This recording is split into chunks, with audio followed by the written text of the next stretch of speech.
हाँ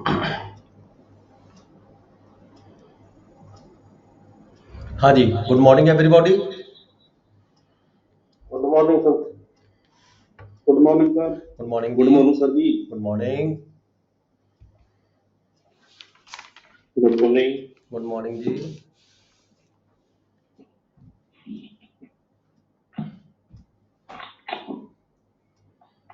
हाँ जी, today will be start NAVSEALAR examination paper number 6। NAVSEALAR examination paper number 6 civil procedure code 1908।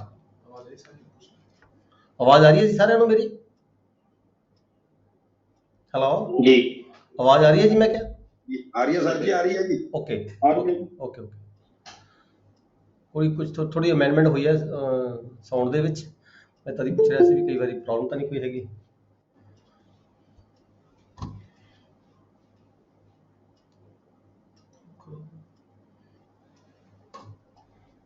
हाँ जी,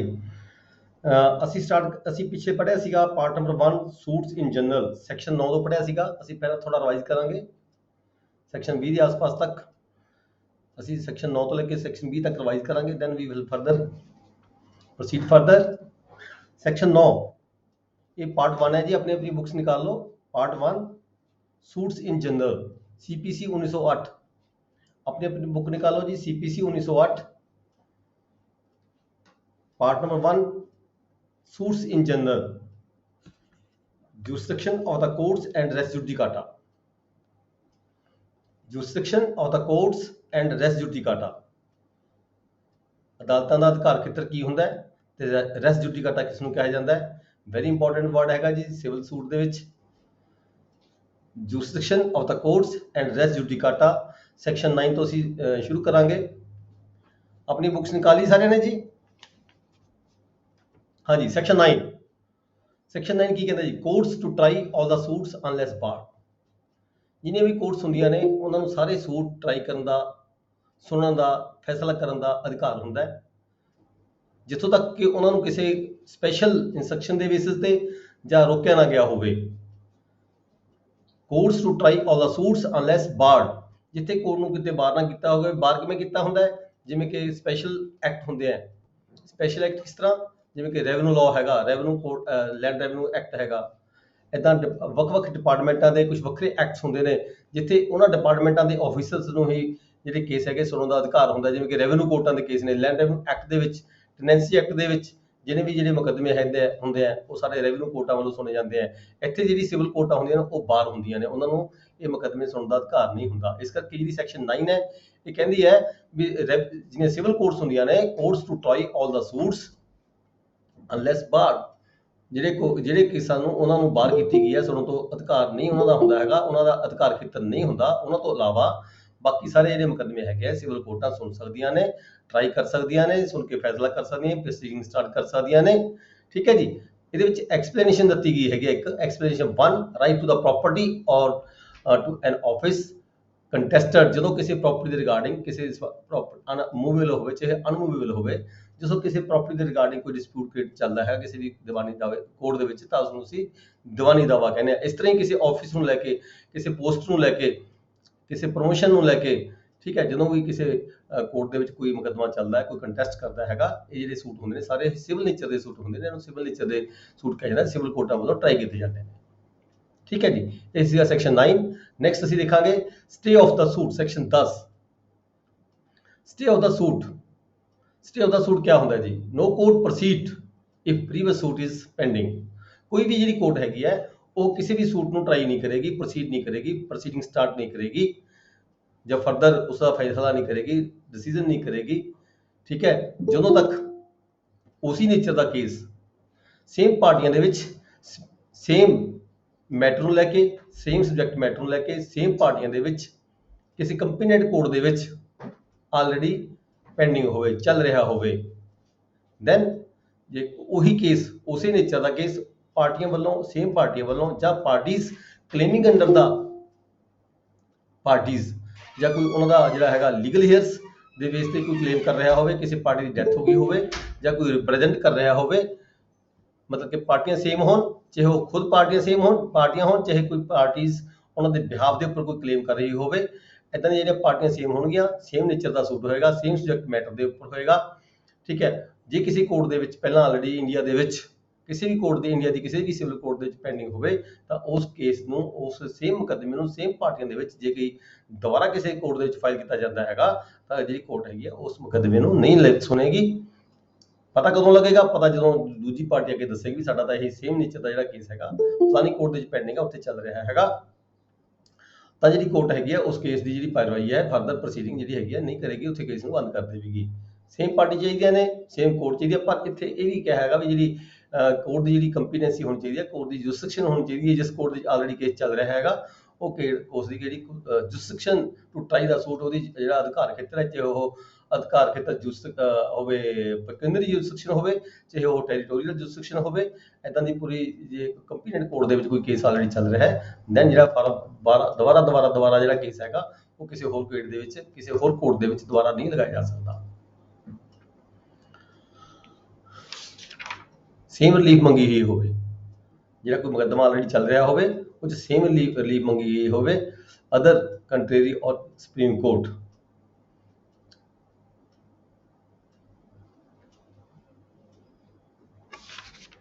explanation ਵਿੱਚ ਹੈਗੀ ਹੈ, pending of the suit in the foreign court not preclude ਨਹੀਂ ਕਰਦਾ ਹੈਗਾ। ਜੇ ਕਿਸੇ ਫੋਰਨ ਕੰਟਰੀ ਦੇ ਵਿੱਚ ਕੋਈ ਕੇਸ ਉਸੇ ਸਬਜੈਕਟ ਮੈਟਰ ਨੂੰ ਲੈ ਕੇ ਸੇਮ ਪਾਰਟੀਆਂ ਦੇ ਵਿਚਕਾਰ ਕਿਸੇ ਫੋਰਨ ਕੰਟਰੀ 'ਚ ਕੋਈ ਕੇਸ ਚੱਲ ਰਿਹਾ ਹੈਗਾ, ਦੈਨ ਜਿਹੜੀ ਇੰਡੀਆ ਦੀ ਕੋਰਟ ਹੈਗੀ ਆ ਉੱਥੇ ਜਿਹੜਾ ਮੁਕੱਦਮਾ ਹੈਗਾ ਫਾਈਲ ਕੀਤਾ ਜਾ ਸਕਦਾ ਹੈ, ਤਾਂ ਉਹ ਜਿਹੜਾ ਆਲਰੇਡੀ ਚੱਲ ਰਿਹਾ ਮੁਕੱਦਮਾ ਉਹ ਪ੍ਰੀਕਲੂਡ ਨਹੀਂ ਕਰੇਗਾ ਇੰਡੀਆ ਦੀ ਕੋਰਟ ਨੂੰ ਪ੍ਰੋਸੀਡ ਕਰਨ ਤੋਂ, ਡਿਸਾਈਡ ਕਰਨ ਤੋਂ, ਫੈਸਲਾ ਕਰਨ ਤੋਂ। ਸਰ ਮੈਂ ਲੇਟ ਜੁਆਇਨ ਕੀਤਾ ਸੀ, ਕਿਹੜਾ ਸੈਕਸ਼ਨ ਪੜ੍ਹਾ ਰਹੇ ਹੋ? ਹਾਂ, ਆਪਾਂ ਸੈਕਸ਼ਨ 9 ਤੋਂ ਸ਼ੁਰੂ ਕੀਤਾ ਹੈ ਜੀ। ਠੀਕ ਹੈ ਸਰ। ਸੈਕਸ਼ਨ 9 ਹੈਗਾ courts to try all the suits unless barred, ਜਦੋਂ ਤੱਕ ਕਿਸੇ ਕੋਰਟ ਨੂੰ ਜਿਹੜੇ ਮੁਕੱਦਮੇ ਹੈਗੇ ਨੇ ਬਾਰ ਨਾ ਕੀਤੇ ਗਏ ਹੋਣ, ਜਿਵੇਂ ਕਿ ਸਪੈਸ਼ਲ ਸੂਟਸ, ਸਪੈਸ਼ਲ ਲਾਅ ਹੁੰਦੇ ਨੇ, ਸਪੈਸ਼ਲ ਲਾਅ ਜਿਵੇਂ ਕਿ ਕੋਈ ਕੋਆਪਰੇਟਿਵ ਡਿਪਾਰਟਮੈਂਟ ਦਾ ਲਾਅ ਹੈਗਾ, ਰੈਵਨਿਊ ਡਿਪਾਰਟਮੈਂਟ ਦਾ ਲਾਅ ਹੈਗਾ, ਠੀਕ ਹੈ, ਇਦਾਂ ਵੱਖਰੇ ਡਿਪਾਰਟਮੈਂਟਾਂ ਦੇ ਜਿਹੜੇ ਲਾਅ ਹੁੰਦੇ ਆ ਉਹਦੇ ਵਿੱਚ ਕੀ ਹੁੰਦਾ ਹੈਗਾ, ਉਹ ਸਪੈਸ਼ਲ ਕੋਰਟਸ ਹੀ ਹੁੰਦੀਆਂ ਨੇ, ਰੈਵਨਿਊ ਕੋਰਟਸ ਹੁੰਦੀਆਂ ਨੇ, ਜਿਵੇਂ BDPO, DDPO, ਠੀਕ ਹੈ ਜੀ, ਡਾਇਰੈਕਟਰ ਰੂਰਲ ਡਿਵੈਲਪਮੈਂਟ, ਪੰਚਾਇਤ, ਇਦਾਂ ਦੇ ਜਿਹੜੇ ਡਿਪਾਰਟਮੈਂਟ ਹੁੰਦੇ ਜਿਨ੍ਹਾਂ ਦੇ ਆਪਣੇ ਵੱਖਰੇ ਲਾਅ ਬਣੇ ਹੋਏ ਹੁੰਦੇ, ਉਹਨਾਂ ਦੇ ਕੇਸਾਂ ਦੇ ਵਿੱਚ ਜਿਹੜੀਆਂ ਸਿਵਲ ਕੋਰਟਾਂ ਹੁੰਦੀਆਂ ਉਹਨਾਂ ਨੂੰ ਬਾਰ ਕੀਤਾ ਜਾਂਦਾ ਹੈ। ਇਸ ਕਰਕੇ ਇੱਥੇ ਸੈਕਸ਼ਨ 9 'ਚ ਇਹ ਦੱਸਿਆ ਗਿਆ ਵੀ ਉਹ ਸਾਰੇ ਮੁਕੱਦਮੇ ਸਿਵਲ ਕੋਰਟਾਂ ਨੂੰ ਸੁਣਨ ਦਾ, ਡਿਸਾਈਡ ਕਰਨ ਦਾ ਅਧਿਕਾਰ ਹੈਗਾ, ਜਿੱਥੇ ਕਿਤੇ ਉਹਨਾਂ ਨੂੰ ਬਾਰ ਨਾ ਕੀਤਾ ਗਿਆ ਹੋਵੇ। ਸੈਕਸ਼ਨ 10 ਪੜ੍ਹ ਰਹੇ ਸੀ ਅਸੀਂ। ਸੈਕਸ਼ਨ 10 ਕੀ ਹੈ? ਬਹੁਤ ਇੰਪੋਰਟੈਂਟ ਸੈਕਸ਼ਨ ਹੈ। ਸਟੇ ਆਫ ਦਾ ਸੂਟ, ਜਦੋਂ ਕੋਈ ਮੁਕੱਦਮਾ ਕਿਸੇ ਕੋਰਟ ਦੇ ਵਿੱਚ, ਕੰਪੀਟੈਂਟ ਕੋਰਟ ਦੇ ਵਿੱਚ ਦੋ ਪਾਰਟੀਆਂ, ਸੇਮ ਪਾਰਟੀਆਂ ਦੇ ਵਿਚਕਾਰ ਪੈਂਡਿੰਗ ਹੋਵੇ, ਸੇਮ ਸਬਜੈਕਟ ਮੈਟਰ ਨੂੰ ਲੈ ਕੇ ਪੈਂਡਿੰਗ ਹੋਵੇ, ਤੇ ਸੇਮ ਕਾਜ਼ ਆਫ ਐਕਸ਼ਨ ਹੋਵੇ, ਸੇਮ ਟਾਈਟਲ ਹੋਵੇ, ਕੋਰਟ ਹੈਵਿੰਗ ਦਾ ਜੁਰਿਸਡਿਕਸ਼ਨ, ਕੋਰਟ ਕੰਪੀਟੈਂਟ ਹੋਵੇ, ਠੀਕ ਹੈ, ਤੇ ਜਿਹੜੀ ਕੋਰਟ ਹੈ ਉਸਨੇ ਰਿਲੀਫ ਦਿੱਤੀ ਹੋਵੇ ਜਾਂ ਰਿਲੀਫ ਗ੍ਰਾਂਟ ਕੀਤੀ ਗਈ ਹੋਵੇ, ਉਹੀ ਰਿਲੀਫ ਇੱਥੇ ਮੰਗ ਰਿਹਾ ਹੋਵੇ ਪਾਰਟੀ, ਜਿਹੜੀ ਰਿਲੀਫ ਗ੍ਰਾਂਟ ਕਰਨ ਦੇ ਲਈ, ਜਿਹੜੀ ਰਿਲੀਫ ਮੰਗਣ ਦੇ ਲਈ ਪਹਿਲੀ ਮੁਕੱਦਮਾ ਫਾਈਲ ਕਿਸੇ ਕੋਰਟ ਦੇ ਵਿੱਚ ਚੱਲ ਰਿਹਾ ਹੈਗਾ, ਸੇਮ ਜਿਹੜੀ ਰਿਲੀਫ ਹੈਗੀ ਹੈ ਉੱਥੇ ਇਸ ਕੋਰਟ ਵੱਲੋਂ ਦੂਜੀ ਕੋਰਟ ਜਿਹੜਾ ਮੁਕੱਦਮਾ ਦਾਇਰ ਕੀਤਾ ਗਿਆ ਹੈਗਾ, ਉਹੀ ਰਿਲੀਫ ਉੱਥੇ ਪਾਰਟੀ ਨੇ ਮੰਗੀ ਹੋਵੇ। ਸੇਮ ਨੇਚਰ ਦਾ ਕੇਸ ਕਿਸੇ ਹੋਰ ਕੋਰਟ ਦੇ ਵਿੱਚ ਫਾਈਲ ਨਹੀਂ ਕੀਤਾ ਜਾ ਸਕਦਾ। ਜੇ ਫਾਈਲ ਕੀਤਾ ਜਾਵੇ ਤਾਂ ਜਿਹੜੀ ਕੋਰਟ ਹੈ ਉਸਨੂੰ ਪ੍ਰੋਸੀਡ ਨਹੀਂ ਕਰੇਗੀ, ਸੁਣੇਗੀ ਨਹੀਂ, ਡਿਸਾਈਡ ਨਹੀਂ ਕਰੇਗੀ। ਜਦੋਂ ਕੋਰਟ ਕੋਲੇ ਇਹ ਪ੍ਰੂਫ ਆ ਜਾਂਦਾ ਵੀ ਇਸ ਨੇਚਰ ਦਾ ਜਿਹੜਾ ਕੇਸ ਹੈ ਸੇਮ ਪਾਰਟੀਆਂ ਦੇ ਵਿਚਕਾਰ ਕਿਸੇ ਹੋਰ ਕੋਰਟ ਦੇ ਵਿੱਚ ਪੈਂਡਿੰਗ ਚੱਲਿਆ ਰਿਹਾ ਹੈਗਾ, ਤਾਂ ਜਿਹੜੀ ਸੈਕੰਡ ਕੋਰਟ ਹੈਗੀ ਆ ਉਸਨੂੰ ਨਹੀਂ ਸੁਣੇਗੀ।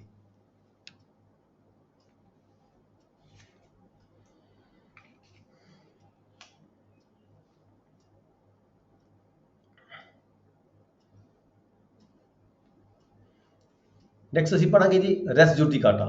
It is very important section ਹੈਗੀ ਹੈ ਰੈਸ ਜੁਡੀਕਾਟਾ। ਇਹਦੇ ਤੇ ਕੁਐਸਚਨ ਆਮ ਤੌਰ ਤੇ ਆ ਜਾਂਦਾ ਹੈਗਾ, ਜਿੰਨੇ ਵੀ ਕੁਐਸਚਨ ਪੇਪਰ ਅਸੀਂ ਦੇਖਦੇ ਹਾਂ, ਆਬਜ਼ਰਵ ਕਰਦੇ ਹਾਂ, ਇਸ ਜਿਹੜਾ ਪੁਆਇੰਟ ਹੈਗਾ ਰੈਸ ਜੁਡੀਕਾਟਾ ਦੇ ਉੱਪਰ ਜਿਹੜਾ ਕੁਐਸਚਨ ਆਲਮੋਸਟ ਸਾਰੇ ਪੇਪਰਾਂ ਦੇ ਵਿੱਚ ਹੀ ਆਉਂਦਾ ਹੈਗਾ। ਇਸ ਕਰਕੇ ਤੁਸੀਂ ਇਸ ਨੂੰ ਬੜੇ ਧਿਆਨ ਦੇ ਨਾਲ ਪੜ੍ਹਨਾ ਵੀ ਹੈ, ਸੁਣਨਾ ਵੀ ਹੈ, ਤੇ ਦੁਬਾਰਾ ਬਾਅਦ ਵਿੱਚ ਰਿਪੀਟ ਵੀ ਕਰਨਾ ਹੈਗਾ। ਰੈਸ ਜੁਡੀਕਾਟਾ ਕੀ ਹੁੰਦਾ ਹੈ? ਰੈਸ ਜੁਡੀਕਾਟਾ ਸਿੰਪਲ ਜੀ ਵਰਡਿੰਗ ਇਹ ਹੈਗੀ ਹੈ ਵੀ ਜਦੋਂ ਕੋਈ ਕੇਸ ਸੇਮ ਪਾਰਟੀਆਂ ਦੇ ਵਿੱਚ ਜਾਂ ਪਾਰਟੀਆਂ ਦੇ ਵਾਰਸਾਂ ਦੇ ਵਿੱਚ ਜਾਂ ਕਲੇਮਿੰਗ ਅੰਡਰ ਦਾ ਸੇਮ ਪਾਰਟੀਜ਼ ਦੇ ਵਿਚਕਾਰ ਸੇਮ ਸਬਜੈਕਟ ਮੈਟਰ ਨੂੰ ਲੈ ਕੇ, ਠੀਕ ਹੈ, ਸੇਮ ਸਬਜੈਕਟ ਮੈਟਰ ਨੂੰ ਲੈ ਕੇ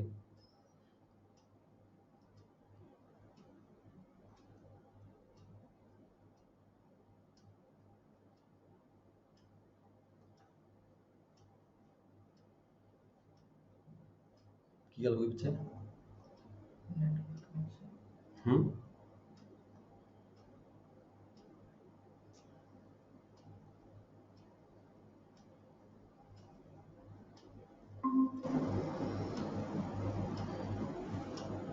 सॉरी नेटवर्क इशू ਸੀਗਾ।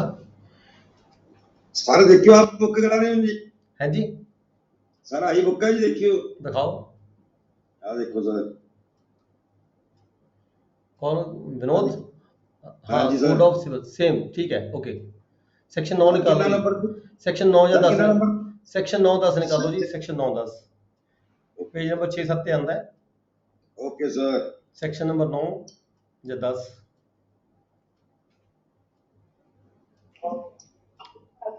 आप पढ़ रहे हैं जी। सेक्शन 11 सेक्शन 11 निकाल लो जी। रेसिड्यूटी घाटा। रेसिड्यूटी ਘਾਟਾ ਕੀ ਹੁੰਦਾ ਹੈ? रेसिड्यूटी ਘਾਟਾ ਸਿੰਪਲ ਮੈਂ ਤੁਹਾਨੂੰ ਸਮਝਾ ਦਵਾਂ। रेसिड्यूटी ਘਾਟਾ ਉਹ ਹੁੰਦਾ ਹੈਗਾ ਜਦੋਂ ਕੋਈ ਸੇਮ ਪਾਰਟੀਆਂ ਦੇ ਵਿਚਕਾਰ, ਠੀਕ ਹੈ, ਕੋਈ ਫਾਰਮਰ ਸੂਟ ਪਹਿਲਾਂ ਆਲਰੇਡੀ ਡਿਸਾਈਡ ਹੋ ਚੁੱਕਿਆ ਹੋਵੇ।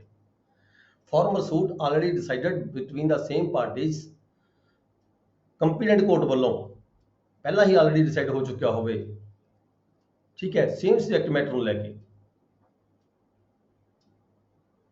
ਸੇਮ ਸਬਜੈਕਟ ਮੈਟਰ ਨੂੰ ਲੈ ਕੇ ਡਿਸਾਈਡ ਹੋ ਚੁੱਕਿਆ ਹੋਵੇ, ਪਾਰਟੀ ਸੇਮ ਹੋਣ ਜਾਂ ਪਾਰਟੀਜ਼ ਕਲੇਮਿੰਗ ਅੰਡਰ ਦਾ ਸੇਮ, ਜਾਂ ਸੇਮ ਪਾਰਟੀਆਂ ਦੇ ਵਿਚਕਾਰ ਉਹਨਾਂ ਦੇ ਜਿਹੜੇ ਲੀਗਲ ਹੇਅਰਸ ਨੇ ਜਾਂ ਕੋਈ ਰਿਪਰੈਜ਼ੈਂਟ ਕਰਦਾ ਹੈਗਾ ਉਹਨਾਂ ਨੂੰ, ਜਿਹੜੀਆਂ ਪਾਰਟੀਆਂ ਹੈਗੀਆਂ ਨੇ, ਜਾਂ ਉਹਨੂੰ ਸੇਮ ਪਾਰਟੀਆਂ ਨੂੰ ਕੋਈ ਰਿਪਰੈਜ਼ੈਂਟ ਕਰਦਾ ਹੋਵੇ, ਜਾਂ ਫਿਰ ਸੇਮ ਟਾਈਟਲ ਵੀ ਕੁਐਸਚਨ ਆਫ ਟਾਈਟਲ ਵੀ ਸੇਮ ਹੋਵੇ, ਪਾਰਟੀ ਦਾ ਜਿਹੜਾ ਸੂਟ ਹੈਗਾ ਉਹ ਵੀ ਸੇਮ ਹੋਵੇ, ਕੰਪੀਟੈਂਟ ਕੋਰਟ ਹੋਵੇ ਜਿਸਨੇ ਪਹਿਲਾਂ ਡਿਸਾਈਡ ਕੀਤਾ ਹੋਇਆ ਹੋਵੇ, ਕੋਰਟ ਨੇ ਸੁਣਿਆ ਵੀ ਹੋਵੇ ਮੁਕੱਦਮਾ ਤੇ ਫਾਈਨਲੀ ਡਿਸਾਈਡ ਵੀ ਕੀਤਾ ਹੋਵੇ। ਮਤਲਬ ਸੇਮ ਪਾਰਟੀਆਂ ਦੇ ਵਿਚਕਾਰ ਸੇਮ ਸਬਜੈਕਟ ਮੈਟਰ ਨੂੰ ਲੈ ਕੇ ਸੇਮ ਕੁਐਸਚਨ ਆਫ ਟਾਈਟਲ ਹੋਵੇ, ਕੰਪੀਟੈਂਟ ਕੋਰਟ ਹੋਵੇ।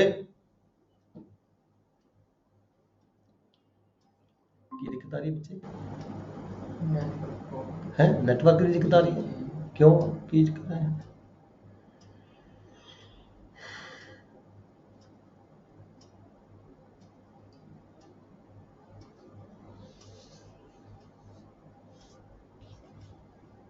शिविर ने कहा देखिएगा। जी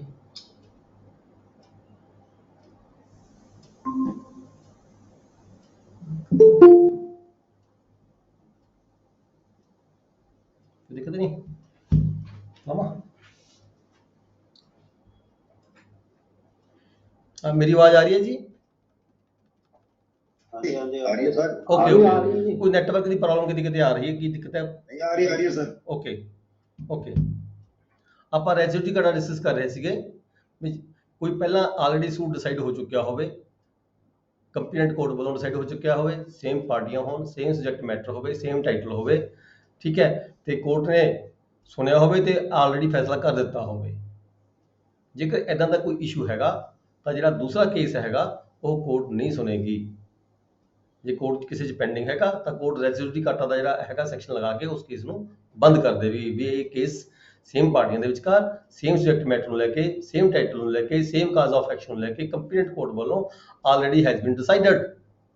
ਕੋਰਟ ਇਹ ਡਿਸਾਈਡ ਕਰਕੇ ਆਰਡਰ ਕਰਕੇ ਆਪਣਾ ਜਿਹੜਾ ਕੇਸ ਹੈਗਾ ਉਸ ਨੂੰ ਕੇਸ ਨੂੰ ਬੰਦ ਕਰ ਦੇਵੇਗੀ, ਠੀਕ ਹੈ। ਇਹਦੇ ਵਿੱਚ ਕੁਝ ਐਕਸਪਲੇਨੇਸ਼ਨ ਦਿੱਤੀਆਂ ਨੇ। ਐਕਸਪਲੇਨੇਸ਼ਨ 1 ਕੀ ਕਹਿੰਦੀ ਆ? Farmer suit decided prior. ਮੰਨ ਲਓ ਦੋ ਕੋਰਟਾਂ 'ਚ ਅਲੱਗ-ਅਲੱਗ ਸੂਟ ਚੱਲ ਰਹੇ ਨੇ, ਠੀਕ ਹੈ। ਇੱਕ ਕੋਰਟ ਦੇ ਵਿੱਚ, ਜਿਹੜੀ ਕੋਰਟ ਦੇ ਵਿੱਚ ਹੁਣ ਸੂਟ ਚੱਲ ਰਿਹਾ ਹੈ, ਅਜੇ ਡਿਸਾਈਡ ਨਹੀਂ ਕੀਤਾ ਹੈਗਾ, ਪੈਂਡਿੰਗ ਚੱਲ ਰਿਹਾ ਹੈ, ਅਜੇ ਡਿਸਾਈਡ ਨਹੀਂ ਹੋਇਆ, ਪਰ ਇਹ ਕੋਰਟ ਇੱਕ ਬੀ ਕੋਰਟ ਹੈ। ਇਹ ਕੋਰਟ ਦੇ ਵਿੱਚ ਜਿਹੜਾ ਸੂਟ ਹੈ ਚੱਲ ਰਿਹਾ ਹੈਗਾ, ਠੀਕ ਹੈ। ਕਿਸੇ ਪਾਰਟੀ ਨੇ ਅੱਗੇ ਇਨਫੋਰਮੇਸ਼ਨ ਦਿੱਤੀ ਕੋਰਟ ਦੇ ਵਿੱਚ, ਆਪਣੇ ਰਿਟਨ ਸਟੇਟਮੈਂਟ ਵਿੱਚ ਕਿਹਾ ਵੀ ਇਹ ਜਿਹੜਾ ਮੁਕੱਦਮਾ ਹੈਗਾ ਬੀ ਕੋਰਟ ਦੇ ਵਿੱਚ ਆਲਰੇਡੀ ਫੈਸਲਾ ਹੋ ਚੁੱਕਿਆ ਹੈ। ਪਰ ਦੂਜੀ ਪਾਰਟੀ ਕਹਿੰਦੀ ਹੈ ਇਹ ਤਾਂ ਜੀ ਜਿਹੜਾ ਸੂਟ ਸੀਗਾ ਆਪਣੀ ਕੋਰਟ ਦੇ ਵਿੱਚ ਪਹਿਲਾਂ ਫਾਈਲ ਹੋਇਆ ਸੀਗਾ, ਬੀ ਕੋਰਟ ਦੇ ਵਿੱਚ ਸੂਟ ਬਾਅਦ 'ਚ ਦਾਇਰ ਹੋਇਆ ਹੈਗਾ, ਬੀ ਕੋਰਟ ਨੇ ਕੇਸ ਫੈਸਲਾ ਕਰ ਦਿੱਤਾ ਹੈਗਾ, ਪਰ ਇੱਥੇ ਵੀ ਫੈਸਲਾ ਹੋਣਾ ਚਾਹੀਦਾ ਕਿਉਂਕਿ ਇੱਥੇ ਮੁਕੱਦਮਾ ਪਹਿਲਾਂ ਦਾਇਰ ਕੀਤਾ ਗਿਆ ਸੀਗਾ, ਠੀਕ ਹੈ। ਪਾਰਟੀ ਕੰਟੈਸਟ ਕਰਦੀ ਹੈ ਆਪਣੀ ਰਿਟਨ ਸਟੇਟਮੈਂਟ ਦੇ ਵਿੱਚ ਕੰਟੈਸਟ ਕਰਦੀ ਹੈ। ਇੱਥੇ ਅੱਗੇ ਐਕਸਪਲੇਨੇਸ਼ਨ ਵਿੱਚ ਸਪਸ਼ਟ ਕੀਤਾ ਗਿਆ ਹੈਗਾ ਬੇਸ਼ੱਕ ਜਿਹੜਾ ਮੁਕੱਦਮਾ ਹੈਗਾ ਕਿਸੇ ਕੋਰਟ ਦੇ ਵਿੱਚ ਬਾਅਦ 'ਚ ਦਾਇਰ ਕੀਤਾ ਗਿਆ ਹੋਵੇ, ਪਰ ਜੇ ਮੁਕੱਦਮਾ ਪਹਿਲਾਂ ਡਿਸਾਈਡ ਹੋ ਚੁੱਕਿਆ ਤਾਂ ਉਸ ਨੂੰ ਪ੍ਰਾਇਰ ਸੂਟ ਡਿਸਾਈਡਡ ਮੰਨਿਆ ਜਾਏਗਾ ਤੇ ਜਿਹੜਾ ਪਹਿਲਾਂ ਜਿਹੜਾ ਕੇਸ ਅਜੇ ਪੈਂਡਿੰਗ ਹੈਗਾ ਉਸ ਨੂੰ ਕੋਰਟ ਵੱਲੋਂ ਬੰਦ ਕਰ ਦਿੱਤਾ ਜਾਵੇਗਾ। ਬੇਸ਼ੱਕ ਆਵਾਜ਼ ਆ ਰਹੀ ਹੈ ਜੀ ਮੇਰੀ? हेलो, आ रही है सर? ओके आ ओके रही है सर? ओके ओके आ रही है सर, आ रही है। ਐਕਸਪਲੇਨੇਸ਼ਨ 1 ਸਮਝ ਆ ਗਈ ਜੀ। ਦੋ ਕੋਰਟਾਂ 'ਚ ਅਲੱਗ-ਅਲੱਗ ਕੋਰਟਾਂ 'ਚ ਇੱਕ ਕੋਰਟ A ਇੱਕ ਕੋਰਟ B ਦੇ ਵਿੱਚ ਦੋ ਮੁਕੱਦਮੇ ਆਲਰੇਡੀ ਪੈਰਲਲ ਚੱਲ ਰਹੇ ਸੀਗੇ। A ਕੋਰਟ ਦੇ ਵਿੱਚ ਮੁਕੱਦਮਾ ਪਹਿਲਾਂ ਫਾਈਲ ਹੋਇਆ ਸੀਗਾ, B ਕੋਰਟ ਦੇ ਵਿੱਚ ਮੁਕੱਦਮਾ ਬਾਅਦ 'ਚ ਫਾਈਲ ਹੋਇਆ, ਪਰ B ਕੋਰਟ ਨੇ ਕੇਸ ਨੂੰ ਪਹਿਲਾਂ ਡਿਸਾਈਡ ਕਰ ਦਿੱਤਾ। ਠੀਕ ਹੈ, ਹੁਣ A ਕੋਰਟ ਦੇ ਵਿੱਚ ਆ ਕੇ ਇੱਕ ਪਾਰਟੀ ਤਾਂ ਕਹਿੰਦੀ ਹੈ ਡਿਸਾਈਡ ਕਰੋ, ਦੂਜੀ ਪਾਰਟੀ ਕਹਿੰਦੀ ਤਾਂ ਡਿਸਾਈਡ ਹੋ ਚੁੱਕਿਆ ਜੀ, ਸੇਮ ਸਬਜੈਕਟ ਮੈਟਰ ਨੂੰ ਲੈ ਕੇ ਜਿਹੜਾ ਮੁਕੱਦਮਾ ਹੈਗਾ ਆਲਰੇਡੀ ਫੈਸਲਾ ਹੋ ਚੁੱਕਿਆ ਹੈਗਾ। ਤੇ ਦੂਜੀ ਪਾਰਟੀ ਕੰਟੈਸਟ ਕਰਦੇ ਇਹਦਾ ਮੁਕੱਦਮਾ ਜੀ ਮੈਂ ਇਹ ਕੋਰਟ 'ਚ ਪਹਿਲਾਂ ਦਾਇਰ ਕੀਤਾ ਸੀਗਾ, ਇਹ ਕੋਰਟ ਦਾ ਫੈਸਲਾ ਪਹਿਲਾਂ ਹੋਣਾ ਚਾਹੀਦਾ ਹੈਗਾ, ਪਹਿਲਾਂ ਜਾਂ ਪਿੱਛੋਂ ਇਹ ਕੋਰਟ ਵੱਲੋਂ ਫੈਸਲਾ ਹੋਣਾ ਜ਼ਰੂਰੀ ਹੈਗਾ, ਕਿਉਂਕਿ B ਕੋਰਟ ਦੇ ਵਿੱਚ ਜਿਹੜਾ ਮੈਂ ਫੈਸਲਾ ਸੂਟ ਫਾਈਲ ਕੀਤਾ ਸੀ ਬਾਅਦ 'ਚ ਕੀਤਾ ਸੀਗਾ, ਤੇ ਇਸ ਕਰਕੇ ਇਹਦਾ ਫੈਸਲਾ ਹੋਣਾ ਚਾਹੀਦਾ। ਪਰ ਇੱਥੇ ਆ ਕੇ ਐਕਸਪਲੇਨ ਕਰ ਦਿੱਤਾ, ਕਲੀਅਰ ਕਰਤਾ, ਸਪੈਸੀਫਾਈ ਕਰ ਦਿੱਤਾ, ਆਰਡਰ ਐਕਸਪਲੇਨੇਸ਼ਨ 1 ਦੇ ਵਿੱਚ ਡਿਸਾਈਡ ਕਰਤਾ ਵੀ ਮੁਕੱਦਮਾ ਚਾਹੇ ਪਹਿਲਾਂ ਦਾਇਰ ਹੋਇਆ ਚਾਹੇ ਪਿੱਛੋਂ ਦਾਇਰ ਹੋਇਆ, ਪਰ ਜਿਹੜਾ ਮੁਕੱਦਮਾ ਪਹਿਲਾਂ ਫੈਸਲਾ ਹੋ ਗਿਆ ਦੈਟ ਇਜ਼ ਫਾਈਨਲ। ਜਿਹੜਾ ਮੁਕੱਦਮਾ ਪਹਿਲਾਂ ਫੈਸਲਾ ਹੋ ਗਿਆ ਤਾਂ ਜਿਹੜਾ ਦੂਜਾ ਮੁਕੱਦਮਾ ਹੈ ਉਹ ਸੁਣਿਆ ਨਹੀਂ ਜਾਏਗਾ, ਉਹਦੇ ਤੇ ਰੈਜ਼ੀਡਿਊਟੀ ਕਟਰ ਲੱਗੇਗਾ, ਰੈਜ਼ੀਡਿਊਟੀ ਕਟਰ ਲਗਾ ਕੇ ਉਹ ਮੁਕੱਦਮੇ ਨੂੰ ਬੰਦ ਕਰ ਦਿੱਤਾ ਜਾਵੇਗਾ ਕੋਰਟ ਵੱਲੋਂ। ਕਲੀਅਰ ਹੈ ਜੀ। ਅੱਗੇ ਐਕਸਪਲੇਨੇਸ਼ਨ 2 ਹੈਗੀ ਹੈ, competency of the court shell B determined. ਜਿਹੜੀ ਕੰਪੀਟੈਂਸੀ ਹੈ ਕੋਰਟ ਦੀ ਕੰਪੀਟੈਂਸੀ ਕੀ, ਜੁਰਿਸਡਿਕਸ਼ਨ, ਟੈਰੀਟੋਰੀਅਲ, ਪੈਕੂਨਰੀ ਜੁਰਿਸਡਿਕਸ਼ਨ, ਪੈਕੂਨਰੀ ਕੰਪੀਟੈਂਸੀ, ਕਿੰਨੀ ਅਮਾਉਂਟ ਤੱਕ ਦਾ ਜਿਹੜਾ ਮੁਕੱਦਮਾ ਸੀ ਸੁਣਨ ਦਾ ਅਧਿਕਾਰ ਸੀ ਕੋਰਟ ਨੂੰ, ਕੀ ਜਿਹੜੀ ਪ੍ਰਾਪਰਟੀ ਸੀਗੀ ਉਸ ਕੋਰਟ ਦੇ ਅਧਿਕਾਰ ਖੇਤਰ ਵਿੱਚ ਪੈਂਦੀ ਸੀਗੀ। ਮਤਲਬ ਕਹਿੰਦਾ ਇਹ ਹੈਗਾ ਵੀ ਕੰਪੀਟੈਂਟ ਕੋਰਟ ਵੱਲੋਂ ਹੀ ਜਿਹੜਾ ਮੁਕੱਦਮਾ ਪਹਿਲਾਂ ਹੈਗਾ ਸੁਣਿਆ ਜਾਣਾ ਜ਼ਰੂਰੀ ਹੁੰਦਾ ਹੈ। ਥਰਡ ਹੈਗਾ the matter alleged by one admitted ਔਰ ਡਿਨਾਈਡ ਬਾਈ ਦਾ ਅਦਰ। ਜਿਹੜਾ ਹੁਣ ਮੁਕੱਦਮਾ ਜਿਸ ਕੋਰਟ ਦੇ ਵਿੱਚ ਰੈਜ਼ੀਡਿਊਟੀ ਕਾਟਾ ਦੀ ਡਿਮਾਂਡ ਕੀਤੀ ਗਈ ਵੀ ਰੈਜ਼ੀਡਿਊਟੀ ਕਾਟਾ ਹੈ ਜੀ ਇਸ ਨੂੰ ਬੰਦ ਕੀਤਾ ਜਾਵੇ, ਇਸ ਤੋਂ ਪਹਿਲਾਂ ਜਿਹੜਾ ਮੁਕੱਦਮਾ ਆਲਰੇਡੀ ਡਿਸਾਈਡ ਹੋ ਚੁੱਕਿਆ ਉਹਦਾ ਜਿਹੜਾ ਸਬਜੈਕਟ ਮੈਟਰ ਹੈਗਾ ਉਹ ਸੇਮ ਹੋਣਾ ਚਾਹੀਦਾ ਹੈ, ਤੇ ਇੱਕ ਪਾਰਟੀ ਵੱਲੋਂ ਅਲੈਜ ਕੀਤਾ ਹੋਇਆ ਡਿਮਾਂਡ ਕੀਤੀ ਹੋਣੀ ਚਾਹੀਦੀ ਹੈ ਵੀ ਇਹ ਮੇਰਾ ਇਹ ਫੈਕਟ ਹੈਗਾ, ਤੇ ਇਹ ਮੈਨੂੰ ਜਿਹੜੀ ਹੈਗੀ ਆ ਕੋਈ ਕਬਜ਼ਾ ਮੰਗਿਆ ਜਾਂ ਕਿਸੇ ਨੇ ਜੋ ਪੈਸੇ ਮੰਗੇ ਕਿਸੇ ਵਿਅਕਤੀ ਨੇ, ਠੀਕ ਹੈ, ਕੋਈ ਡਿਗਰੀ ਪਾਸ ਕਰਨ ਦੇ ਲਈ ਕਿਹਾ ਕੋਰਟ ਨੂੰ, ਤਾਂ ਦੂਜੀ ਪਾਰਟੀ ਨੇ ਉਸ ਨੂੰ ਜਾਂ ਤਾਂ ਐਡਮਿਟ ਕੀਤਾ ਜਾਂ ਡਿਨਾਈ ਕੀਤਾ ਹੈ। ਠੀਕ ਹੈ, ਸੇਮ ਪਾਰਟੀਆਂ ਹੋਣੀ ਚਾਹੀਦੀਆਂ ਨੇ, ਜਿਹੜਾ ਇੱਕ ਮੈਟਰ ਹੈ ਅਲੈਜ ਕੀਤਾ ਇੱਕ ਪਾਰਟੀ, ਦੂਜੀ ਪਾਰਟੀ ਡਿਨਾਈ ਕਰਦੀ ਹੈ, ਇਹ ਜਿਹੜਾ ਫੈਸਲਾ ਹੈਗਾ ਇਹੀ ਸੈਕੰਡ ਸੂਟ ਦੇ ਵਿੱਚ ਵੀ ਇਹੀ ਗੱਲ ਹੈਗੀ ਹੈ, ਪਹਿਲੇ ਸੂਟ ਵਿੱਚ ਵੀ ਇਹੀ ਗੱਲ ਸੀਗੀ ਕਿ ਪਹਿਲੇ ਸੂਟ 'ਚ ਡਿਸਾਈਡ ਹੋ ਚੁੱਕੀ ਤਾਂ ਦੁਬਾਰਾ ਸੂਟ ਦੇ ਵਿੱਚ ਡਿਸੀਜਨ ਨਹੀਂ ਹੋਏਗਾ। ਫਿਰ ਹੈਗਾ ਐਕਸਪਲੇਨੇਸ਼ਨ 4 ਦੇ ਵਿੱਚ ਕੀ ਹੈ, ground of the defence in the farmer suit is a matter directly in the issue. ਜਿਹੜੇ ਇਸ਼ੂ ਹੈ ਜਦੋਂ ਇਸ਼ੂ ਫਰੇਮ ਕੀਤੇ ਜਾਂਦੇ ਨੇ ਸਿਵਲ ਸੂਟਾਂ ਦੇ ਵਿੱਚ, ਉਹ ਕਹਿੰਦੇ ਜਿਹੜੀ ਗਰਾਊਂਡਸ ਹੈਗੀਆਂ, ਗਰਾਊਂਡਸ ਆਫ ਦਾ ਡਿਫੈਂਸ, ਜਿਹੜੀ ਪਾਰਟੀ ਨੇ ਡਿਫੈਂਸ ਲਿਆ ਸੀਗਾ ਉਹੀ ਡਿਫੈਂਸ ਉਹਦਾ ਹੈਗਾ the matter grounds of the defense in the former suit is a matter directly in the suit। Main ਕਹਿੰਦਾ ਵੀ ਜਿਹੜਾ ਹੁਣ ਮੁਕੱਦਮਾ ਚੱਲ ਰਿਹਾ ਦੂਜਾ ਜਿਹੜਾ ਅਜੇ ਬੰਦ ਨਹੀਂ ਕੀਤਾ, ਜਿਹਨੂੰ ਬੰਦ ਕਰਨ ਦੀ ਡਿਮਾਂਡ ਕੀਤੀ ਜਾ ਰਹੀ ਹੈ, ਠੀਕ ਹੈ, ਉਹੀ ਜਿਹੜੀ ਗਰਾਊਂਡ ਸੀਗੀ ਆਲਰੇਡੀ ਪਹਿਲਾਂ ਲੈ ਚੁੱਕੀ ਪਾਰਟੀ ਪਹਿਲੇ ਸੂਟ ਦੇ ਵਿੱਚ, ਹੁਣ ਦੁਬਾਰਾ ਇਨਡਾਇਰੈਕਟਲੀ ਜੇ ਹੋਵੇ ਇਨਡਾਇਰੈਕਟਲੀ ਹੋਵੇ, ਮਤਲਬ ਗੱਲ ਤਾਂ ਉਹੀ ਹੈ। ਇੱਕ ਪਾਰਟੀ ਕਹਿੰਦੀ ਮੈਂ ਤਾਂ ਜੀ ਇਹ ਜਿਹੜਾ ਹੈਗਾ ਸੀ ਐਗਰੀਮੈਂਟ ਮੇਰਾ ਹੋਇਆ ਸੀਗਾ ਪ੍ਰੋਪਰਟੀ ਪਰਚੇਜ ਕਰਨ ਦਾ, ਦੂਜੀ ਪਾਰਟੀ ਨੇ ਕਹਿੰਦਾ ਨਹੀਂ ਹੋਇਆ ਸੀਗਾ, ਪਹਿਲੀ ਕੋਰਟ ਨੇ ਫੈਸਲਾ ਕਰ ਦਿੱਤਾ, ਠੀਕ ਹੈ, ਸਪੈਸੀਫਿਕ ਪਰਫਾਰਮੈਂਸ ਦਾ ਦਾਅਵਾ ਦਾਇਰ ਕੀਤਾ ਕਿਸੇ ਪਾਰਟੀ ਨੇ, ਕੋਰਟ ਨੇ ਡਿਸਾਈਡ ਕਰ ਦਿੱਤਾ ਵੀ ਠੀਕ ਹੈ ਮੁਕੱਦਮਾ ਤੁਹਾਡਾ ਐਗਰੀਮੈਂਟ ਹੋਇਆ ਸੀਗਾ, ਤੇ ਤੁਸੀਂ ਇੱਕ ਪਾਰਟੀ ਨੂੰ ਡਾਇਰੈਕਸ਼ਨ ਦਿੱਤੀ ਵੀ ਤੁਸੀਂ ਕੋਰਟ ਜਾ ਕੇ ਡਿਗਰੀ ਰਜਿਸਟਰੀ ਕਰਵਾਓ, ਕੋਰਟ ਦੇ ਵਿੱਚ ਜਾ ਕੇ ਕੰਪੀਟੈਂਟ ਕੋਰਟ ਦੇ ਵਿੱਚ ਰਜਿਸਟਰੀ ਕਰਵਾਓ, ਜਾਂ ਆਪਦਾ ਜੋ ਉਹ ਆਪ ਨਹੀਂ ਆਉਂਦਾ ਤਾਂ ਜਾਂ ਰਜਿਸਟਰੀ ਕੋਰਟ ਵੱਲੋਂ ਜਿਹੜਾ ਮਤਲਬ ਕਿ ਨਿਯੁਕਤ ਕੀਤਾ ਜਾਂਦਾ, ਅਪਾਇੰਟ ਕੀਤਾ ਜਾਂਦਾ ਰਿਸੀਵਰ, ਉਹ ਜਾ ਕੇ ਰਜਿਸਟਰੀ ਕਰਵਾਏਗਾ। ਫਿਰ ਹੁਣ ਇਸੇ ਨੇਚਰ ਦਾ ਕੇਸ ਆ ਕੇ ਦੂਜੀ ਕੋਰਟ ਦੇ ਵਿੱਚ ਫਿਰ ਫਾਈਲ ਹੋ ਜਾਵੇ ਜਾਂ ਚੱਲ ਰਿਹਾ ਹੋਵੇ ਤਾਂ ਇਹ ਦੁਬਾਰਾ ਨਹੀਂ ਸੁਣਿਆ ਜਾਏਗਾ, ਇਹ ਜਿਹੜਾ ਕੋਰਟ ਵੱਲੋਂ ਬੰਦ ਕਰ ਦਿੱਤਾ ਜਾਵੇਗਾ। ਰੈਜ਼ੀਡਿਊਟੀ ਕਾਟਾ ਦੇ ਜਿਹੜੀ ਹੈਗੀ ਸੈਕਸ਼ਨ 11 ਦਾ ਜਿਹੜਾ ਬੈਨੀਫਿਟ ਹੈ, ਜੇ ਆਲਰੇਡੀ ਡਿਸਾਈਡ ਹੋ ਚੁੱਕਿਆ ਹੈ ਕੇਸ ਤਾਂ ਜਿਹੜੀ ਪਾਰਟੀ ਹੈਗੀ ਆ ਉਹ ਰੈਜ਼ੀਡਿਊਟੀ ਕਾਟਾ ਦਾ ਬੈਨੀਫਿਟ ਲਵੇਗੀ, ਤਾਂ ਕਿ ਦੁਬਾਰਾ ਜਿਹੜਾ ਕੇਸ ਹੈ ਬਾਰ-ਬਾਰ ਉਹਦੇ ਤੇ ਕੋਈ ਜ਼ਰੂਰਤ ਨਾ ਪਵੇ ਫੈਸਲਾ ਕਰਨ ਦੀ। Then explanation 5 any relief claimed in the plaint refused। ਉਹੀ ਗੱਲ ਦੁਬਾਰਾ ਫੇਰ ਆ ਗਈ ਵੀ ਜਿਹੜੀ ਰਿਲੀਫ ਉਹਨੇ ਮੰਗੀ ਸੀਗੀ, ਠੀਕ ਹੈ, ਪਹਿਲੇ ਕੇਸ ਦੇ ਵਿੱਚ ਦੂਜੇ ਵਿਅਕਤੀ ਨੇ ਉਹ ਜਿਹੜੀ ਰਿਫਿਊਜ਼ ਕੀਤੀ ਸੀਗੀ, ਇਹ ਜਿਹੜਾ ਦੂਜਾ ਕੇਸ ਚੱਲ ਰਿਹਾ ਹੈਗਾ ਦੂਜੇ ਕੇਸ 'ਚ ਵੀ ਉਹੀ ਰਿਲੀਫ ਮੰਗੀ ਜਾ ਰਹੀ ਹੈ, ਤੇ ਜਿਹੜੀ ਪਾਰਟੀ ਹੈ ਉਹੀ ਰਿਫਿਊਜ਼ ਕਰ ਰਹੀ ਹੈ, ਠੀਕ ਹੈ। ਜਦੋਂ ਕੇਸ ਆਲਰੇਡੀ ਡਿਸਾਈਡ ਹੋ ਚੁੱਕਿਆ ਤਾਂ ਦੁਬਾਰਾ ਕੇਸ ਜਿਹੜਾ ਹੈ ਚੱਲੇਗਾ। ਪਰਸਨ ਲਿਟੀਗੇਟਿੰਗ ਬੋਨਾਫਾਈਡ, ਮਤਲਬ ਕੋਈ ਚਲਾਕੀ ਚਲੂਕੀ ਨਹੀਂ ਹੈਗੀ, ਪਰਸਨ ਜਿਹੜੇ ਹੈਗੇ ਨੇ ਦੋਨੇ ਪਾਰਟੀਆਂ ਹੈਗੀਆਂ ਨੇ ਬੋਨਾਫਾਈਡ ਲਿਟੀਗੇਟ ਕਰ ਰਹੀਆਂ ਨੇ, ਆਲਰੇਡੀ ਕੇਸ ਡਿਸਾਈਡ ਹੋ ਚੁੱਕਿਆ, ਦੁਬਾਰਾ ਕੇਸ ਨਹੀਂ ਚੱਲੇਗਾ। ਫਿਰ ਅਗਰ explanation 7 execution of the degree, ਉਹ ਕਹਿੰਦੇ ਵੀ ਜੇ ਪਹਿਲਾਂ ਆਲਰੇਡੀ ਕੇਸ ਜਿਹੜਾ ਡਿਸਾਈਡ ਹੋ ਚੁੱਕਿਆ ਕਿਸੇ ਕੋਰਟ ਦੇ ਵਿੱਚ, ਡਿਗਰੀ ਪਾਸ ਕਰਦੀ ਕੋਰਟ ਨੇ ਡਿਗਰੀ ਪਾਸ ਕਰਦੀ ਹੋਈ ਜਿਹੜੀ ਪ੍ਰਾਪਰਟੀ ਹੈ ਇਹਦਾ ਜਿਹੜਾ ਪੋਜੈਸ਼ਨ ਹੈਗਾ ਪਾਰਟੀ ਨੂੰ ਦਿੱਤਾ ਜਾਵੇ, ਐਗਜ਼ੀਕਿਊਟਿੰਗ ਕੋਰਟ ਕੋਲੇ ਭੇਜ ਦਿੱਤਾ। ਜਿਸ ਕੋਰਟ ਨੇ ਮਤਲਬ ਅਜ਼ਰਾਏ ਕਰਨੀ ਹੈਗੀ ਹੈ ਉਸ ਕੋਰਟ ਕੋਲੇ ਕੇਸ ਆ ਗਿਆ, ਡਿਗਰੀ ਪਾਸ ਹੋ ਕੇ ਆ ਗਈ ਕਿਸੇ ਕੰਪੀਟੈਂਟ ਕੋਰਟ ਵੱਲੋਂ, ਠੀਕ ਹੈ। ਹੁਣ ਜਿਹੜਾ ਕੇਸ ਚੱਲ ਰਿਹਾ ਐਗਜ਼ੀਕਿਊਸ਼ਨ ਲਈ ਚੱਲ ਰਿਹਾ ਹੈ, ਅਜ਼ਰਾਏ ਲਈ ਚੱਲ ਰਿਹਾ, ਅਜ਼ਰਾਏ ਕੋਰਟ ਵੱਖਰੀ ਹੈ ਮੰਨ ਲਓ, ਠੀਕ ਹੈ। ਤਾਂ ਜਦੋਂ ਅਜ਼ਰਾਏ ਕੋਰਟ ਨੇ ਜਿਹੜੀ ਐਗਜ਼ੀਕਿਊਸ਼ਨ ਕੋਰਟ ਹੈ ਉਹ ਕੋਈ ਫੈਸਲਾ ਕਰ ਚੁੱਕੀ ਹੈ, ਤਾਂ ਦੁਬਾਰਾ ਕਿਸੇ ਐਗਜ਼ੀਕਿਊਟਿੰਗ ਕੋਰਟ ਦੇ ਵਿੱਚ ਜਿਸ ਬੰਦੇ ਦੇ ਹੱਕ ਦੇ ਵਿੱਚ ਡਿਗਰੀ ਪਾਸ ਹੋਈ ਵੀ ਹੈ, ਯਾਨੀ ਕਿ ਡਿਗਰੀ ਹੋਲਡਰ ਦੇ ਵਿੱਚ ਹੱਕ ਦੇ ਵਿੱਚ ਡਿਗਰੀ ਪਾਸ ਹੋਈ ਵੀ ਹੈ, ਡਿਗਰੀ ਹੋਲਡਰ ਨੇ ਇੱਕ ਵਾਰੀ ਪਹਿਲਾਂ ਐਗਜ਼ੀਕਿਊਸ਼ਨ ਦਾ ਜਿਹੜਾ ਕੇਸ ਹੈਗਾ ਇੱਕ ਕੋਰਟ ਦੇ ਵਿੱਚ ਡਿਸਾਈਡ ਹੋ ਚੁੱਕਿਆ, ਮੰਨ ਲਓ ਉਹਦੇ ਖਿਲਾਫ ਹੋ ਗਿਆ, ਠੀਕ ਹੈ, ਤਾਂ ਦੂਜੀ ਕੋਰਟ ਦੇ ਵਿੱਚ ਜਾ ਕੇ ਉਹ ਫਿਰ ਐਗਜ਼ੀਕਿਊਸ਼ਨ ਲਈ ਦਾਵਾ ਨਹੀਂ ਪਾ ਸਕੇਗਾ, ਕਿਉਂਕਿ already decided by the ਐਗਜ਼ੀਕਿਊਟਿੰਗ court. ਇੱਥੇ ਦੇਖੋ ਫਰਕ ਹੈ, ਇੱਕ ਤਾਂ ਕੋਰਟ ਪਹਿਲੀ ਸੀਗੀ ਜਿਹਨੇ ਦਾਵਾ ਡਿਸਾਈਡ ਕੀਤਾ, ਉਹ ਕੋਰਟ ਵੱਖਰੀ ਹੋ ਗਈ, ਠੀਕ ਹੈ, ਉਹਦਾ ਦਾਵਾ ਡਿਸਾਈਡ ਕਰ ਦਿੱਤਾ। ਇਹ ਗੱਲ ਇੱਥੇ ਆ ਕੇ ਐਕਸਪ੍ਰੈਸ਼ਨ 7 ਚ ਕੀਤੀ ਹੈ ਗੱਲ ਐਗਜ਼ੀਕਿਊਸ਼ਨ ਦੀ, ਇੱਥੇ ਐਗਜ਼ੀਕਿਊਟਿੰਗ ਕੋਰਟ ਹੈਗੀ ਹੈ, ਦਾਵਾ ਡਿਸਾਈਡ ਨਹੀਂ ਕੀਤਾ ਐਗਜ਼ੀਕਿਊਟਿੰਗ ਕੋਰਟ ਨੇ, ਦਾਵਾ ਡਿਸਾਈਡ ਕੀਤਾ ਕਿਸੇ ਜਿਹੜੀ original jurisdiction of the court ਹੈਗੀ ਹੈ, ਦਾਵਾ ਡਿਸਾਈਡ ਉਹਨੇ ਕਰਤਾ, ਡਿਗਰੀ ਪਾਸ ਕਰ ਦਿੱਤੀ, ਜਜਮੈਂਟ ਪਾਸ ਕਰ ਦਿੱਤੀ, ਜਜਮੈਂਟ ਨੂੰ ਲਾਗੂ ਕਰਨ ਦੇ ਲਈ, ਡਿਗਰੀ ਨੂੰ ਲਾਗੂ ਕਰਨ ਦੇ ਲਈ ਐਗਜ਼ੀਕਿਊਸ਼ਨ ਕੋਰਟ ਦੇ ਕੋਲ ਕੇਸ ਆ ਗਿਆ, ਐਗਜ਼ੀਕਿਊਸ਼ਨ ਕੋਰਟ ਨੇ ਜਿਹੜੀ ਹੈਗੀ ਹੈ ਉਹਨੇ ਵੀ ਅਬ ਤੱਕ ਕੋਈ ਡਿਸੀਜਨ ਦੇ ਦਿੱਤਾ, ਜੇ ਤਾਂ ਉਹਨੇ ਕਹਿਤਾ ਵੀ ਇਹ ਜਿਹੜੀ ਡਿਗਰੀ ਪਾਸ ਐਗਜ਼ੀਕਿਊਟ ਨਹੀਂ ਹੋ ਸਕਦੀ, ਰੀਜ਼ਨ ਮੇ ਵੀ ਕੋਈ ਵੀ ਹੋ ਸਕਦਾ ਹੈ, ਮਤਲਬ ਕਹਿਣ ਦਾ ਭਾਵ ਇਹ ਹੈ ਵੀ ਡਿਗਰੀ ਹੋਲਡਰ ਦੇ ਹੱਕ ਦੇ ਵਿੱਚ ਜਿਹੜੀ ਐਗਜ਼ੀਕਿਊਸ਼ਨ ਹੈ ਉਹ ਨਹੀਂ ਹੋ ਪਾਈ, ਤਾਂ ਐਗਜ਼ੀਕਿਊਸ਼ਨ ਦੇ ਫੈਸਲੇ ਦੇ ਦੁਆਰਾ ਪਹਿਲਾਂ ਕਿਸੇ ਹੋਰ ਕੋਰਟ ਦੇ ਵਿੱਚ ਐਗਜ਼ੀਕਿਊਟਨ ਦੇ ਲਈ ਜਿਹੜਾ ਡਿਗਰੀ ਹੋਲਡਰ ਹੈ ਨਹੀਂ ਜਾ ਸਕਦਾ। 8ਵੀਂ ਐਕਸਪ੍ਰੈਸ਼ਨ ਹੈਗੀ ਹੈ an issue heard and finally decided by the court.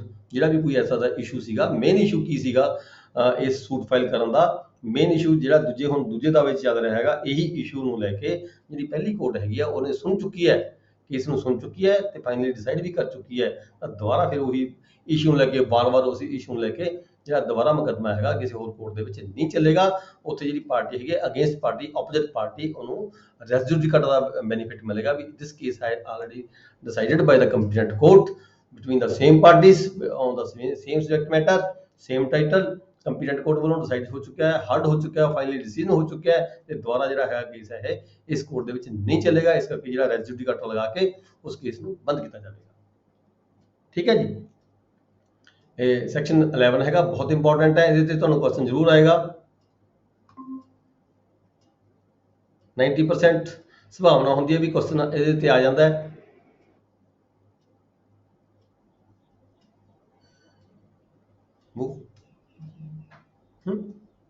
ਹਾਂਜੀ, ਨੈਕਸਟ ਅਸੀਂ ਪੜ੍ਹਿਆ ਸੀਗਾ ਸੈਕਸ਼ਨ 12। ਇਹ ਅਸੀਂ ਜੋ ਪੜ੍ਹੇ ਸੀ ਪਹਿਲਾਂ, ਅਸੀਂ ਉਸ ਨੂੰ ਰਿਵਾਈਜ਼ ਕਰ ਰਹੇ ਹਾਂ ਜੀ, ਕਿਉਂਕਿ ਰਿਵਾਈਜ਼ ਮੈਂ ਤਾਂ ਕਰ ਰਿਹਾ ਕਿਉਂਕਿ ਇਹ ਬਹੁਤ ਹੀ ਇੰਪੋਰਟੈਂਟ ਸੈਕਸ਼ਨਸ ਹੈਗੇ ਨੇ, ਅੱਗੇ ਅਸੀਂ ਅੱਗੇ ਵਧੀ ਜਾਈਏ ਤੇ ਪਿੱਛੇ ਸਾਡੇ ਕੁਝ ਯਾਦ ਨਾ ਰਹੇ, ਤੇ ਇਸ ਕਰਕੇ ਮੈਂ ਥੋੜਾ ਰਿਵਾਈਜ਼ ਕਰ ਰਿਹਾ ਇੰਪੋਰਟੈਂਟ ਸੈਕਸ਼ਨਸ ਨੂੰ। ਇਹਦੇ ਵਿੱਚ ਵੀ ਪੜ੍ਹਿਆ ਦਾ ਜਿਹੜਾ ਲੈਕਚਰ ਸੀ ਉਹਦੇ ਜੋ ਮੈਂ ਇੰਪੋਰਟੈਂਟ ਸੈਕਸ਼ਨ ਹੀ ਦੇਖ ਰਿਹਾ। ਸੈਕਸ਼ਨ 12 ਹੈਗਾ bar to the further suit. Section 12 ਚ ਕੀ ਕਿਹਾ ਗਿਆ, ਜੇ ਕਿਸੇ ਇੱਕ ਪਾਰਟੀ ਨੇ ਪਹਿਲਾਂ ਕੋਈ ਮੁਕੱਦਮਾ ਦਾਇਰ ਕੀਤਾ, ਠੀਕ ਹੈ, ਉਹ ਉਹਦੇ ਖਿਲਾਫ ਹੋ ਗਿਆ, ਡਿਸਾਈਡ ਹੋ ਚੁੱਕਿਆ, ਤਾਂ ਉਸੇ ਮੁਕੱਦਮੇ ਨੂੰ ਲੈ ਕੇ, ਉਸੇ ਇਸ਼ੂ ਨੂੰ ਲੈ ਕੇ ਬਾਰ-ਬਾਰ, ਠੀਕ ਹੈ, ਉਹ ਜਿਹੜਾ ਵਿਅਕਤੀ ਹੈਗਾ ਕਿਸੇ ਹੋਰ ਕੋਰਟ 'ਚ ਜਾ ਰਿਹਾ ਹੈਗਾ ਉਹ ਨਹੀਂ ਜਾ ਪਾਏਗਾ। Precluded bar to the further suits where plaintiff is precluded. ਉੱਥੇ ਪਲੈਂਟਿਫ ਨੂੰ ਜੇ ਇੱਕ ਕੋਰਟ ਨੇ ਪਹਿਲੇ ਮੁਕੱਦਮੇ 'ਚ ਹੀ ਪ੍ਰਕਲੂਡ ਕਰ ਦਿੱਤਾ ਵੀ ਨਹੀਂ ਇਹ ਮੁਕੱਦਮਾ ਤੁਸੀਂ ਨਹੀਂ ਫਾਈਲ ਕਰ ਸਕਦੇ, ਤਾਂ ਉਹੀ ਮੁਕੱਦਮੇ ਨੂੰ ਲੈ ਕੇ, ਉਸੇ ਇਸ਼ੂ ਨੂੰ ਲੈ ਕੇ ਜੇ ਕੋਈ ਪਾਰਟੀ ਦੁਬਾਰਾ ਪਲੈਂਟਿਫ ਕਿਸੇ ਹੋਰ ਕੋਰਟ ਦੇ ਵਿੱਚ ਜਾਂਦਾ ਹੈ ਤਾਂ ਦੈਨ ਸੈਕਸ਼ਨ 12 ਲੱਗੇਗਾ ਉਸ ਤੇ। ਸੈਕਸ਼ਨ 12 ਦੇ ਤਹਿਤ ਉਹਨੂੰ ਪਹਿਲਾਂ ਹੀ ਕੋਰਟ ਨੇ ਰੋਕਿਆ ਸੀਗਾ ਤਾਂ ਦੁਬਾਰਾ ਉਹ ਮੁਕੱਦਮਾ ਦਾਇਰ ਨਹੀਂ ਕਰ ਸਕਦਾ। ਠੀਕ ਹੈ ਜੀ, ਅੱਗੇ ਸੈਕਸ਼ਨ 13 ਹੈਗਾ ਵੈਨ ਫੋਰਨ ਜਜਮੈਂਟਸ ਨਾਨ ਕਨਕਲੂਸਿਵ। ਜਦੋਂ ਕਿਸੇ ਫੋਰਨ ਦੇ ਵਿੱਚ ਕੋਈ ਜਜਮੈਂਟ ਪਾਸ ਹੋਈ ਹੁੰਦੀ ਹੈ ਉਹ ਕਦੋਂ ਤੱਕ ਉਹ ਕਨਕਲੂਸਿਵ ਨਹੀਂ ਹੁੰਦੀ, ਕਿਹੜੇ ਮੈਟਰਸ ਉਹਦੇ ਵਿੱਚ ਹੁੰਦੇ ਆ ਜਿਹਨਾਂ ਨੂੰ ਲੈ ਕੇ ਅਸੀਂ ਜਿਹੜੀ ਜਜਮੈਂਟ ਹੈਗੀ ਆ ਉਸ ਨੂੰ ਇੱਥੇ ਐਗਜ਼ੀਕਿਊਟ ਨਹੀਂ ਕਰ ਪਾਉਂਦੇ, ਉਹਦੀ ਐਗਜ਼ੀਕਿਊਸ਼ਨ ਨਹੀਂ ਕਰਦੇ ਹੈਗੇ। ਉਹ ਕਿਹੜੇ ਕਾਰਨ ਹੋ ਸਕਦੇ ਆ।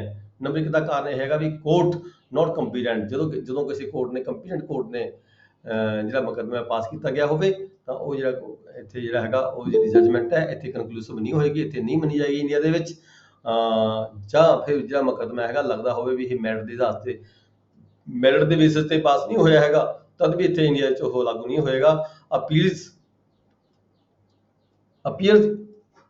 ਇਨਕਰੈਕਟ, ਜਦੋਂ ਮੁਕੱਦਮਾ ਦੇਖਣ ਸਾਰ, ਡਿਗਰੀ ਦੇਖਣ ਸਾਰ, ਜੱਜਮੈਂਟ ਦੇਖਣ ਸਾਰ ਇਹ ਮਹਿਸੂਸ ਹੁੰਦਾ ਹੋਵੇ ਕੋਰਟ ਨੂੰ, ਇਸ ਕੋਰਟ ਨੇ ਇਸ ਨੂੰ ਅੱਗੇ ਲਾਗੂ ਕਰਨਾ ਹੈ, ਇਹ ਪਤਾ ਲੱਗਦਾ ਵੀ ਇਹ ਮੁਕੱਦਮਾ ਤਾਂ ਬਿਲਕੁਲ ਹੀ ਗਲਤ ਹੈ, ਇਹਦਾ ਪਾਰਟੀਆਂ ਉੱਥੇ ਡਿਸਾਈਡ ਡਿਗਰੀ ਕਰਾ ਹੀ ਨਹੀਂ ਸਕਦੀਆਂ ਸੀਗੀਆਂ, ਡਿਗਰੀ ਹੋ ਹੀ ਨਹੀਂ ਸਕਦੀ ਸੀ, ਜੱਜਮੈਂਟ ਹੋ ਹੀ ਨਹੀਂ ਸੀ ਸਕਦੀ। ਇਹ ਤਾਂ ਨਾ ਹੀ ਕੋਰਟ ਨੂੰ ਅਧਿਕਾਰ ਹੈ, ਨਾ ਹੀ ਪਲੈਂਟਿਫ ਨੂੰ ਦਾਵਾ ਦਾਇਰ ਕਰਨ ਦਾ ਅਧਿਕਾਰ ਸੀ, ਨਾ ਹੀ ਕੋਰਟ ਕੋਲੇ ਕੰਪੀਟੈਂਟ ਸੀ, ਨਾ ਹੀ ਉਹਦੀ ਕੋਈ ਜੁਰਿਸਡਿਕਸ਼ਨ ਸੀਗੀ। ਤਾਂ ਇਦਾਂ ਦੇ ਜਿਹੜੇ ਕੇਸ ਨੇ ਇੱਥੇ ਇੰਡੀਆ 'ਚ ਆ ਕੇ ਲਾਗੂ ਨਹੀਂ ਹੁੰਦੇ ਹੈਗੇ ਜੇ ਕੋਈ ਡਿਗਰੀ ਬਾਹਰਲੇ ਕੰਟਰੀ ਦੇ ਵਿੱਚ ਪਾਸ ਕੀਤੀ ਹੋਈ ਹੁੰਦੀ ਹੈ। ਆਪੋਜ਼ਿਟ ਨੈਚੁਰਲ ਜਸਟਿਸ, ਜੇ ਹੁਣ ਆਪਣੇ ਇੰਡੀਆ ਦੇ ਵਿੱਚ ਜਸਟਿਸ ਹੈ, ਨੈਚੁਰਲ ਜਸਟਿਸ ਹੈ, ਨੈਚੁਰਲ ਜਸਟਿਸ ਨੂੰ ਲੈ ਕੇ ਉਹਦੇ ਖਿਲਾਫ ਹੈ ਜਿਹੜਾ ਡਿਗਰੀ ਪਾਸ ਹੋਈ ਵੀ ਹੈ, ਠੀਕ ਹੈ, ਕਾਨੂੰਨ ਦੇ ਖਿਲਾਫ ਹੈ, ਇੰਡੀਆ ਦੇ ਕਾਨੂੰਨ ਦੇ ਖਿਲਾਫ ਹੈ, ਨੈਚੁਰਲ ਜਸਟਿਸ ਦੇ ਖਿਲਾਫ ਹੈਗੀ ਹੈ ਕੋਈ ਡਿਗਰੀ ਪਾਸ ਹੋਈ ਵੀ ਹੈ ਫੋਰਨ ਕੰਟਰੀ ਦੇ ਵਿੱਚੋਂ, ਫੋਰਨ ਕੋਰਟ ਦੇ ਵਿੱਚੋਂ, ਠੀਕ ਹੈ, ਉਹ ਇੰਡੀਆ 'ਚ ਆ ਕੇ ਲਾਗੂ ਨਹੀਂ ਹੋਏਗੀ। ਇਸ ਲਈ ਓਬਟੇਨਡ ਬਾय ਫਰਾਡ, ਜੇ ਕੋਈ ਝੂਠੇ ਗਲਤ ਬਿਆਨੀ ਕਰਕੇ, ਫਰਾਡ ਕਰਕੇ, ਫੋਰਟਮਿਟੀ ਦੇ ਨਾਲ ਕੋਈ ਮੁਕੱਦਮਾ, ਕੋਈ ਡਿਗਰੀ ਪਾਸ ਕਰਵਾ ਲੈਂਦਾ ਕਿਸੇ ਫੋਰਨ ਕੰਟਰੀ ਦੇ ਵਿੱਚੋਂ, ਫੋਰਨ ਕੋਰਟ ਦੇ ਵਿੱਚੋਂ, ਠੀਕ ਹੈ, ਤਦ ਵੀ ਉਹ ਡਿਗਰੀ ਹੈਗੀ ਹੈ ਇੰਡੀਆ ਦੇ ਵਿੱਚ ਲਾਗੂ ਨਹੀਂ ਹੋਏਗੀ।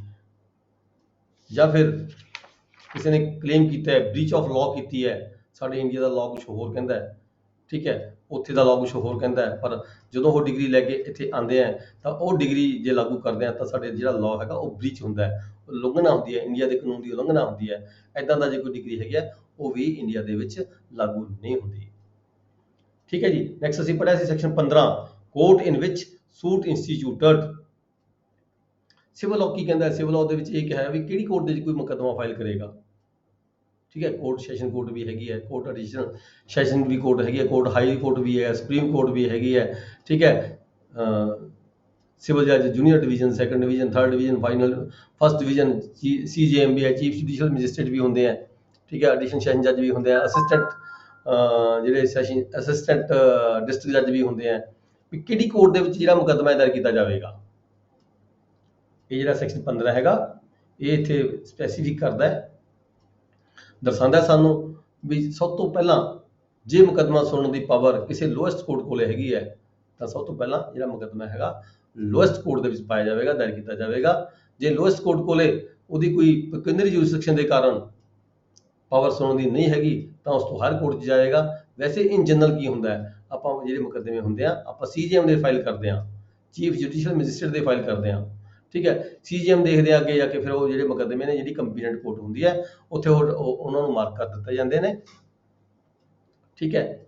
ਜਿਵੇਂ ਜਿਵੇਂ ਸੈਸ਼ਨ ਕੋਰਟ ਨੇ ਉਹਨਾਂ ਨੂੰ ਜਿਹੜਾ ਪ੍ਰੋਸੀਜਰ, ਜਿਹੜਾ ਬਿਜ਼ਨਸ ਆਫ ਵਰਕਿੰਗ ਜਿਵੇਂ ਜਿਵੇਂ ਅਲੋਟ ਕੀਤਾ ਹੋਇਆ ਹੁੰਦਾ ਉਹਦੇ ਮੁਤਾਬਕ ਜਿਵੇਂ ਪ੍ਰੈਕਟੀਕਲ ਜਿਹੜਾ ਚੱਲਦਾ ਹੈਗਾ ਉਹ ਜਿਹੜੇ ਮੁਕੱਦਮੇ ਆ ਇੱਕ ਥਾਂ ਤੇ ਫਾਈਲ ਹੁੰਦੇ ਆ ਤੇ ਉੱਥੋਂ ਐਂਟਰ ਹੋ ਕੇ ਤੇ ਉੱਥੋਂ ਮਾਰਕਿੰਗ ਹੋ ਕੇ ਕੰਪੀਟੈਂਟ ਕੋਰਟ ਵਿੱਚ ਚਲੇ ਜਾਂਦੇ ਨੇ, ਉੱਥੇ ਜਾ ਕੇ ਫਿਰ ਉਹਦਾ ਜਿਹੜਾ ਟ੍ਰਾਇਲ ਚੱਲਦਾ ਹੈਗਾ। ਮਤਲਬ ਕਹਿਣ ਦਾ ਭਾਵ ਇਹ ਹੈ ਵੀ ਡਾਇਰੈਕਟਲੀ ਤੁਹਾਨੂੰ ਜਾ ਕੇ ਹਾਈ ਕੋਰਟ 'ਚ ਜਾਂ ਡਾਇਰੈਕਟਲੀ ਜਾ ਕੇ ਤੁਸੀਂ ਸੈਸ਼ਨ ਕੋਰਟ ਦੇ ਵਿੱਚ ਜਿਹੜਾ ਮੁਕੱਦਮਾ ਦਾਇਰ ਨਹੀਂ ਕਰ ਸਕਦੇ। ਜਿਹੜਾ ਮੁਕੱਦਮਾ ਹੈਗਾ ਪਹਿਲਾਂ ਜੇ ਕਿਸੇ ਲੋਅਰ ਕੋਰਟ ਨੂੰ ਸੁਣਨ ਦਾ ਅਧਿਕਾਰ ਹੈਗਾ ਤਾਂ ਜਿਹੜੀ ਲੋਐਸਟ ਕੋਰਟ ਹੈਗੀ ਹੈ ਉਹ ਮੁਕੱਦਮਾ ਸੁਣੇਗੀ, ਦੈਨ ਫਰਦਰ ਅੱਗੇ ਅਪੀਲਾਂ ਦੀਆਂ ਜਾਣਗੀਆਂ। ਨੈਕਸਟ ਅਸੀਂ ਪੜ੍ਹਿਆ ਸੀਗਾ section 16, suit to be instituted where property situate. ਦੇਖੋ ਇਹ ਅਧਿਕਾਰ ਖੇਤਰ ਆਪਾਂ ਨੂੰ ਸਾਰਿਆਂ ਨੂੰ ਪਤਾ ਹੈ, ਜੇ ਪ੍ਰੋਪਰਟੀ ਲੁਧਿਆਣੇ ਦੀ ਹੈ ਤਾਂ ਲੁਧਿਆਣੇ ਦੀ ਕੋਰਟ ਸੁਣੇਗੀ, ਜੇ ਪ੍ਰੋਪਰਟੀ ਪਟਿਆਲੇ ਦੀ ਹੈ ਤਾਂ ਪਟਿਆਲੇ ਦੀ ਕੋਰਟ ਸੁਣੇਗੀ। ਫਿਰ ਕਿਹੜੀ ਕੋਰਟ ਕਿਹੜੀ ਸੁਣੇਗੀ? ਜਿਸ ਕੋਰਟ ਦੇ ਅਧਿਕਾਰ ਖੇਤਰ 'ਚ ਉਹ ਪ੍ਰੋਪਰਟੀ ਪੈਂਦੀ ਹੈ, ਠੀਕ ਹੈ। ਤੇ ਇਹਦੇ ਵਿੱਚ ਕੀ ਹੈ? Suit to be instituted where property situate. ਇਹਦੇ ਦੋ ਤਿੰਨ ਕਲਾਉਜ਼ਸ ਹੈਗੇ ਨੇ।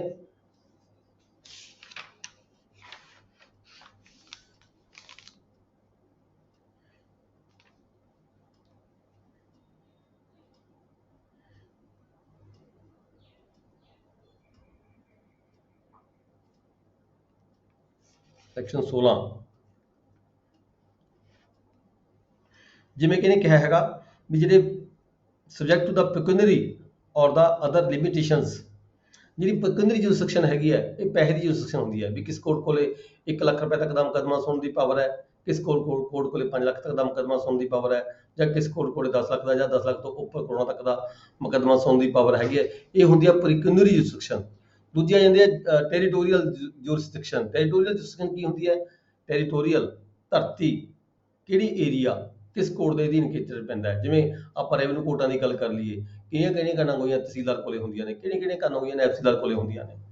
ਜਿਹਨੇ ਕਾਨੂੰਗੋਈਆਂ ਤਹਿਸੀਲਦਾਰ ਕੋਲੇ ਹੁੰਦੀਆਂ ਨੇ ਉਹ ਉਹਦੀ ਟੈਰੀਟੋਰੀਅਲ ਜੁਰਿਸਡਿਕਸ਼ਨ ਹੁੰਦੀ ਹੈ। ਜਿਹਨੇ ਕਾਨੂੰਗੋਈਆਂ ਇੱਦਾਂ ਮਤਲਬ ਕਿ ਜਿਵੇਂ ਐਸਟੀਐਮ ਹੈਗਾ, ਐਸਟੀਐਮ ਕੋਲੇ ਪੂਰੀ ਤਹਿਸੀਲ ਦੇ ਜਿਹੜੇ ਕੇਸ ਹੁੰਦੇ ਨੇ ਉਹਦੀ ਟੈਰੀਟੋਰੀਅਲ ਜੁਰਿਸਡਿਕਸ਼ਨ ਬਣ ਜਾਂਦੀ ਹੈ। ਜਿਵੇਂ ਡਿਪਟੀ ਕਮਿਸ਼ਨਰ ਹੁੰਦੇ ਨੇ, ਡਿਸਟ੍ਰਿਕਟ ਮੈਜਿਸਟਰੇਟ ਹੋ ਗਏ, ਠੀਕ ਹੈ ਜੀ, ਇਹਨਾਂ ਕੋਲ ਪੂਰੇ ਜ਼ਿਲ੍ਹੇ ਦੀਆਂ ਸਾਰੀਆਂ ਕੋਰਟਾਂ ਦੇ ਜਿਹੜੇ ਮੁਕੱਦਮੇ ਹੁੰਦੇ ਨੇ ਉਹ ਸਾਰੀ ਟੈਰੀਟੋਰੀਅਲ ਜੁਰਿਸਡਿਕਸ਼ਨ ਬਣ ਜਾਂਦੀ ਹੈ। ਇਸੇ ਤਰੀਕੇ ਨਾਲ ਇਹਦੇ ਵਿੱਚ ਕਿਹਾ ਗਿਆ ਵੀ ਜਿੱਥੇ ਤੱਕ ਕੇਂਦਰੀ ਜੁਰਿਸਡਿਕਸ਼ਨ ਦੀ ਗੱਲ ਹੈਗੀ ਆ ਉਸ ਨੂੰ ਛੱਡ ਕੇ, ਠੀਕ ਹੈ, ਉਹ ਤਾਂ ਮੈਟਰ ਕਰੇਗੀ। ਉਸ ਤੋਂ ਇਲਾਵਾ ਜੇ ਕੋਈ ਮੁਕੱਦਮਾ ਇਮੂਵੇਬਲ ਪ੍ਰੋਪਰਟੀ ਨੂੰ ਲੈ ਕੇ ਹੈਗਾ, ਅਚਲ ਜਾਇਦਾਦ ਨੂੰ ਲੈ ਕੇ ਹੈਗਾ, ਰੈਂਟ ਨੂੰ ਲੈ ਕੇ ਹੈਗਾ, ਉਹਦੇ ਕਿਰਾਏ ਨੂੰ ਲੈ ਕੇ ਹੈਗਾ, ਜਾਂ ਫਿਰ ਕਿਸੇ ਪਾਰਟੀਸ਼ਨ ਹੈ ਉਹ ਇਮੂਵੇਬਲ ਪ੍ਰੋਪਰਟੀ ਦੀ, ਠੀਕ ਹੈ। ਸਿਵਲ ਕੋਰਟਾਂ ਦੇ ਜਿਵੇਂ ਆਪਾਂ ਗੈਰ ਮੁਲਕੀਆਂ ਦੇ ਮੁਕੱਦਮੇ ਦਾਇਰ ਹੁੰਦੇ ਆ ਪਾਰਟੀਸ਼ਨ ਦੇ, ਜਿਹੜੇ ਐਗਰੀਕਲਚਰ ਦੇ ਮੁਕੱਦਮੇ ਹੁੰਦੇ ਆ ਉਹ ਹੁੰਦੇ ਆ ਰੈਵਨਿਊ ਕੋਰਟਾਂ ਦੇ ਵਿੱਚ, ਠੀਕ ਹੈ। ਜਾਂ ਕੋਈ ਫੋਰਕਲੋਜ਼ਰ ਦਾ ਮਾਮਲਾ ਹੈ, ਫੋਰਕਲੋਜ਼ਰ ਕੀ ਹੁੰਦੀ ਹੈ, ਸੇਲ ਦਾ ਮਾਮਲਾ ਹੈ, ਕੋਈ ਮੌਰਟਗੇਜ ਦਾ ਮਾਮਲਾ ਹੈ, ਰਿਡੈਂਪਸ਼ਨ ਦਾ ਮਾਮਲਾ ਹੈ। ਹੁਣ ਫੋਰਕਲੋਜ਼ਰ ਮੈਂ ਦੱਸਦਾ, ਫਰਮ ਜਦੋਂ ਕੋਈ ਫਰਮ ਬੰਦ ਹੁੰਦੀ ਹੈ, ਠੀਕ ਹੈ, ਫੋਰਕਲੋਜ਼ ਜਿਵੇਂ ਕਿ ਸਾਰਾ ਕੁਝ ਸਮੇਟਣਾ, ਨਿਬੇੜਨਾ, ਠੀਕ ਹੈ। ਜਿਵੇਂ ਕੋਈ ਫਰਮ ਹੈਗੀ ਹੈ, ਕੋਈ ਕੰਪਨੀ ਹੈਗੀ ਹੈ, ਕੋਈ ਕੰਪਨੀ ਦੇ ਇਸ ਤਰ੍ਹਾਂ ਮਤਲਬ ਕਿ ਉਹਦੇ ਤੇ ਫੰਡਸ ਮਤਲਬ ਕਿ ਦੇਣਦਾਰੀ ਵੱਧ ਜਾਂਦੀ ਹੈ ਜਦੋਂ ਉਹਨੇ ਬੈਂਕਾਂ ਤੋਂ ਲੋਨ ਲਏ ਹੁੰਦੇ ਨੇ, ਠੀਕ ਹੈ। ਉਹਦੇ ਵਿੱਚ ਕੀ ਹੈ, ਕੰਪਨੀ ਆਪਦੇ ਜਿਹੜਾ ਮੈਟਰ ਹੁੰਦਾ ਸਾਰਾ ਆਪਦੀ ਪ੍ਰਾਪਰਟੀ ਹੁੰਦੀ ਉਹਨੂੰ ਫੋਰਕਲੋਜ਼ ਕਰ ਦਿੰਦੀ ਹੈ, ਬੰਦ ਕਰਕੇ, ਖਤਮ ਕਰਕੇ, ਵੀ ਜਿੰਨੀ ਪ੍ਰਾਪਰਟੀ ਹੈਗੀ ਉਸ ਨੂੰ ਸੇਲ ਕਰਕੇ ਉਹਦੇ ਜਿਹੜੇ ਪੈਸੇ ਹੈਗੇ ਨੇ ਉਧਾਰੀ ਦੇ ਉਹ ਪੂਰੇ ਕਰ ਦਿੰਦੀ ਹੈ, ਠੀਕ ਹੈ। ਇਹ ਹੁੰਦੀ ਹੈ ਫੋਰਕਲੋਜ਼ਰ। ਤੇ ਦੂਜੀ ਹੈਗੀ ਰਿਡੈਂਪਸ਼ਨ, ਜਦੋਂ ਕੋਈ ਮੁਕੱਦਮਾ ਪਾਰਟੀਆਂ 'ਚ ਮਤਲਬ ਕਿ ਗਹਿਣੇ ਨੂੰ ਲੈ ਕੇ ਚੱਲਦਾ ਹੋਵੇ। ਵੈਸੇ ਤਾਂ ਇਹ ਐਸਡੀਐਮ ਕੋਰਟ ਕੋਲੇ ਪਾਵਰ ਹੁੰਦੀਆਂ ਨੇ, ਜੇ ਕੋਈ ਮੁਕੱਦਮਾ ਗਹਿਣੇ ਨੂੰ ਲੈ ਕੇ ਚੱਲਦਾ ਹੋਵੇ, ਕੋਈ ਗਹਿਣਾ ਕਿਸੇ ਨੇ ਫੱਕ ਕਰਵਾਉਣਾ ਹੋਵੇ, ਪਾਰਟੀ ਮਤਲਬ ਕਿ ਪੈਸੇ ਲੈ ਕੇ ਫੱਕ ਨਾ ਕਰਦੀ ਹੋਵੇ, ਇਹ ਸੂਟ ਫਾਰ ਰਿਡੈਂਪਸ਼ਨ ਹੁੰਦਾ ਹੈ। ਐਦੀ ਮੌਰਟਗੇਜ ਦਾ ਸੂਟ ਹੈ। ਇਹ ਕਿਸੇ ਸਟੇਜ ਤੇ ਜਾ ਕੇ ਇਮੂਵੇਬਲ ਪ੍ਰੋਪਰਟੀ ਦਾ ਮਤਲਬ ਕਿ ਇੱਥੇ ਗੱਲ ਕੀਤੀ ਗਈ ਹੈ ਵੀ ਇੱਦਾਂ ਦੇ ਜਿਹੜੇ ਮੁਕੱਦਮੇ ਨੇ ਉਹ ਸਾਰੇ ਉਸ ਕੋਰਟ ਚੱਲਦੇ ਨੇ ਜਿਹੜੀ ਕੋਰਟ ਦਾ ਅਧਿਕਾਰ ਖੇਤਰ ਹੁੰਦਾ ਹੈ। ਕਿਸੇ ਪ੍ਰਾਪਰਟੀ ਦੇ ਨਾਲ ਕੋਈ ਰੋਂਗ ਕਮਿਟ ਹੋ ਗਿਆ, ਠੀਕ ਹੈ, ਉਹਦਾ ਕੋਈ ਕੰਪਨਸੇਸ਼ਨ ਲੈਣਾ ਹੈ, ਕੋਈ ਖੇਤ ਵੱਢਤਾ ਮਤਲਬ ਕਿ ਰਸਤਾ ਖਰਾਬ ਕਰਤਾ, ਜਾਂ ਕੋਈ ਉਹਦੇ ਵਿੱਚੋਂ ਕੋਈ ਮਿੱਟੀ ਚੁੱਕ ਲਈ, ਇਦਾਂ ਦਾ ਕੋਈ ਕੇਸ ਹੈਗਾ ਜਿੱਥੇ ਰੋਂਗ ਕਮਿਟ ਹੋਇਆ ਅਗੇਂਸਟ ਦਾ ਪ੍ਰਾਪਰਟੀ, ਉਹ ਮੁਕੱਦਮਾ ਵੀ ਜਿਹੜਾ ਉਸੇ ਕੋਰਟ 'ਚ ਹੈਗਾ ਜਿਸ ਕੋਰਟ ਦੇ ਵਿੱਚ ਉਹ ਪ੍ਰਾਪਰਟੀ ਫਾਲ ਕਰਦੀ ਹੈਗੀ ਹੈ। Recovery of the immovable property actually under distraint or attachment, ਜਦੋਂ ਕੋਈ ਪ੍ਰਾਪਰਟੀ ਕੋਈ ਅਟੈਚ ਹੋਈ ਹੁੰਦੀ ਹੈ, ਠੀਕ ਹੈ, ਕੋਈ ਫਸਲ ਅਟੈਚ ਹੋਈ ਹੁੰਦੀ ਹੈ, ਤਾਂ ਇਦਾਂ ਦੇ ਜਿਹੜੇ ਮੁਕੱਦਮੇ ਹੈਗੇ ਆ, ਇੱਥੇ ਆ ਕੇ ਗੱਲ ਖਤਮ ਕਰਦਾ, shall be instituted in the court within the local limits of whose jurisdiction the property is situate. ਇੱਥੇ ਪ੍ਰਾਪਰਟੀ ਫਾਲ ਕਰਦੀ ਹੈ ਉਸੇ ਕੋਰਟ ਦੇ ਵਿੱਚ ਇਹ ਮੁਕੱਦਮੇ ਹੈਗੇ ਜਿਹੜੇ ਦਾਇਰ ਕੀਤੇ ਜਾਂਦੇ ਆ। ਇਹ ਹੈਗਾ ਸੈਕਸ਼ਨ 16। ਨੈਕਸਟ ਸੈਕਸ਼ਨ 17 ਸੀਗਾ ਸੂਟਸ ਆਫ ਇਮੂਵੇਬਲ ਪ੍ਰਾਪਰਟੀ। ਜਦੋਂ ਕੋਈ ਪ੍ਰਾਪਰਟੀ ਹੈਗੀ ਹੈ ਦੋ ਕੋਰਟਾਂ ਦੇ ਅਧਿਕਾਰ ਖੇਤਰ 'ਚ ਪੈਂਦਾ ਹੋਵੇ ਰਕਬਾ, ਠੀਕ ਹੈ, suits of immovable property situate in the jurisdiction of different courts, any court whose any portion of property situate। ਤਾਂ ਦੋਨੋਂ ਕੋਰਟਾਂ ਦੇ ਵਿੱਚੋਂ ਪਤਾ ਨਹੀਂ ਲੱਗਦਾ ਤਾਂ ਕਿਸੇ ਵੀ ਇੱਕ ਕੋਰਟ ਦੇ ਵਿੱਚ ਜਿਹੜਾ ਮੁਕੱਦਮਾ ਫਾਈਲ ਕੀਤਾ ਜਾ ਸਕਦਾ ਹੈਗਾ, ਠੀਕ ਹੈ। ਤਾਂ ਜਿਹੜੀ ਕੋਰਟ ਹੈਗੀ ਹੈ, ਜੇ ਦੋ ਵੱਖ-ਵੱਖ ਕੋਰਟਾਂ 'ਚ ਕੋਈ ਪੋਰਸ਼ਨ ਪੈਂਦਾ ਹੋਵੇ ਕਿਸੇ ਪ੍ਰਾਪਰਟੀ ਦਾ, ਤਾਂ ਕਿਸੇ ਵੀ ਇੱਕ ਕੋਰਟ ਦੇ ਵਿੱਚ ਜਿਹੜਾ ਮੁਕੱਦਮਾ ਹੈ any portion of the property is situate ਮੁਕੱਦਮਾ ਦਾਇਰ ਕੀਤਾ ਜਾ ਸਕਦਾ ਹੈ। ਡਿਫਰੈਂਟ ਕੋਰਟਸ ਜਦੋਂ ਪੈਂਦਾ ਹੋਵੇ ਤਾਂ ਇੱਕ ਕਿਸੇ ਵੀ ਕੋਰਟ ਦੇ ਵਿੱਚ ਮੁਕੱਦਮਾ ਫਾਈਲ ਕਰ ਸਕਦੇ ਹਾਂ। ਦੈਨ ਸੈਕਸ਼ਨ 18 ਸੀਗਾ place of institution of suit where local limits of the jurisdiction of the court are uncertain. ਇੱਥੇ ਗੱਲ ਕੀਤੀ ਗਈ ਹੈ ਵੀ ਜਦੋਂ ਕੋਈ ਇਹ ਪਤਾ ਨਾ ਲੱਗਦਾ ਹੋਵੇ, ਸੈਕਸ਼ਨ 18 ਹੈਗਾ ਇੰਪੋਰਟੈਂਟ ਹੈ, ਜਦੋਂ ਇਹ ਨਾ ਪਤਾ ਲੱਗਦਾ ਹੋਵੇ ਵੀ ਕਿਹੜੀ ਕੋਰਟ ਦਾ ਅਧਿਕਾਰ ਖੇਤਰ ਪੈਂਦਾ ਹੈ, ਠੀਕ ਹੈ, ਕੋਈ ਕਹਿੰਦਾ ਹੋਵੇ ਇਹ ਕੋਰਟ ਦਾ ਪੈਂਦਾ, ਕੋਈ ਕਹਿੰਦਾ ਦੂਜੀ ਕੋਰਟ ਦਾ ਪੈਂਦਾ, ਬੰਦਾ ਜਾ ਕੇ ਕਿੱਥੇ ਦਾਇਰ ਕਰੇ, ਤਾਂ ਇਹੋ ਜਿਹੇ ਕੇਸਾਂ ਦੇ ਵਿੱਚ ਪਾਰਟੀ ਐਪਲੀਕੇਸ਼ਨ ਦਿੰਦੀ ਹੈ। ਸਭ ਤੋਂ ਪਹਿਲਾਂ ਕੋਰਟ ਡਿਸਾਈਡ ਕਰਦੀ ਹੈ ਵੀ ਵਾਕਈ ਇੱਥੇ ਜਿਹੜਾ ਐਪਲੀਕੈਂਟ ਹੈਗਾ ਮੁਕੱਦਮਾ ਫਾਈਲ ਕਰਨ ਵਾਲਾ ਹੈਗਾ ਉਹ ਇਸ ਦੇ ਬਾਰੇ ਪੂਰਾ ਡਿਸਾਈਡ ਨਹੀਂ ਕਰ ਸਕਦਾ ਵੀ ਕਿਹੜੀ ਕੋਰਟ 'ਚ ਮੁਕੱਦਮਾ ਦਾਇਰ ਕੀਤਾ ਜਾਵੇ। ਇਹ ਨੋਟਿੰਗ ਲਗਾ ਕੇ ਡਿਸਾਈਡ ਕਰਕੇ ਆਰਡਰ ਕਰਕੇ ਦੈਨ ਕੋਰਟ ਜਿਹੜੀ ਹੈਗੀ ਆ ਫਰਦਰ ਜਿਹੜਾ ਹੈਗਾ ਕੇਸ ਨੂੰ ਸੁਣ ਲੈਂਦੀ ਹੈ। ਪਰ ਜੇਕਰ ਕੋਈ ਪਾਰਟੀ ਦੂਜੀ ਜਾ ਕੇ ਅਪੀਲ 'ਚ ਜਾਂਦੀ ਹੈ ਤਾਂ ਅਪੀਲ ਜਾ ਕੇ ਜਿਹੜਾ ਇਹ ਓਬਜੈਕਸ਼ਨ ਜਿਹੜਾ ਹੈਗਾ ਉਹ ਤਾਂ ਸੁਣਨਯੋਗ ਨਹੀਂ ਹੁੰਦਾ। ਪਰ ਸੁਣਨਯੋਗ ਜੇਕਰ ਜਿਹੜੀ ਕੋਰਟ ਹੈ ਜਿਸ ਨੇ ਕੇਸ ਸੁਣਿਆ ਉਸ ਨੂੰ ਪਹਿਲਾਂ ਇਹ ਜ਼ਰੂਰੀ ਹੁੰਦਾ ਵੀ ਉਸਨੇ ਇਸ ਵਿਸ਼ੇ ਨੂੰ ਲੈ ਕੇ ਇਸ ਸਬਜੈਕਟ ਮੈਟਰ ਨੂੰ ਲੈ ਕੇ ਵੀ ਹਾਂ ਇਹ ਅਨਸਰਟਨਟੀ ਹੈਗੀ ਹੈ, ਠੀਕ ਹੈ, ਇੱਦਾਂ ਦਾ ਆਰਡਰ ਪਾਸ ਕੀਤਾ ਹੋਵੇ ਦੈਨ ਜਿਹੜਾ ਕੇਸ ਹੈਗਾ ਉਹ ਫਰਦਰ ਮੂਵ ਕੀਤਾ ਹੋਵੇ ਤਾਂ ਅਪੀਲੈਂਟ ਕੋਰਟ ਦੇ ਵਿੱਚ ਜਾਂ ਰਿਵੀਜ਼ਨਲ ਕੋਰਟ ਦੇ ਵਿੱਚ ਜਾ ਕੇ ਇਹ ਜਿਹੜਾ ਓਬਜੈਕਸ਼ਨ ਹੈ ਉਹ ਨਹੀਂ ਸੁਣਿਆ ਜਾਂਦਾ।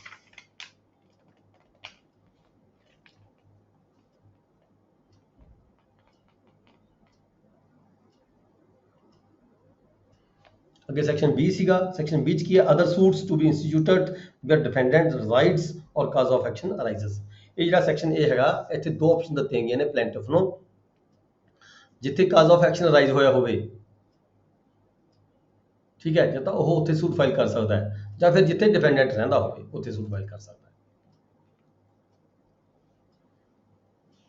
Subject to the limitations, every suit shall be instituted in a court within the local limits of whose jurisdiction the defendant or each of the defendants, ਇੱਕ ਡਿਫੈਂਡੈਂਟ ਰਹਿੰਦਾ ਹੋਵੇ ਜਾਂ ਸਾਰੇ ਡਿਫੈਂਡੈਂਟ ਰਹਿੰਦੇ ਹੋਣ, ਉੱਥੇ ਮੁਕੱਦਮਾ ਦਾਇਰ ਕੀਤਾ ਜਾ ਸਕਦਾ ਹੈ, ਜਾਂ ਫਿਰ ਜਿੱਥੇ ਕਾਜ਼ ਆਫ ਐਕਸ਼ਨ ਰਾਈਜ਼ ਹੋਇਆ ਹੋਵੇ ਉੱਥੇ ਮੁਕੱਦਮਾ ਦਾਇਰ ਕੀਤਾ ਜਾ ਸਕਦਾ ਹੈ।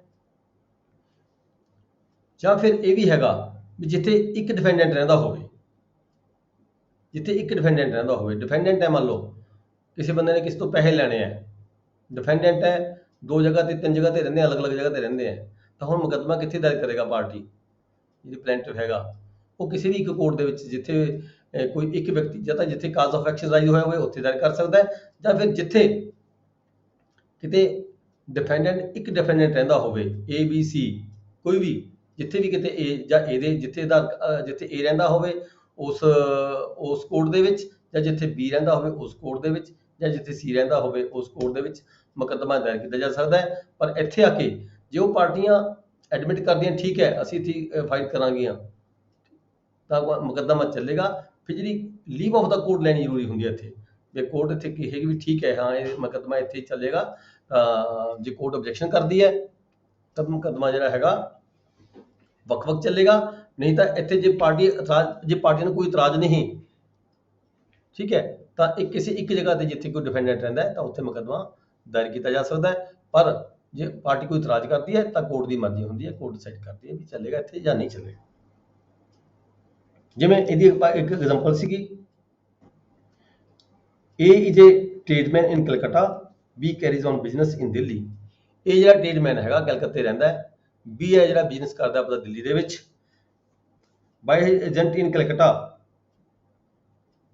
buys goods of A and requests A to deliver them to the East Indian Railway Company। ਜਿਹੜਾ B ਹੈਗਾ ਉਹ ਆਪਣੇ ਕਿਸੇ ਏਜੰਟ ਦੇ ਰਾਹੀਂ, ਠੀਕ ਹੈ, ਕਲਕੱਤੇ ਤੋਂ A ਪਾਰਟੀ ਤੋਂ ਕੋਈ ਚੀਜ਼ਾਂ ਕੋਈ ਵਸਤੂਆਂ ਪਰਚੇਜ ਕਰ ਲੈਂਦਾ ਹੈ, ਤੇ ਉਸ ਨੂੰ ਕਹਿੰਦਾ ਵੀ ਜਿਹੜੀ ਤੁਸੀਂ ਇਹ ਜਿਹੜੀ ਜੋ ਗੁੱਡਸ ਉਹਨੇ ਪਰਚੇਜ ਕੀਤੇ ਨੇ ਵੀ ਜਿਹੜੀ ਇੰਡੀਅਨ ਰੇਲਵੇ ਕੰਪਨੀ ਕੋਈ ਹੈਗੀ ਹੈ ਵੀ ਉਹਦੇ ਵਿੱਚ ਡਿਸਪੈਚ ਕਰ ਦੇ, ਇਹ ਡਿਲੀਵਰ ਦਾ ਗੁੱਡਸ, ਇਹ ਜਿਹੜੀਆਂ ਗੁੱਡਸ ਨੇ ਡਿਲੀਵਰ ਕੀਤੀਆਂ ਜਾਂਦੀਆਂ ਨੇ, ਕਰ ਦਿੰਦਾ ਹੈ। ਹੁਣ ਦੇਖੋ ਕਾਜ਼ ਆਫ ਐਕਸ਼ਨ ਕਿੱਥੇ ਰਾਈਜ਼ ਹੋਇਆ, ਕਾਜ਼ ਆਫ ਐਕਸ਼ਨ ਅਰਾਈਜ਼ ਕਿੱਥੇ ਹੋਇਆ, ਜਿੱਥੋਂ ਗੁੱਡਸ ਡਿਲੀਵਰ ਹੋਈਆਂ।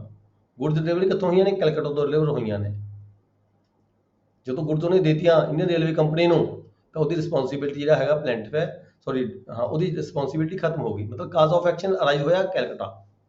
B ਕਿੱਥੇ ਰਹਿੰਦਾ ਹੈ, B ਰਹਿੰਦਾ ਹੈ ਦਿੱਲੀ ਦੇ ਵਿੱਚ। ਕਾਜ਼ ਆਫ ਐਕਸ਼ਨ ਅਰਾਈਜ਼ ਹੋਇਆ ਕੈਲਕਟਾ ਦੇ ਵਿੱਚ, B ਰਹਿੰਦਾ ਦਿੱਲੀ ਦੇ ਵਿੱਚ। ਪੇਮੈਂਟ ਨਹੀਂ ਦਿੱਤੀ B ਨੇ A ਨੂੰ, ਤਾਂ ਹੁਣ ਜਿਹੜਾ A ਹੈਗਾ ਉਹ ਮੁਕੱਦਮਾ ਦਾਇਰ ਕਿੱਥੇ ਕਰੇਗਾ, ਕੁਐਸਚਨ ਇਹ ਹੈਗਾ।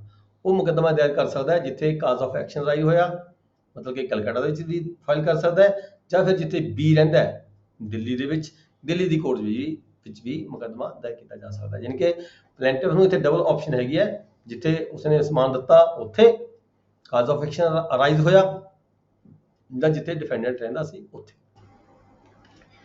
ਦੂਸਰੀ ਆਪ ਰਹਿੰਦੇ ਉੱਥੇ ਹੀ ਕਰ ਸਕਦੇ ਸਰ, ਹਾਂਜੀ, ਜਿੱਥੇ ਉਹਦਾ ਆਪਦਾ ਰੈਜ਼ੀਡੈਂਸ ਆਪ ਰਹਿ ਕੇ ਕੀ ਕਰੇਗਾ ਉੱਥੇ, ਉਹਦੀ ਕਿਵੇਂ ਐਗਜ਼ੀਕਿਊਸ਼ਨ ਕਰਵਾਏਗਾ ਜਿੱਥੇ ਆਪ ਰਹਿੰਦਾ ਹੈ, ਉਹਦੀ ਕਿਵੇਂ ਸਮਨਿੰਗ ਹੋਏਗੀ, ਠੀਕ ਹੈ। ਇਹਦੇ ਵਿੱਚ ਕਿਉਂ ਕਿਹਾ ਗਿਆ ਇਹ ਗੱਲ, ਦੇਖੋ ਇਹ ਆਪਾਂ ਸੋਚਦੇ ਹਾਂ ਇੱਥੇ ਜਿਹੜਾ ਹੈਗਾ ਮੈਟਰੀਮੋਨੀਅਲ ਜਿਹੜਾ ਹੈਗਾ ਨਾ, ਮੈਰਿਜ ਐਕਟ ਜਿਹੜੇ ਹੈਗੇ ਨੇ, ਉਹਦੇ ਵਿੱਚ ਪ੍ਰੋਵੀਜ਼ਨ ਹੈਗੀ ਹੈ ਵੀ ਲੜਕੀ ਜਿਹੜੀ ਸੂਟ ਫਾਈਲ ਕਰ ਸਕਦੀ ਹੈ ਜਿੱਥੇ ਉਹ ਆਪ ਰਹਿੰਦੀ ਹੈ ਉੱਥੇ ਕਰ ਸਕਦੀ ਹੈ, ਠੀਕ ਹੈ। ਮੈਟਰੀਮੋਨੀਅਲ ਕੇਸਿਸ ਦੇ ਵਿੱਚ ਜਿਵੇਂ ਕੁੜੀ ਨੂੰ ਲੜਕੀ ਨੂੰ ਬੈਨੀਫਿਟ ਦਿੱਤਾ ਗਿਆ ਹੈ, ਜਿੱਥੇ ਉਹ ਆਪ ਰਹਿੰਦੀ ਹੈ ਉੱਥੇ ਮੁਕੱਦਮਾ ਦਾਇਰ ਕਰ ਸਕਦੀ ਹੈ, ਜਾਂ ਜਿੱਥੇ ਹਸਬੈਂਡ ਰਹਿੰਦਾ ਉੱਥੇ ਕਰ ਸਕਦੀ ਹੈ, ਜਿੱਥੇ ਉਹਨੂੰ ਫੈਸਿਲਿਟੀ ਹੈ ਉੱਥੇ ਕਰ ਸਕਦੀ ਹੈ। ਹੁਣ ਇਹਨਾਂ ਕੇਸਾਂ ਦੇ ਵਿੱਚ ਕੀ ਹੁੰਦਾ ਹੈ, ਪਾਰਟੀ ਨੇ ਪੈਸੇ ਲੈਣੇ ਨੇ 5 ਲੱਖ ਰੁਪਈਆ, A ਪਾਰਟੀ ਨੇ ਪੈਸੇ ਲੈਣੇ ਨੇ B ਤੋਂ 5 ਲੱਖ ਰੁਪਈਆ, ਠੀਕ ਹੈ। ਮੰਨ ਲਓ A ਪਾਰਟੀ ਕਿਤੇ ਵੀ ਰਹਿੰਦੀ ਹੈ, ਹੁਣ ਜਿਹੜੀ ਕੋਰਟ ਨੇ ਐਗਜ਼ੀਕਿਊਸ਼ਨ ਕਰਨੀ ਹੈ, ਜਿਸ ਕੋਰਟ ਨੇ B ਤੋਂ ਪੈਸੇ ਲੈਣੇ ਨੇ, ਜੇ ਉਸ ਕੋਰਟ ਦੇ ਨੇੜੇ ਬੰਦਾ ਰਹਿੰਦਾ ਹੋਊਗਾ ਤਾਂ ਬੈਨੀਫਿਟ ਹੋਏਗਾ, ਤਾਂ ਰਿਕਵਰੀ ਹੋਣ ਦੇ ਚਾਂਸ ਜ਼ਿਆਦਾ ਹੁੰਦੇ ਨੇ, ਠੀਕ ਹੈ। ਉੱਥੋਂ ਉਹਦੀ ਐਗਜ਼ੀਕਿਊਸ਼ਨ ਹੋ ਸਕਦੀ ਹੈ, ਉੱਥੋਂ ਦੀ ਸਮਨਿੰਗ ਹੋ ਸਕਦੀ ਹੈ, ਉਹਦੀ ਕੋਰਟ 'ਚ ਅਪੀਲ ਹੋ ਸਕਦਾ, ਕੋਰਟ ਉਸ ਨੂੰ ਬੁਲਾ ਵੀ ਸਕਦੀ ਹੈ,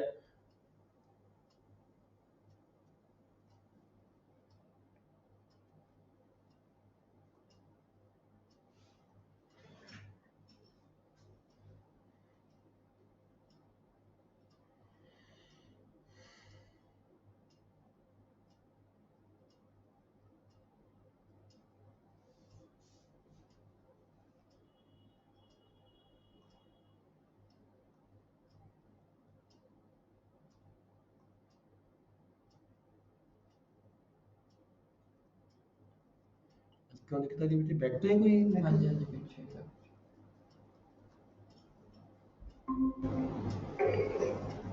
ਆਵਾਜ਼ ਨਹੀਂ ਆ ਰਹੀ ਹੈ। ਇੱਕ ਮਿੰਟ ਜੀ, ਕੋਈ ਨੈਟਵਰਕ ਦੀ ਦਿੱਕਤ ਆ ਰਹੀ ਹੈ। ਓਕੇ ਸਰ ਜੀ। ਹਾਂ ਹਾਂ ਹਾਂਜੀ, ਆਪਾਂ ਗੱਲ ਕਰ ਸੀ ਸੈਕਿੰਡ ਐਗਜ਼ਾਮਪਲ। ਮੰਨ ਲਓ 3 ਵਿਅਕਤੀ ਨੇ A B ਤੇ C। A ਸ਼ਿਮਲੇ ਰਹਿੰਦਾ ਹੈ, B ਕਲਕੱਤਾ ਰਹਿੰਦਾ ਹੈ ਤੇ C ਦਿੱਲੀ ਰਹਿੰਦਾ ਹੈ। ਤਿੰਨੇ ਬੰਦੇ ਇਕੱਠੇ ਹੋਏ, A B ਤੇ C, ਸ਼ਿਮਲਾ, ਕਲਕੱਤਾ ਤੇ ਦਿੱਲੀ ਵਾਲੇ ਤਿੰਨ ਬੰਦੇ ਇਕੱਠੇ ਹੋਏ ਬਨਾਰਸ ਦੇ ਵਿੱਚ। ਉਹਨਾਂ ਨੇ ਉੱਥੇ ਕੋਈ ਐਗਰੀਮੈਂਟ ਕੀਤਾ, ਪ੍ਰੋਮਾਈਜ਼ਰੀ ਨੋਟ ਭਰ ਦਿੱਤਾ। ਪ੍ਰੋਮਾਈਜ਼ਰੀ ਨੋਟ ਕੀ, ਪ੍ਰਨੋਟ ਜਿਹਨੂੰ ਆਪਾਂ ਕਹਿ ਲਈਏ। B and C makes a joint promissory note। B ਤੇ C ਨੇ ਜੁਆਇੰਟਲੀ ਕੋਈ ਪ੍ਰਨੋਟ ਭਰ ਦਿੱਤਾ। ਪ੍ਰਨੋਟ ਕਰਕੇ ਕੀ ਕੀਤਾ ਵੀ ਔਨ ਡਿਮਾਂਡ ਜਦੋਂ ਤੁਸੀਂ ਪੈਸੇ ਸਾਡੇ ਤੋਂ ਮੰਗੋਗੇ ਅਸੀਂ ਪੇ ਕਰਾਂਗੇ। B ਤੇ C ਨੇ ਪ੍ਰਨੋਟ ਭਰਿਆ ਕਿਹਦੇ ਹੱਕ ਦੇ ਵਿੱਚ? A ਦੇ ਹੱਕ ਦੇ ਵਿੱਚ। ਬਨਾਰਸ ਦੇ ਵਿੱਚ ਉਹਨਾਂ ਨੇ ਪ੍ਰਨੋਟ ਭਰ ਕੇ A ਨੂੰ ਦੇਤਾ ਵੀ ਹਾਂ ਠੀਕ ਹੈ, ਸਾਡਾ ਇੰਨਾ ਪੈਸਾ ਦੇਣਾ ਤੈਨੂੰ ਬਣਦਾ ਹੈਗਾ। ਇਹ ਪ੍ਰਨੋਟ ਭਰ ਕੇ ਉਹਦੇ ਹਵਾਲੇ ਕਰਤਾ, ਜਦੋਂ ਵੀ ਤੁਸੀਂ ਡਿਮਾਂਡ ਕਰੋਗੇ ਠੀਕ ਹੈ ਤਾਂ ਅਸੀਂ ਤੁਹਾਨੂੰ ਇਹ ਪੇ ਕਰ ਦੇਵਾਂਗੇ। And deliver it to A। A may sue B and C at Banaras.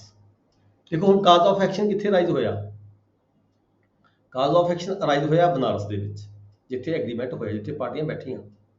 ਠੀਕ ਹੈ, ਜਿਹੜਾ ਹੁਣ A ਹੈ, ਮੰਨ ਲਓ ਪੇਮੈਂਟ ਨਹੀਂ ਦਿੰਦੇ, B ਤੇ C ਨੇ ਪ੍ਰਨੋਟ ਤਾਂ ਭਰ ਦਿੱਤਾ ਪਰ ਉਹ ਪ੍ਰਨੋਟ ਦੀ ਜਿਹੜੀ ਅਮਾਊਂਟ ਹੈ ਉਹਦੀ ਡਿਮਾਂਡ ਕਰਨ ਤੇ ਉਹ ਨਹੀਂ ਦਿੱਤੀ ਹੈਗੀ। ਤਾਂ ਜਿਹੜਾ A ਹੈ ਉਹ ਸੂਟ ਕਿੱਥੇ ਫਾਈਲ ਕਰੇਗਾ? ਜਾਂ ਤਾਂ ਕਾਜ਼ ਆਫ ਐਕਸ਼ਨ ਜਿੱਥੇ ਆਪਾਂ ਪੜ੍ਹ ਚੁੱਕੇ ਹਾਂ, ਜਿਹੜਾ ਸੈਕਸ਼ਨ ਕਹਿੰਦਾ ਆਪਾਂ ਨੂੰ 20 ਸੈਕਸ਼ਨ, ਇਹ ਸੌਰੀ ਹਾਂ 20 ਸੈਕਸ਼ਨ ਜੋ ਕਹਿ ਰਿਹਾ, ਜਾਂ ਤਾਂ ਉਹ ਕਾਜ਼ ਆਫ ਐਕਸ਼ਨ ਜਿੱਥੇ ਅਰਾਈਜ਼ ਹੋਇਆ, ਜਿੱਥੇ ਕ੍ਰੀਏਟ ਹੋਇਆ, ਜਿੱਥੇ ਇਹਨਾਂ ਨੇ ਐਗਰੀਮੈਂਟ ਕੀਤਾ ਆਪਸ ਦੇ ਵਿੱਚ ਬਨਾਰਸ ਦੇ ਵਿੱਚ, ਜਾਂ ਤਾਂ ਉਹ ਸੂਟ ਬਨਾਰਸ ਫਾਈਲ ਕਰ ਸਕਦਾ ਹੈ। ਠੀਕ ਹੈ, ਜਾਂ ਫਿਰ ਉਹ ਸੂਟ ਫਾਈਲ ਕਰ ਸਕਦਾ ਹੈ ਕਲਕੱਤਾ ਦੇ ਵਿੱਚ ਕਰ ਸਕਦਾ ਹੈ, ਜਾਂ ਫਿਰ ਉਹ ਦਿੱਲੀ 'ਚ ਸੂਟ ਫਾਈਲ ਕਰ ਸਕਦਾ ਹੈ ਜਿੱਥੇ B ਰਹਿੰਦਾ ਹੈ ਜਾਂ ਜਿੱਥੇ C ਰਹਿੰਦਾ ਹੈ। ਹੁਣ ਦੂਜੀ ਗੱਲ ਆ ਗਈ B ਤੇ C ਦੀ ਗੱਲ। ਜੇ ਉਹ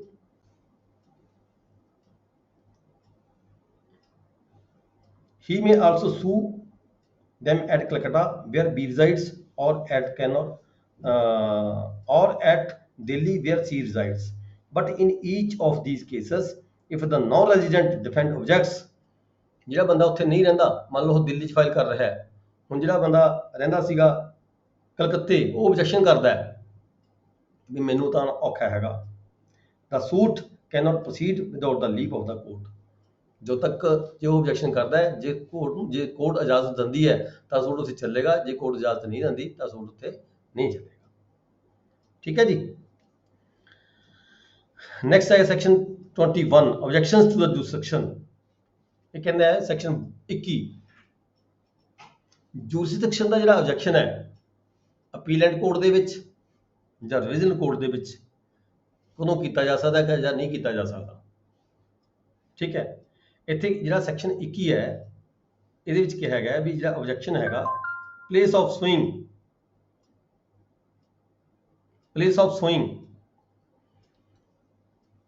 ਦਾ ਜਿਹੜਾ ਆਬਜੈਕਸ਼ਨ ਹੈਗਾ ਇਹ ਜਿਹੜੀ ਅਪੀਲੈਂਟ ਕੋਰਟ ਹੈ ਨਹੀਂ ਸੁਣੇਗੀ। ਕਿਉਂ ਨਹੀਂ ਸੁਣੇਗੀ?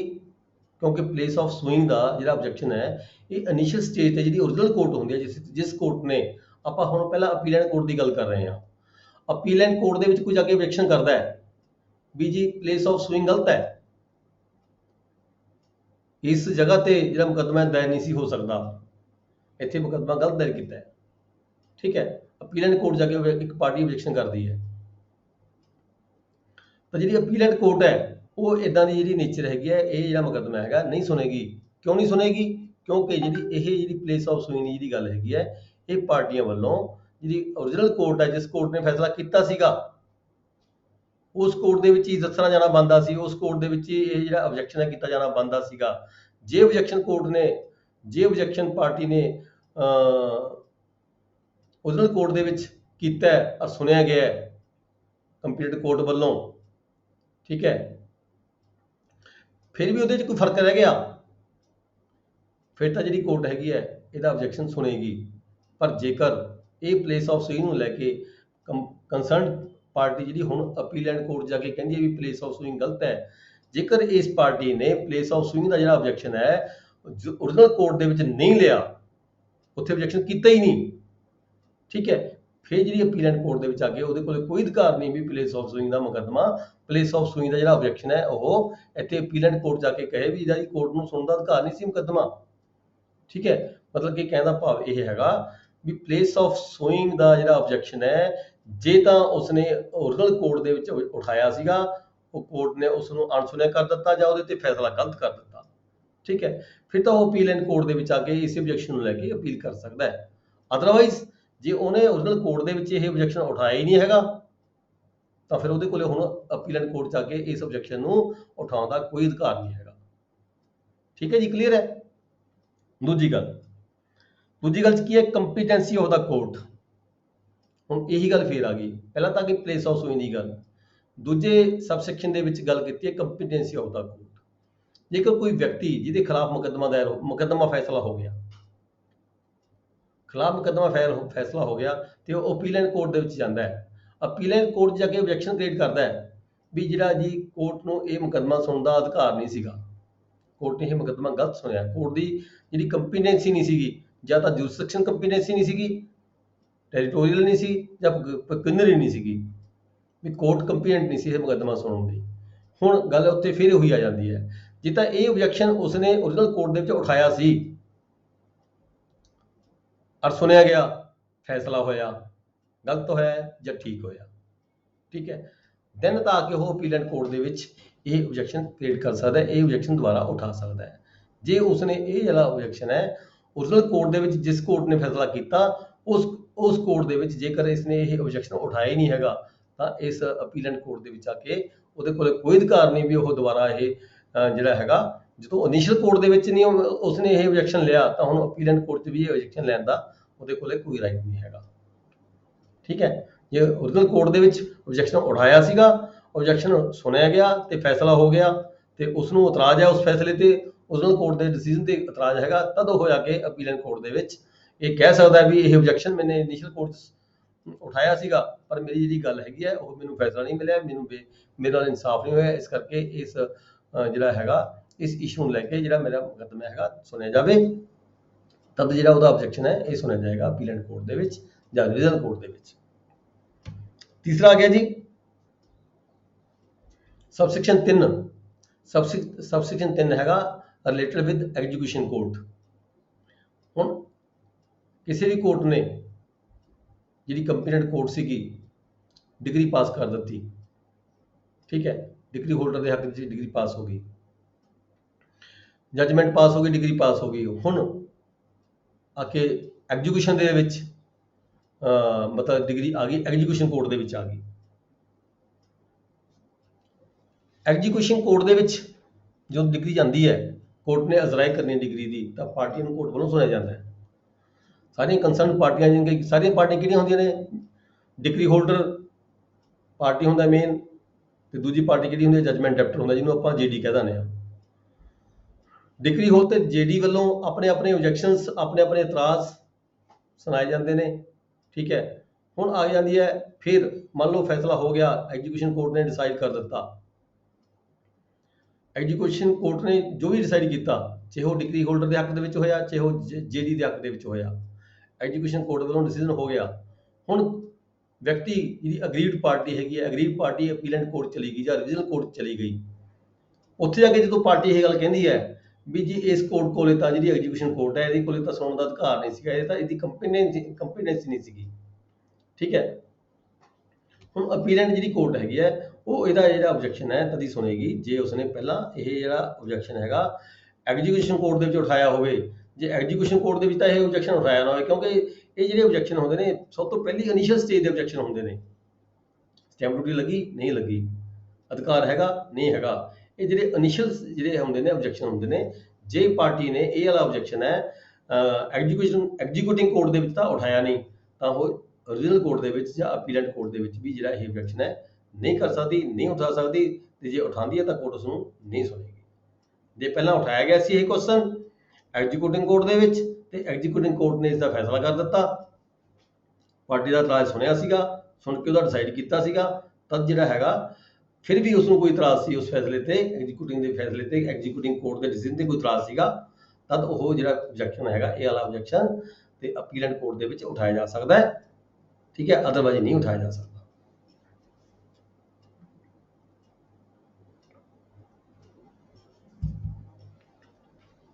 नेक्स्ट ਅਸੀਂ पढ़ांगे जी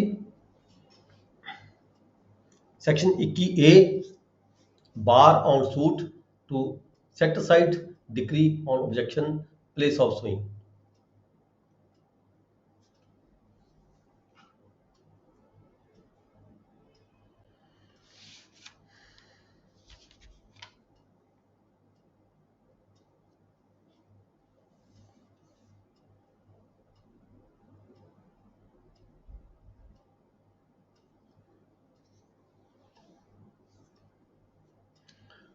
बार ऑन सूट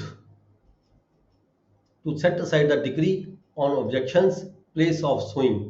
किसी कोर्ट ने कोई डिग्री पास कर ਦਿੱਤੀ, ठीक है, ਤਾਂ ਕਿ ਜਿਹੜਾ ਮੁਕੱਦਮਾ ਹੈਗਾ ਪਲੇਸ ਆਫ ਸੁਈਂਗ ਨੂੰ ਲੈ ਕੇ ਬਾਰ ਕੀਤਾ ਗਿਆ। ਪਲੇਸ ਆਫ ਸੁਈਂਗ ਨੂੰ ਲੈ ਕੇ ਜਿਹੜੀ ਡਿਗਰੀ ਹੈਗੀ ਹੈ, ਡਿਗਰੀ ਨੂੰ ਜਿਹੜਾ ਸੈਟੀਸਫਾਈਡ ਨਹੀਂ ਕੀਤਾ ਜਾ ਸਕਦਾ। ਇਹਦੇ ਵਿੱਚ ਸੈਕਸ਼ਨ 21 ਚ ਨਵੀਂ ਸੈੱਟ ਹੋਈ ਵੀ ਹੈ, bar on suit to set aside the degree on objection place of suing. Place of suing ਲੈ ਕੇ, ਪਲੇਸ ਆਫ ਸੁਈਂਗ ਦੀ ਜਿਹੜੀ ਗੱਲ ਹੈਗੀ ਹੈ ਇਨੀਸ਼ੀਅਲ ਸਟੇਜ ਤੇ ਆ ਜਾਂਦੀ ਹੁੰਦੀ ਹੈ, ਠੀਕ ਹੈ। ਇਸ ਕਰਕੇ ਲਾਸਟ ਦੇ ਵਿੱਚ ਆ ਕੇ ਡਿਗਰੀ ਪਾਸ ਹੋ ਗਈ। ਹੁਣ ਆ ਕੇ ਤੁਸੀਂ ਆਪਾਂ ਇਸੇ ਪਲੇਸ ਆਫ ਸੁਈਂਗ ਲੈ ਕੇ ਫਿਰ ਅਸੀਂ ਮਤਲਬ ਕਿ ਦਾਵਾ ਦਾਇਰ ਕਰੀਏ ਵੀ ਸੂਟ ਨੂੰ ਡਿਗਰੀ ਸੈਟੀਸਫਾਈਡ ਕਰੋ ਜੀ, ਠੀਕ ਹੈ। ਇਹ ਨਹੀਂ ਸੁਣਨ ਜੋ ਗੱਲ ਨਹੀਂ ਹੁੰਦੀ ਹੈ ਕਿ ਸੈਕਸ਼ਨ 21 ਦੇ ਵਿੱਚ ਕਲੀਅਰ ਕੀਤਾ ਗਿਆ ਹੈਗਾ। ਨੈਕਸਟ ਹੈ section 22 power to transfer suits which may be instituted in more than one court। ਹੁਣ ਸੇਮ ਨੇਚਰ ਦੇ ਕੇਸ ਨੇ, ਜਦੋਂ ਕਿਸੇ ਵਿਅਕਤੀ ਨੇ, ਕਿਸੇ ਪਲੈਂਟਿਫ ਨੇ ਮੁਕੱਦਮੇ ਦਾਇਰ ਕੀਤੇ 4, ਸੀਜੀਐਮ ਦੇ ਫਾਈਲ ਕਰ ਦਿੱਤੇ, ਠੀਕ ਹੈ ਜੀ।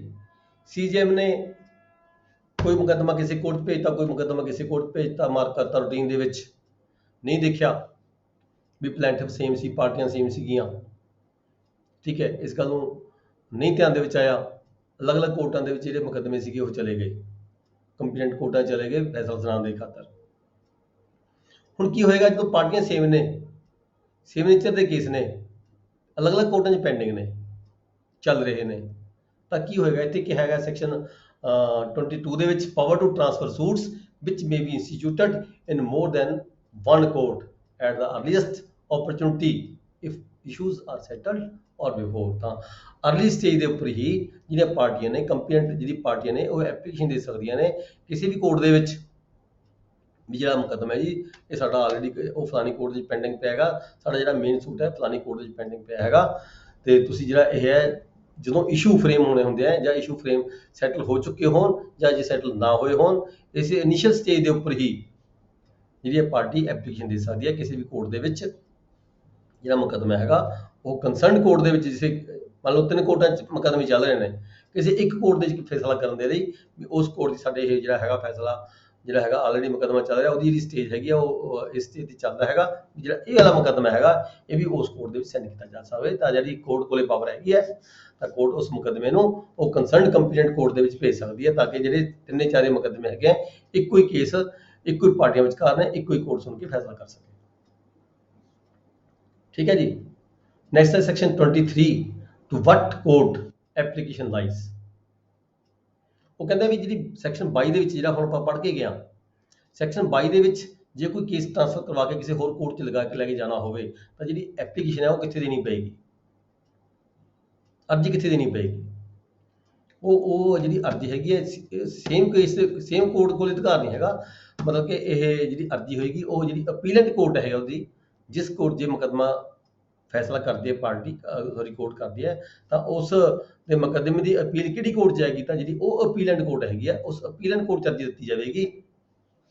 ਉੱਥੇ ਸਪੈਸੀਫਾਈ ਕੀਤਾ ਜਾਵੇਗਾ ਵੀ ਜਿਹੜਾ ਸਾਡਾ ਮੁਕੱਦਮਾ ਹੈਗਾ ਫਲਾਨੀ ਫਲਾਨੀ ਕੋਰਟ ਚੱਲਦਾ ਹੈਗਾ, ਤੇ ਇਹ ਜਿਹੜੇ ਮੁਕੱਦਮੇ ਸਾਰੇ ਦੇ ਸਾਰੇ ਇੱਕ ਕੋਰਟ 'ਚ ਇਕੱਠੇ ਕੀਤੇ ਜਾਣ, ਤਾਂ ਜਿਹੜੀ ਐਪਲੀਕੇਸ਼ਨ ਹੈ ਉਹ ਹੈਗੀ ਹੈ ਅਪੀਲੈਂਟ ਕੋਰਟ ਦਿੱਤੀ ਜਾਵੇਗੀ। ਜੇਕਰ ਜਿਹੜਾ ਮੁਕੱਦਮਾ ਹੈਗਾ ਉਹਦੀ ਜਿਹੜੀ ਅਪੀਲੈਂਟ ਕੋਰਟਾਂ ਅਲੱਗ-ਅਲੱਗ ਨੇ, ਅਪੀਲੈਂਟ ਕੋਰਟਾਂ ਵੱਖਰੀਆਂ ਨੇ, ਠੀਕ ਹੈ, ਤਾਂ ਫਿਰ ਜਿਹੜਾ ਮੁਕੱਦਮਾ ਹੈਗਾ ਉਹ ਜਿਵੇਂ ਸੈਸ਼ਨ ਕੋਰਟ ਹੈ, ਇੱਕ ਸੈਸ਼ਨ ਕੋਰਟ ਹੈ, ਦੂਜੀ ਸੈਸ਼ਨ ਕੋਰਟ ਹੈ, ਤਾਂ ਜਿਹੜਾ ਐਪਲੀਕੇਸ਼ਨ ਹੈ ਉਹ ਹਾਈ ਕੋਰਟ ਦਿੱਤੀ ਜਾਵੇਗੀ। ਹਾਈ ਕੋਰਟ ਜਿਹੜੀ ਹੈਗੀ ਹੈ ਫਿਰ ਉਹ ਜਿਹੜਾ ਇੱਕ ਸੈਸ਼ਨ ਕੋਰਟ ਤੋਂ ਦੂਜੀ ਸੈਸ਼ਨ ਕੋਰਟ ਦੇ ਵਿੱਚ ਜਿਹੜਾ ਮੁਕੱਦਮੇ ਨੂੰ ਭੇਜ ਸਕਦੀ ਹੈ। ਜਾਂ ਫਿਰ ਹਾਈ ਕੋਰਟਾਂ ਵੀ ਵੱਖਰੀਆਂ ਵੱਖਰੀਆਂ ਹੋਣ, ਜੇ ਕਿਤੇ ਕੇਸ ਇਦਾਂ ਦਾ ਹੋਵੇ ਹਾਈ ਕੋਰਟਾਂ ਵੀ ਅਲੱਗ-ਅਲੱਗ ਹੋਣ। ਠੀਕ ਹੈ, ਇੱਕ ਕੋਈ ਹੋਰ ਸਟੇਟ ਦੀ ਹਾਈ ਕੋਰਟ ਹੋਵੇ, ਦੂਜੀ ਕਿਸੇ ਹੋਰ ਸਟੇਟ ਦੀ ਹਾਈ ਕੋਰਟ ਹੋਵੇ, ਤਾਂ ਫਿਰ ਐਪਲੀਕੇਸ਼ਨ ਕਿੱਥੇ ਦੇਗਾ ਵਿਅਕਤੀ? ਤਾਂ ਫਿਰ ਐਪਲੀਕੇਸ਼ਨ ਵਿਅਕਤੀ ਉੱਥੇ ਦੇਵੇਗਾ ਜਿਸ ਕੋਰਟ ਦੇ ਵਿੱਚ ਉਹ ਜਿਹੜੀ ਪ੍ਰਾਪਰਟੀ ਹੈ ਸੈਚੂਏਟ ਕਰਦੀ ਹੋਵੇ, ਉੱਥੇ ਐਪਲੀਕੇਸ਼ਨ ਦਿੱਤੀ ਜਾਵੇਗੀ। ਠੀਕ ਹੈ, ਫਿਰ ਉਹ ਕੋਰਟ ਦੇਖੇਗੀ ਵੀ ਦੂਜਾ ਜਿਹੜਾ ਮੁਕੱਦਮਾ ਹੈਗਾ ਉਸ ਮੁਕੱਦਮੇ ਨੂੰ ਕਿਵੇਂ ਮੰਗਾਉਣਾ, ਕਿਵੇਂ ਕਰਨਾ ਹੈਗਾ, ਟ੍ਰਾਂਸਫਰ ਕਿਵੇਂ ਤੇ ਕਰਵਾਉਣਾ ਹੈਗਾ, ਉਹ ਜਿਹੜਾ ਪ੍ਰੋਸੈਸ ਹੈ ਵੱਖਰੇ ਤੌਰ ਤੇ ਅਡਾਪਟ ਕੀਤਾ ਜਾਵੇ। ਨੈਕਸਟ ਹੈ section 24, general power of transfer and withdrawal. General power of transfer and withdrawal, general power ਕੀ ਹੈ ਜੀ? ਕਿਸੇ ਕੇਸ ਨੂੰ ਇੱਕ ਕੋਰਟ ਤੋਂ ਦੂਜੀ ਕੋਰਟ 'ਚ ਟ੍ਰਾਂਸਫਰ ਕਰਨਾ, ਜਾਂ ਕਿਸੇ ਕੇਸ ਦੇ ਵਿੱਚ ਕਿਸੇ ਕੋਰਟ ਦੇ ਵਿੱਚ ਮੁਕੱਦਮਾ ਚੱਲ ਰਿਹਾ ਹੈਗਾ ਉਸ ਨੂੰ ਵਿਦਡਰਾਅ ਕਰਕੇ ਕਿਸੇ ਦੂਜੀ ਕੋਰਟ ਦੇ ਵਿੱਚ ਸੈਂਡ ਕਰਨਾ। ਤਾਂ ਇਹ ਜਨਰਲ ਪਾਵਰਸ ਕੀ ਹੁੰਦੀਆਂ ਨੇ, ਕੀ ਪ੍ਰੋਸੀਜਰ ਅਡਾਪਟ ਕੀਤਾ ਜਾਂਦਾ ਹੈ, ਕਦੋਂ ਹੈਗੇ ਜਿਹੜੇ ਕੇਸ ਹੈਗੇ ਇਦਾਂ ਇੱਕ ਕੋਰਟ ਤੋਂ ਟ੍ਰਾਂਸਫਰ ਕਰਕੇ ਦੂਜੀ ਕੋਰਟ 'ਚ ਭੇਜੇ ਜਾਂਦੇ ਨੇ, ਜਾਂ ਕਦੋਂ ਕਿਸੇ ਕੋਰਟ ਤੋਂ ਵਿਦਡਰਾਅ ਕਰਕੇ ਤੇ ਕਿਸੇ ਹੋਰ ਕੋਰਟ ਭੇਜਿਆ ਜਾਂਦਾ ਹੈ, ਜਾਂ ਵਾਪਸ ਉਸੇ ਕੋਰਟ ਭੇਜਿਆ ਜਾਂਦਾ ਹੈ। ਇਹਦੇ ਲਈ ਕੀ ਹੁੰਦਾ ਹੈਗਾ? ਜਦ ਤੱਕ ਕੋਈ ਪਾਰਟੀ ਐਪਲੀਕੇਸ਼ਨ ਦੇਵੇ, ਇਹ ਸਬਸੈਕਸ਼ਨ 1 ਕੀ ਕਹਿੰਦੀ ਹੈ? ਸਬਸੈਕਸ਼ਨ 1 ਦੇ ਵਿੱਚ ਇਹ ਹੈਗਾ ਜਦੋਂ ਕੋਈ ਪਾਰਟੀ ਅਰਜ਼ੀ ਦਿੰਦੀ ਹੈ, ਠੀਕ ਹੈ, ਵੀ ਇਹ ਜਿਹੜਾ ਮੁਕੱਦਮਾ ਹੈਗਾ ਸਾਡਾ ਕਿਸੇ ਹੋਰ ਕੋਰਟ 'ਚ ਭੇਜਿਆ ਜਾਵੇ, ਟ੍ਰਾਂਸਫਰ ਕਰਕੇ ਭੇਜਿਆ ਜਾਵੇ, ਤਾਂ ਪਾਰਟੀ ਜਦੋਂ ਕੋਈ ਐਪਲੀਕੇਸ਼ਨ ਦਿੰਦੀ ਹੈ ਤਾਂ ਦੂਜੀ ਪਾਰਟੀ ਨੂੰ ਜਿਹੜਾ ਨੋਟਿਸ ਹੈ ਉਹ ਜਾਏਗਾ, ਦੂਜੀ ਪਾਰਟੀ ਨੂੰ ਨੋਟਿਸ ਆਏਗਾ, ਫਿਰ ਦੋਨੇ ਪਾਰਟੀਆਂ ਨੂੰ ਕੋਰਟ ਵੱਲੋਂ ਸੁਣਿਆ ਜਾਏਗਾ, ਹੀਅਰਿੰਗ ਹੋਏਗੀ, ਫਿਰ ਵਿਦਆਊਟ ਪਾਰਟੀ ਦੀ ਹੀਅਰਿੰਗ ਹੋਏਗੀ, ਫਿਰ ਜਿਹੜੀ ਹਾਈ ਕੋਰਟ ਹੈਗੀ ਆ ਉਹ ਹਾਈ ਕੋਰਟ ਜਾਂ ਸੈਸ਼ਨ ਕੋਰਟ ਉਹ ਵਿਦਆਊਟ ਨੋਟਿਸ ਤੋਂ ਵੀ ਕੇਸ ਨੂੰ ਟ੍ਰਾਂਸਫਰ ਕਰ ਸਕਦੀ ਹੈ। ਜਿਹੜੀਆਂ ਛੋਟੀਆਂ ਕੋਰਟਾਂ ਹੁੰਦੀਆਂ ਨੇ ਉਹ ਐਪਲੀਕੇਸ਼ਨ ਆਏਗੀ, ਨੋਟਿਸ ਹੋਏਗਾ, ਹੀਅਰਿੰਗ ਹੋਏਗੀ, ਠੀਕ ਹੈ, ਤਦ ਜਿਹੜਾ ਕੇਸ ਹੈਗਾ ਟ੍ਰਾਂਸਫਰ ਕਰ ਸਕਦੀਆਂ ਨੇ। ਪਰ ਹਾਈ ਕੋਰਟ ਹੈ ਜਾਂ ਸੈਸ਼ਨ ਕੋਰਟ ਹੈਗੀ ਹੈ ਕਿ ਇਹ ਵਿਦਆਊਟ ਨੋਟਿਸ ਤੋਂ ਵੀ ਜਿਹੜੇ ਕੇਸ ਹੈ, ਕੋਈ ਵੀ ਕੇਸ ਹੈ ਕਿਸੇ ਵੀ ਹੋਰ ਕੋਰਟ ਦੇ ਵਿੱਚ ਕਿਸੇ ਵੀ ਸਟੇਜ ਦੇ ਉੱਪਰ ਜਿਹੜਾ ਹੈਗਾ ਟ੍ਰਾਂਸਫਰ ਕੀਤਾ ਜਾ ਸਕਦਾ ਹੈ।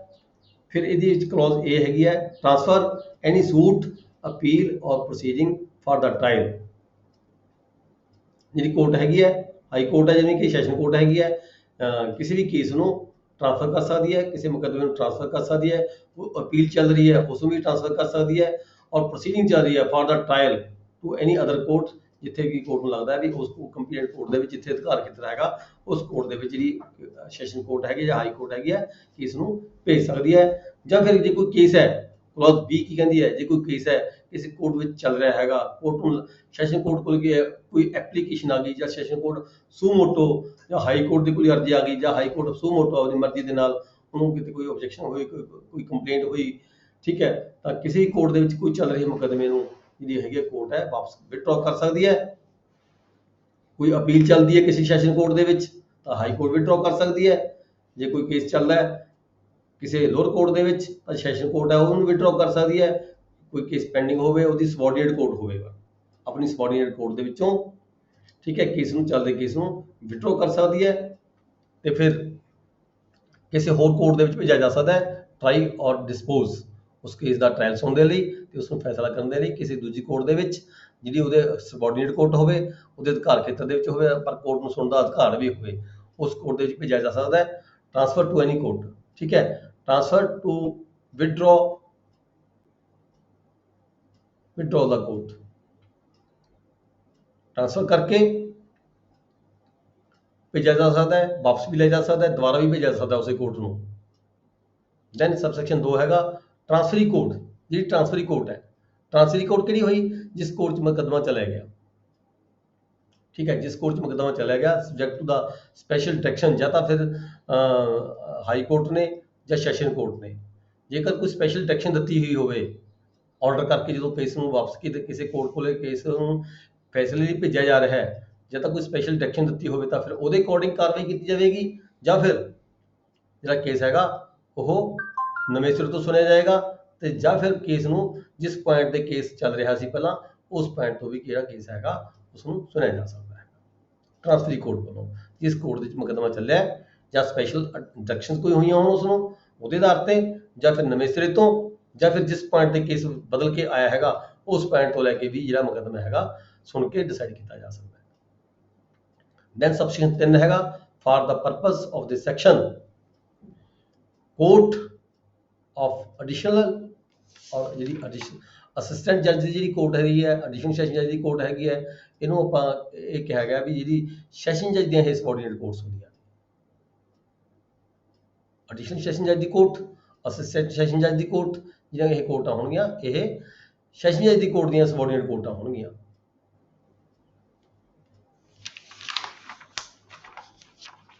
ਨੈਕਸਟ ਆ ਗਿਆ ਜੀ court of small causes. Small causes courts ਕਿਹੜੀਆਂ ਹੁੰਦੀਆਂ ਨੇ? ਜਿਹਨਾਂ ਤੇ ਜਿਹੜਾ ਸਮਾਲ ਕਾਜ਼ਸ ਐਕਟ ਹੈਗਾ, ਜਿਹੜਾ ਐਕਟ ਜਿਵੇਂ ਦਿੱਲੀ, ਬੰਬਈ, ਕਲਕੱਤਾ, ਮਦਰਾਸ, ਇਹ ਕੋਰਟਾਂ ਕੁਝ ਬੰਬਈ, ਕਲਕੱਤਾ, ਮਦਰਾਸ, ਦਿੱਲੀ ਨਹੀਂ ਵਿੱਚ ਆਉਂਦਾ ਸੀਗਾ, ਬੰਬਈ, ਕਲਕੱਤਾ, ਮਦਰਾਸ ਦੇ ਵਿੱਚ ਇੱਕ ਐਕਟ ਬਣਿਆ ਸੀ ਉਸ ਵੇਲੇ ਇੰਗਲਿਸ਼ ਟਾਈਮ ਦੇ ਵਿੱਚ, ਸਮਾਲ ਕਾਜ਼ ਕੋਰਟਸ ਐਕਟ ਬਣਿਆ ਸੀਗਾ। ਉਸ ਐਕਟ ਦੇ ਤਹਿਤ ਜਿਹੜੀਆਂ ਕੋਰਟਾਂ ਐਸਟੈਬਲਿਸ਼ ਹੋਈਆਂ ਸੀਗੀਆਂ, ਠੀਕ ਹੈ। ਉਹ ਦਿੱਲੀ ਕਿਉਂ ਨਹੀਂ ਰੱਖੀ? ਹਾਂਜੀ, ਦਿੱਲੀ ਕਿਉਂ ਨਹੀਂ ਰੱਖੀ ਸਮਾਲ ਕਾਜ਼ ਕੋਰਟ? ਇਹ ਤਾਂ ਹੁਣ ਸਰਕਾਰ ਦੇ ਲੈਵਲ ਦੀ ਗੱਲ ਹੈ, ਆਪਾਂ ਨਹੀਂ ਕਹਿ ਸਕਦੇ ਇਸ ਵਾਸਤੇ ਵੀ ਕਿਉਂ ਨਹੀਂ ਰੱਖੀ ਹੈਗੀ। ਸਮਾਲ ਕਾਜ਼ ਕੋਰਟਸ ਐਕਟ ਜਿਹੜੇ ਉੱਥੇ ਮੁਕੱਦਮੇ ਜ਼ਿਆਦਾ ਸੀ, ਉਹਨਾਂ ਨੇ ਛੋਟੇ ਛੋਟੇ ਮੁਕੱਦਮਿਆਂ ਦੇ ਫੈਸਲੇ ਕਰਨ ਦੀ ਖਾਤਰ ਤੇ ਇੱਕ ਸਮਾਲ ਕਾਜ਼ ਕੋਰਟਸ ਐਕਟ ਬਣਾਇਆ ਸੀਗਾ। ਉਸ ਐਕਟ ਦੇ ਤਹਿਤ ਜਿਹਨੇ ਕੋਰਟਾਂ ਬਣਾਈਆਂ ਸੀਗੀਆਂ, ਉਹ ਮੁਕੱਦਮੇ ਛੋਟੇ ਛੋਟੇ ਮੁਕੱਦਮੇ ਉਹ ਕੋਰਟਾਂ ਸੁਣਦੀਆਂ ਸੀਗੀਆਂ। ਐਦਾਂ ਦਾ ਕੋਈ ਕੇਸ ਹੈਗਾ ਇੱਥੇ ਦੱਸਿਆ ਗਿਆ ਵੀ ਜੇ ਕੋਈ ਕੇਸ ਹੈ ਕਿਸੇ ਸਮਾਲ ਕਾਜ਼ ਕੋਰਟਸ ਦਾ, ਜਾਂ ਕੋਈ ਕੇਸ ਹੈ ਕੋਈ ਬਦਲ ਕੇ ਕਿਸੇ ਹੋਰ ਕੋਰਟ ਚਲਾ ਜਾਂਦਾ, ਉਹ ਸਮਾਲ ਕਾਜ਼ ਕੋਰਟਸ ਦੇ ਐਕਟ ਦੇ ਅਧੀਨ ਹੀ ਉਹ ਜਿਹੜਾ ਮੁਕੱਦਮਾ ਹੈਗਾ ਸੁਣਿਆ ਜਾਵੇਗਾ। ਹਾਂ, ਨੈਕਸਟ ਹੈ subsection 5, a suit can be transferred under the this section from court have no jurisdiction।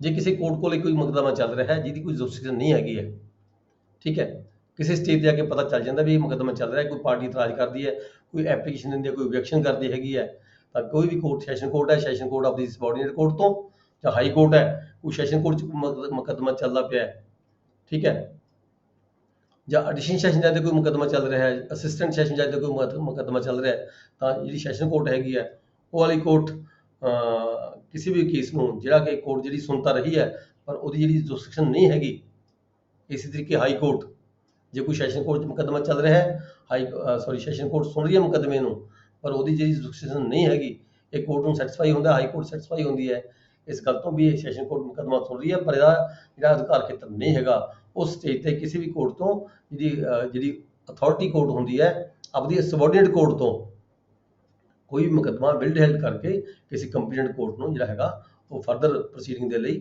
ਜਿਹੜਾ ਡਿਸੀਜਨ ਦੇ ਲਈ ਹੈਗਾ, ਟ੍ਰਾਂਸਫਰ ਕੀਤਾ ਜਾ ਸਕਦਾ ਹੈ। ਠੀਕ ਹੈ ਜੀ, ਇਹ ਜਿਹੜਾ ਸੈਕਸ਼ਨ 24 ਸੀਗਾ ਬਹੁਤ ਇੰਪੋਰਟੈਂਟ ਸੈਕਸ਼ਨ ਹੈਗਾ, ਇਹ ਇਨ ਪ੍ਰੈਕਟੀਕਲ ਮਤਲਬ ਕਿ ਯੂਟਿਲਾਈਜ਼ ਹੁੰਦਾ ਹੈਗਾ।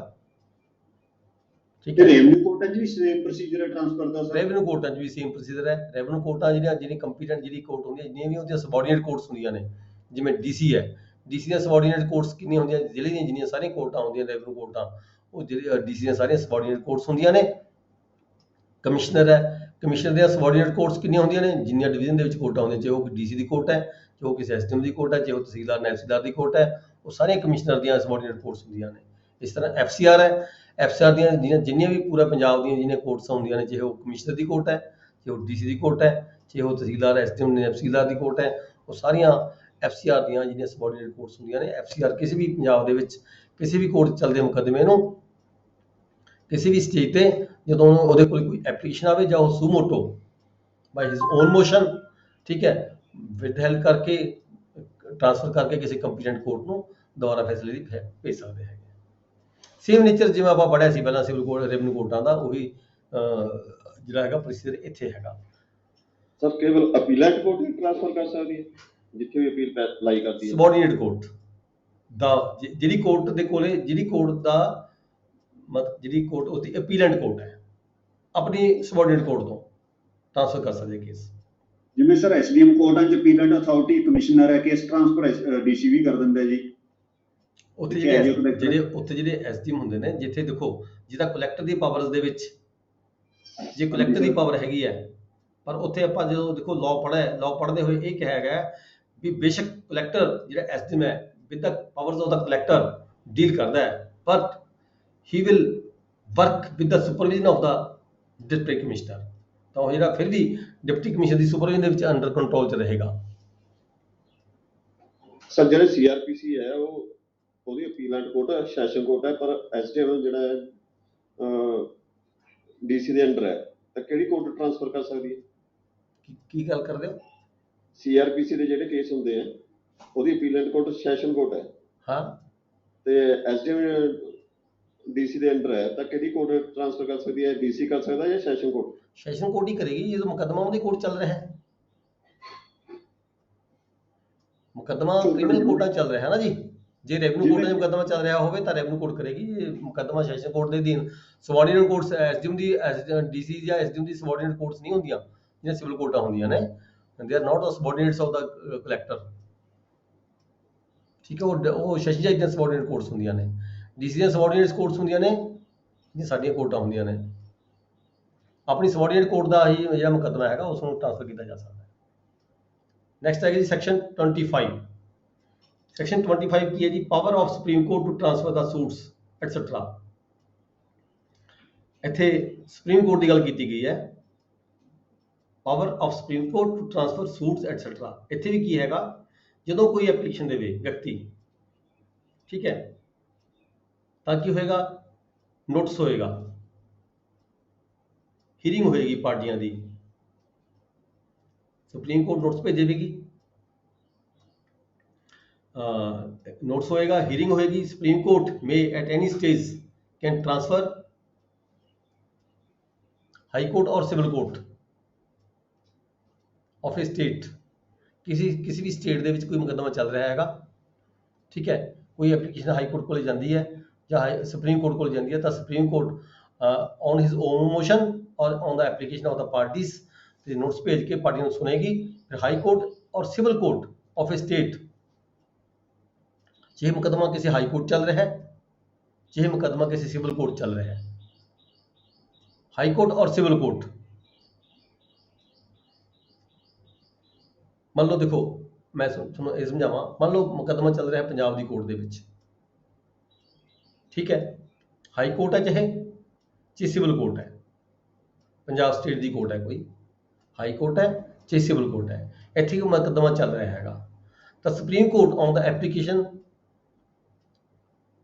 ਆਉਣ ਤੇ ਉਪਰੰਤ ਨੋਟਿਸ ਭੇਜ ਕੇ ਹੀਅਰਿੰਗ ਕਰਕੇ ਉਹ ਜਿਹੜਾ ਮੁਕੱਦਮਾ ਹੈਗਾ ਉਹ ਕਿਸੇ ਹੋਰ ਸਟੇਟ ਦੀ ਜਿਹੜੀ ਹਾਈ ਕੋਰਟ ਹੈ, ਕਿਸੇ ਹੋਰ ਸਟੇਟ ਦੀ ਹਾਈ ਕੋਰਟ ਹੈ, ਦੇਖੋ ਪੰਜਾਬ ਤੇ ਹਰਿਆਣਾ ਦੀ ਹਾਈ ਕੋਰਟ ਇੱਕੋ ਹੀ ਹੈ, ਉਸ ਮੁਕੱਦਮੇ ਨੂੰ ਕਿਸੇ ਹੋਰ ਹਾਈ ਕੋਰਟ ਦੇ ਵਿੱਚ, ਜਿਵੇਂ ਰਾਜਸਥਾਨ ਹਾਈ ਕੋਰਟ ਹੈ, ਠੀਕ ਹੈ, ਹਿਮਾਚਲ ਦੀ ਹਾਈ ਕੋਰਟ ਹੈ, ਉੱਥੇ ਭੇਜਿਆ ਜਾ ਸਕਦਾ ਹੈ ਜੇ ਸੁਪਰੀਮ ਕੋਰਟ ਚਾਹੇ, ਜਾਂ ਫਿਰ ਉਸ ਸਟੇਟ ਦੀ ਹਾਈ ਕੋਰਟ ਨੂੰ ਜਾਂ ਕਿਸੇ ਕੋਰਟ ਨੂੰ, ਸਿਵਲ ਕੋਰਟ ਨੂੰ, ਮਤਲਬ ਇੱਕ ਸਟੇਟ ਤੋਂ ਦੂਜੀ ਸਟੇਟ ਦੇ ਵਿੱਚ ਵੀ ਮੁਕੱਦਮਾ ਭੇਜਿਆ ਜਾ ਸਕਦਾ ਹੈ ਸੁਪਰੀਮ ਕੋਰਟ ਵੱਲ, ਠੀਕ ਹੈ। Power of the Supreme Court ਵੀ ਲੈ ਸਕਦੇ ਹੈ ਜੀ, ਸੂਮੋਟੋ ਵੀ ਲੈ ਸਕਦੇ, ਆਪਣੇ ਆਪ ਵੀ ਸੂਮੋਟੋ ਵੀ ਲੈ ਸਕਦੇ ਆ, ਆਪਣੇ ਆਪ ਹੀ ਲੈ ਸਕਦੇ ਆ। ਜੇ ਸੂਮੋਟੋ ਵੀ ਤਾਂ ਹੀ ਲੈਣ ਦਾ ਮਤਲਬ ਜਿਵੇਂ ਸਿਵਲ ਕੋਰਟ, ਜਿਵੇਂ ਕੋਰਟ ਕੋਲੇ ਕੋਈ ਕਿਸੇ ਤਰੀਕੇ ਨਾਲ ਪਤਾ ਲੱਗ ਜਾਏ ਕੋਰਟ ਨੂੰ, ਰੀਜ਼ਨ ਮੇ ਵੀ ਕੋਈ ਵੀ ਹੋ ਸਕਦਾ ਹੈ, ਠੀਕ ਹੈ।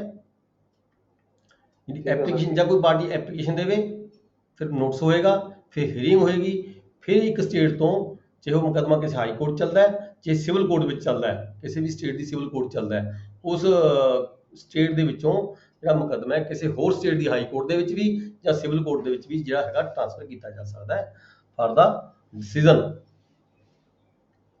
ਫਿਰ ਕਿ ਜਿਹੜੀ ਇਦਾਂ ਦੀ ਐਪਲੀਕੇਸ਼ਨ ਹੋਏਗੀ, ਐਪਲੀਕੇਸ਼ਨ ਦੇ ਵੀ ਨਾਲ ਜਿਹੜਾ ਹੈਗਾ ਐਫੀਡੇਵਿਟ ਵੀ ਅਟੈਚ ਹੋਏਗਾ, ਹਲਫੇ ਬਿਆਨ ਲਏਗਾ। ਜੇ ਕੋਈ ਪਾਰਟੀ ਐਪਲੀਕੇਸ਼ਨ ਦਿੰਦੀ ਹੈ, ਕੋਈ ਆਬਜੈਕਸ਼ਨ ਕ੍ਰੀਏਟ ਕਰਦੀ ਹੈ, ਉਹ ਕਿਸੇ ਤਰ੍ਹਾਂ ਦਾ ਕੋਈ ਦੋਸ਼ ਲਾਉਂਦੀ ਹੈ ਕਿਸੇ ਕੋਰਟ ਦੇ ਉੱਪਰ ਵੀ ਜਿਹੜਾ ਇਹ ਮੁਕੱਦਮਾ ਹੈ, ਫਲਾਣੀ ਜਿਹੜੀ ਮੁਕੱਦਮਾ ਚੱਲਦਾ ਹੈ ਉਹ ਪਾਰਟੀ ਦਾ ਕੋਈ ਰਿਲੇਟਿਵ ਹੈ, ਜੱਜ ਹੈ, ਠੀਕ ਹੈ, ਇਦਾਂ ਦਾ ਕੋਈ ਵੀ ਆਬਜੈਕਸ਼ਨ ਜੋ ਵੀ ਪਾਰਟੀ ਵੱਲੋਂ ਲਗਾਇਆ ਜਾਂਦਾ ਹੈਗਾ, ਉਸ ਗੱਲ ਨੂੰ ਆਪਦੀ ਨੂੰ ਸਹੀ ਸਾਬਤ ਕਰਨ ਦੀ ਖਾਤਰ ਵੀ ਤਾਂ ਕਿ ਕਿਸੇ ਸਟੇਜ ਤੇ ਜਾ ਕੇ ਪਾਰਟੀ ਇਹ ਨਾ ਕਹਿ ਦੇਵੇ ਵੀ ਇਹ ਮੈਂ ਤਾਂ ਜੀ ਗਲਤੀ ਨਾਲ ਹੋ ਗਿਆ ਜਾਂ ਟਾਈਪ ਹੋ ਗਿਆ, ਇਹ ਹੋ ਗਿਆ, ਉਹ ਹੋ ਗਿਆ, ਠੀਕ ਹੈ। ਇਸ ਕਰਕੇ ਜਿਹੜਾ ਹਲਫੇ ਬਿਆਨ ਹੈ ਉਹ ਅਰਜ਼ੀ ਦੇ ਨਾਲ, ਐਪਲੀਕੇਸ਼ਨ ਦੇ ਨਾਲ ਉਹਦਾ ਜਿਹੜਾ ਹਲਫੇ ਬਿਆਨ ਹੈ ਉਹ ਅਟੈਚ ਹੋਏਗਾ। ਫਿਰ ਕੀ ਹੈ, ਸਬਸੈਕਸ਼ਨ 3 ਦੇ ਵਿੱਚ ਕੀ ਹੈ, ਸਪੈਸ਼ਲ ਡਾਇਰੈਕਸ਼ਨ। ਜਿਹੜੀ ਕੋਰਟ ਦੇ ਵਿੱਚ ਮੁਕੱਦਮਾ ਚਲਾ ਗਿਆ, ਜੇ ਤਾਂ ਉਹਨੂੰ ਸੁਪਰੀਮ ਕੋਰਟ ਵੱਲੋਂ ਕੋਈ ਸਪੈਸ਼ਲ ਡਾਇਰੈਕਸ਼ਨ ਦਿੱਤੀ ਗਈ ਹੈਗੀ ਹੈ ਵੀ ਇਹ ਮੁਕੱਦਮਾ ਤੁਸੀਂ ਕਿਵੇਂ ਕੀ ਪ੍ਰੋਸੀਜਰ ਅਡਾਪਟ ਕਰਨਾ ਹੈਗਾ, ਕਿਵੇਂ ਸੁਣਨਾ ਹੈਗਾ, ਉਹਦੇ 'ਚ ਕੋਈ ਸਪੈਸ਼ਲ ਕੋਈ ਗੱਲ ਧਿਆਨ 'ਚ ਰੱਖਣੀ ਹੈਗੀ ਹੈ, ਫਿਰ ਤਾਂ ਉਹ ਗੱਲ ਨੂੰ ਧਿਆਨ 'ਚ ਰੱਖਿਆ ਜਾਏਗਾ। ਜਿਵੇਂ ਕਿ ਟ੍ਰਾਂਸਫਰੀ ਕੋਰਟ, ਜਿਹੜੀ ਆਪਾਂ ਕਹਾਂਗੇ ਜਿਹੜੀ ਕੋਰਟ 'ਚ ਮੁਕੱਦਮਾ ਚਲਾ ਗਿਆ, ਜਾਂ ਉਹ ਜਿਹੜੀ ਕੋਰਟ ਹੈਗੀ ਆ, ਫਿਰ ਉਸ ਕੇਸ ਨੂੰ ਮਤਲਬ ਕਿ ਨਵੇਂ ਸਿਰੇ ਤੋਂ ਵੀ ਸੁਣ ਸਕਦੀ ਹੈ ਮੁਕੱਦਮੇ ਨੂੰ, ਜਾਂ ਜੇ ਉਹਨੂੰ ਲੱਗਦਾ ਵੀ ਜਿਹੜਾ ਮੁਕੱਦਮਾ ਜਿਹੜਾ ਸੁਣਿਆ ਗਿਆ ਉਹ ਠੀਕ ਹੈਗੀ ਹੈ, ਜਿਸ ਪੁਆਇੰਟ ਤੇ ਮੁਕੱਦਮਾ ਚੱਲ ਰਿਹਾ ਸੀਗਾ, ਜਿਸ ਸਟੇਜ ਤੇ ਮੁਕੱਦਮਾ ਟ੍ਰਾਂਸਫਰ ਹੋ ਕੇ ਕੋਰਟ ਦੇ ਵਿੱਚ ਆਇਆ ਹੈਗਾ, ਉਸ ਸਟੇਜ ਤੋਂ ਵੀ ਮੁਕੱਦਮੇ ਨੂੰ ਫਰਦਰ ਪ੍ਰੋਸੀਡ ਕਰ ਸਕਦੀ ਹੈ। ਠੀਕ ਹੈ ਜੀ। ਫਿਰ ਹੈਗਾ ਸਬਸੈਕਸ਼ਨ 4 ਡਿਸਮਿਸਿੰਗ ਆਫ ਐਪਲੀਕੇਸ਼ਨ ਫ੍ਰੀਵਲਸ ਫੈਕਸ਼ੀਅਸ ਫਾਈਨ 2000 ਰੁਪਏ ਤੱਕ ਕੀਤਾ ਜਾ ਸਕਦਾ ਹੈ। ਸੁਪਰੀਮ ਕੋਰਟ ਕੋਲ ਕੋਈ ਇਦਾਂ ਦੀ ਅਰਜ਼ੀ ਆਉਂਦੀ ਹੈ, ਸੁਪਰੀਮ ਕੋਰਟ ਸੈਟੀਸਫਾਈ ਨਹੀਂ ਹੁੰਦੀ, ਸੁਪਰੀਮ ਕੋਰਟ ਨੂੰ ਲੱਗਦਾ ਵੀ ਜਿਹੜੀ ਐਪਲੀਕੇਸ਼ਨ ਹੈ ਇਹ ਗਲਤ ਦਿੱਤੀ ਗਈ ਹੈ, ਇਹ ਫ੍ਰੀਵਲਸ ਹੈ, ਵੈਕਸੀਸ਼ੀਅਸ ਹੈ, ਠੀਕ ਹੈ, ਝੂਠੀ ਹੈ, ਗਲਤ ਤੱਥਾਂ ਦੇ ਆਧਾਰ ਤੇ ਦਿੱਤੀ ਗਈ ਹੈ, ਤਾਂ ਜਿਹੜੀ ਕੋਰਟ ਹੈ, ਉਸ ਜਿਹੜੀ ਸੁਪਰੀਮ ਕੋਰਟ ਹੈ, ਉਹ ਵਿਅਕਤੀ ਦੀ ਜਿਹੜੀ ਅਰਜ਼ੀ ਹੈ ਉਸ ਨੂੰ ਰੱਦ ਕਰ ਸਕਦੀ ਹੈ। ਰੱਦ ਕਰਕੇ ਈਵਨ ਦੈਨ ਉਸ ਨੂੰ 2000 ਰੁਪਏ ਤੱਕ ਦਾ ਜਿਹੜਾ ਹੈਗਾ ਫਾਈਨ ਵੀ ਕੀਤਾ ਜਾ ਸਕਦਾ ਹੈ ਵਿਅਕਤੀ ਨੂੰ ਜਿਹੜਾ ਟ੍ਰਾਂਸਫਰ ਦੀ ਕੇਸ ਦੇ ਲਈ ਅਰਜ਼ੀ ਫਾਈਲ ਕਰਦਾ ਹੈ। ਠੀਕ ਹੈ। ਫਿਰ ਕੀ ਹੈ ਸਬਸੈਕਸ਼ਨ 5 ਦੇ ਵਿੱਚ ਕੀ ਹੈ, law applicable to try the suit same, ਜਿਸ ਲਾਅ ਦੇ ਆਧਾਰ ਤੇ ਜਿਸ ਕਾਨੂੰਨ ਦੇ ਤਹਿਤ ਆਪਾਂ ਮੁਕੱਦਮਾ ਜਿਹੜਾ ਹੈਗਾ ਡਿਸਾਈਡ ਕਰਦੇ ਹਾਂ, ਉਸੇ ਮੁਕੱਦਮੇ ਨੂੰ ਉਸੇ ਕਾਨੂੰਨ ਨੂੰ ਮੰਦੇ ਨਜ਼ਰ ਰੱਖਦੇ ਹੋਏ ਜਿਹੜੀ ਟ੍ਰਾਂਸਫਰ ਦੀ ਕੋਰਟ ਹੈਗੀ ਹੈ ਉਸ ਲਾਅ ਦੇ ਬੇਸਿਸ ਤੇ ਹੀ ਜਿਹੜਾ ਕੇਸ ਹੈ ਟਰਾਈ ਕਰੇਗੀ, ਪ੍ਰੋਸੀਡਿੰਗ ਸਟਾਰਟ ਕਰੇਗੀ, ਪ੍ਰੋਸੀਡਿੰਗ ਸੁਣ ਕੇ ਜਿਹੜਾ ਕਾਨੂੰਨ ਦੇ ਮੁਤਾਬਕ ਹੀ ਜਿਹੜਾ ਕਾਨੂੰਨ ਦੇ ਅਧੀਨ ਜਿਹੜਾ ਉਹ ਮੁਕੱਦਮਾ ਹੈਗਾ ਉਹਦਾ ਫੈਸਲਾ ਕੀਤਾ ਜਾਵੇਗਾ। ਦੈਨ ਹੈ section 26 institution of the suits. ਜਦੋਂ ਵੀ ਕਿਸੇ ਪਾਰਟੀ ਵੱਲੋਂ ਕੋਈ ਸੂਟ ਇੰਸਟੀਟਿਊਟ ਕੀਤਾ ਜਾਂਦਾ ਹੈ ਤਾਂ ਉਹਦੇ ਵਿੱਚ ਕੀ ਹੋਏਗਾ, ਸੂਟ ਜਦੋਂ ਇੰਸਟੀਟਿਊਟ ਹੁੰਦਾ ਹੈ ਤਾਂ ਕੀ ਹੁੰਦਾ, ਪਲੇਂਟ ਫਾਈਲ ਹੁੰਦੀ ਹੈ, ਪਲੇਂਟ ਫਾਈਲ ਹੁੰਦੀ ਹੈ, ਪਲੇਂਟ ਦੇ ਨਾਲ ਨਾਲ ਪਲੇਂਟ ਦੀ ਵੈਰੀਫਿਕੇਸ਼ਨ ਵੀ ਹੁੰਦੀ ਹੈ, ਪਲੇਂਟ ਦੇ ਨਾਲ ਨਾਲ ਜਿਹੜਾ ਕੀ ਹੈਗਾ ਜੋ ਪਲੇਂਟ ਦੇ ਵਿੱਚ ਤੱਥ ਦੱਸੇ ਗਏ ਨੇ ਉਹਦੇ ਮੁਤਾਬਕ ਇੱਕ ਨਾਲ ਪਾਰਟੀ ਵੱਲੋਂ ਹਲਫਨਾਮਾ ਵੀ ਲੱਗਦਾ ਹੈਗਾ। ਜਿਹੜੀ ਕੰਸਰਨ ਪਾਰਟੀ ਮੁਕੱਦਮਾ ਦਾਇਰ ਕਰਨ ਦੀ ਜਿਹੜੀ ਪਾਰਟੀ ਹੈਗੀ ਹੈ, ਜਿਵੇਂ ਏ ਪਾਰਟੀ ਨੇ ਮੁਕੱਦਮਾ ਦਾਇਰ ਕਰਨਾ, ਉਹਦੇ ਵੱਲੋਂ ਜਿਹੜੀ ਪਲੇਂਟ ਹੋਏਗੀ ਉਹ ਬਣੇਗੀ ਉਹਦੇ ਐਡਵੋਕੇਟ ਵੱਲੋਂ।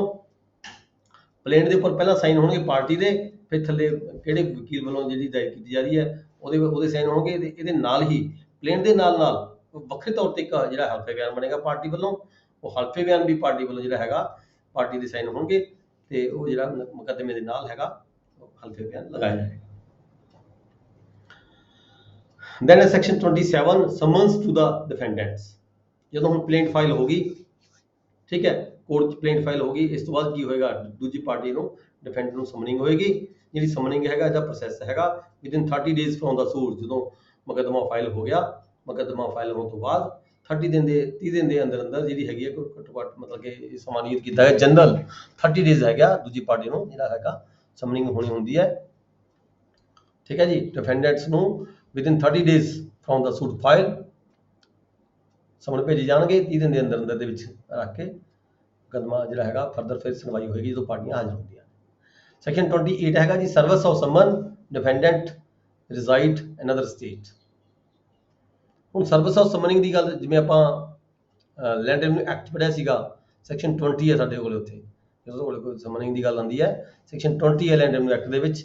ਇੱਥੇ ਆ ਜਾਂਦੀ ਹੈ section 28 service of summoning defendant reside in other state. ਜਿੱਥੇ ਕਹਿੰਦਾ ਜਿਹੜਾ ਡਿਫੈਂਡੈਂਟ ਹੈ ਕਿਸੇ ਹੋਰ ਸਟੇਟ ਦੇ ਵਿੱਚ ਰਹਿੰਦਾ ਹੈ ਤਾਂ ਜਿਹੜੀ ਸਰਵਿਸ ਦੀ ਸਮਨਿੰਗ ਹੈ ਕਿਵੇਂ ਹੋਣੀ ਹੈ, as per the rules through the court of state.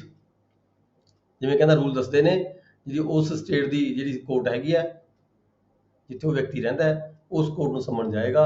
ਉਹ ਜਿਹੜੀ ਕੰਪੀਟੈਂਟ ਕੋਰਟ ਹੈ ਉੱਥੇ ਜਿਹੜੀ ਉਹਨਾਂ ਦੀ ਜਿਹੜੀ ਕਾਪਿੰਗ ਏਜੰਸੀ ਹੈਗੀ ਹੈ, ਕਾਪਿੰਗ ਏਜੰਸੀ ਦੀ ਗੱਲ ਕਰਦੇ ਹਾਂ, ਜਿਹੜੀ ਉੱਥੇ ਸਮਨਿੰਗ ਏਜੰਸੀ ਹੁੰਦੀ ਹੈ, ਫਿਰ ਉਸ ਕੋਰਟ ਦੀ ਸਮਨਿੰਗ ਏਜੰਸੀ ਵੱਲੋਂ ਕੰਸਰਨ ਪਾਰਟੀ ਨੂੰ ਜਿਹੜਾ ਸਮਨ ਹੈ ਕਰਵਾਇਆ ਜਾਏਗਾ। ਸਰਵਿਸ ਕਰਾਈ ਜਾਏਗੀ ਸਮਨ ਦੀ ਜਦੋਂ ਸਰਵਿਸ ਹੋ ਗਈ, ਸਮਨ ਦੀ ਜਿਹੜੀ ਸਰਵਿਸ ਹੁੰਦੀ ਹੈ ਉਹਦਾ ਫਿਰ ਕੋਈ ਰਿਕਾਰਡ ਮੇਨਟੇਨ ਹੁੰਦਾ, ਜਿਹੜਾ ਪਿਆਦਾ ਹੁੰਦੇ ਆ, ਜਿਹੜੇ ਸਾਡੇ ਪ੍ਰੋਸੈਸ ਸਰਵਰ ਹੁੰਦੇ ਆ, ਪ੍ਰੋਸੈਸ ਸਰਵਰ ਸਮਨ ਲੈ ਕੇ ਜਾਏਗਾ। ਠੀਕ ਹੈ, ਉਹਨੇ ਕੀ ਪ੍ਰੋਸੀਜਰ ਅਡਾਪਟ ਕੀਤਾ ਸਮਨਿੰਗ ਕਰਾਉਣ ਦਾ, ਡਾਇਰੈਕਟਲੀ ਬੰਦਾ ਮਿਲਿਆ ਉਸਨੂੰ ਜਾਂ ਉਹਦੇ ਪਰਿਵਾਰ ਦਾ ਕੋਈ ਮੇਜਰ ਮੈਂਬਰ ਮਿਲਿਆ ਜਾਂ ਉਹਨੇ ਦਰਵਾਜ਼ੇ ਚਸਪਾ ਕੀਤਾ, ਜੋ ਵੀ ਪ੍ਰੋਸੈਸ ਉਹਨੇ ਅਡਾਪਟ ਕੀਤਾ ਉਹਦਾ ਜਿਹੜਾ ਸਾਰਾ ਰਿਕਾਰਡ ਹੈਗਾ ਉਹ ਰਿਕਾਰਡ ਸਮੇਤ ਜਿਹੜੀ ਕੋਰਟ ਹੈ ਜਿਸਨੇ ਸਮਨਿੰਗ ਕਰਵਾਈ ਹੈ ਉਹ ਓਰੀਜਨਲ ਕੋਰਟ ਦੇ ਜਿੱਥੋਂ ਸਮਨ ਆਇਆ ਸੀਗਾ ਉਸ ਕੇਸ ਨੂੰ ਉਸ ਕੋਰਟ ਨੂੰ ਸਮਨ ਦੇ ਨਾਲ ਨਾਲ ਸਾਰਾ ਜਿਹੜਾ ਰਿਕਾਰਡ ਹੈਗਾ ਉਹ ਸੈਂਡ ਕਰੇਗੀ।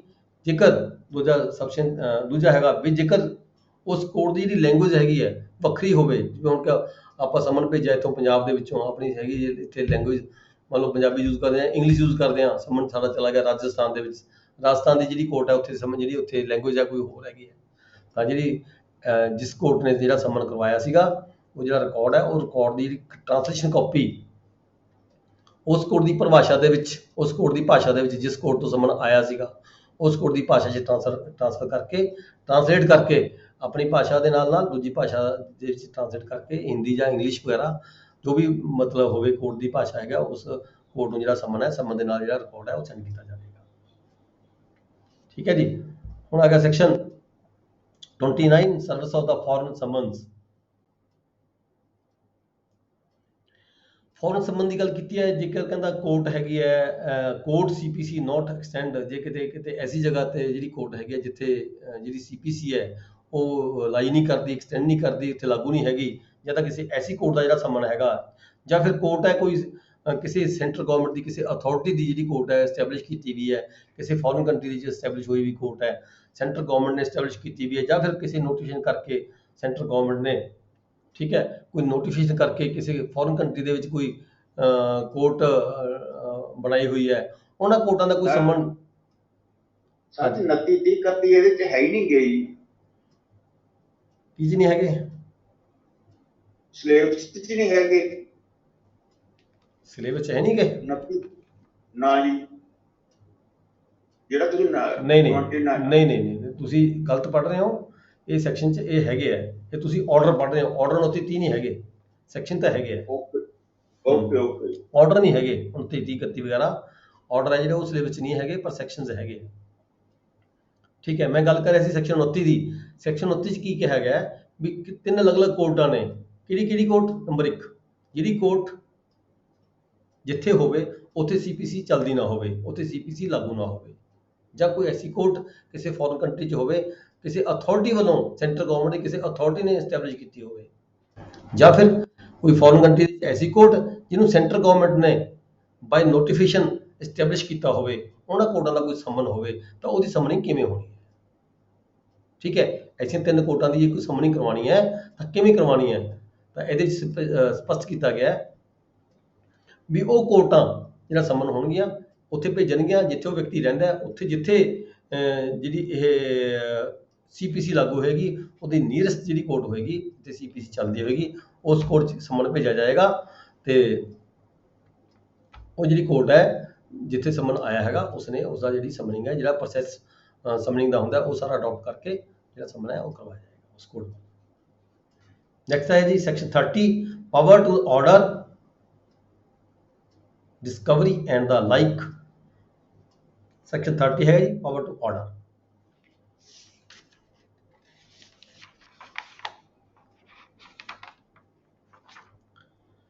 मतलब इत्थे क्या है जी पावर है कोर्ट ਨੂੰ, ਕੀ ਪਾਵਰ ਹੈ ਕੋਰਟ ਨੂੰ ਜਦੋਂ ਕੋਰਟ ਕੋਈ ਕਿਸੇ ਨੂੰ ਸਮਨ ਭੇਜਦੀ ਹੈ ਜਾਂ ਕਿਸੇ ਦੀ ਰਿਕੁਆਇਰਡ ਹੈਗੀ ਹੈ, ਕਿਸੇ ਵਿਅਕਤੀ ਦੀ ਲੋੜ ਹੈਗੀ ਹੈ ਕੋਰਟ ਨੂੰ, ਉਹਦੀ ਸੁਣਨ ਦੀ ਲੋੜ ਹੈਗੀ ਹੈ, ਉਹਦੇ ਕੋਲੇ ਕੋਈ ਡਾਕੂਮੈਂਟ ਹੈਗੇ ਹੈ, ਉਹ ਦੇਖਣ ਦੀ ਜ਼ਰੂਰਤ ਹੈ ਕੋਰਟ ਨੂੰ। ਠੀਕ ਹੈ, ਕੋਈ ਇੰਸਪੈਕਸ਼ਨ ਕਰਨ ਦੀ ਜ਼ਰੂਰਤ ਹੈਗੀ ਹੈ ਤਾਂ ਜਿਹੜੀ ਕੋਰਟ ਹੈਗੀ ਹੈ ਸੈਕਸ਼ਨ 30 ਦੇ ਵਿੱਚ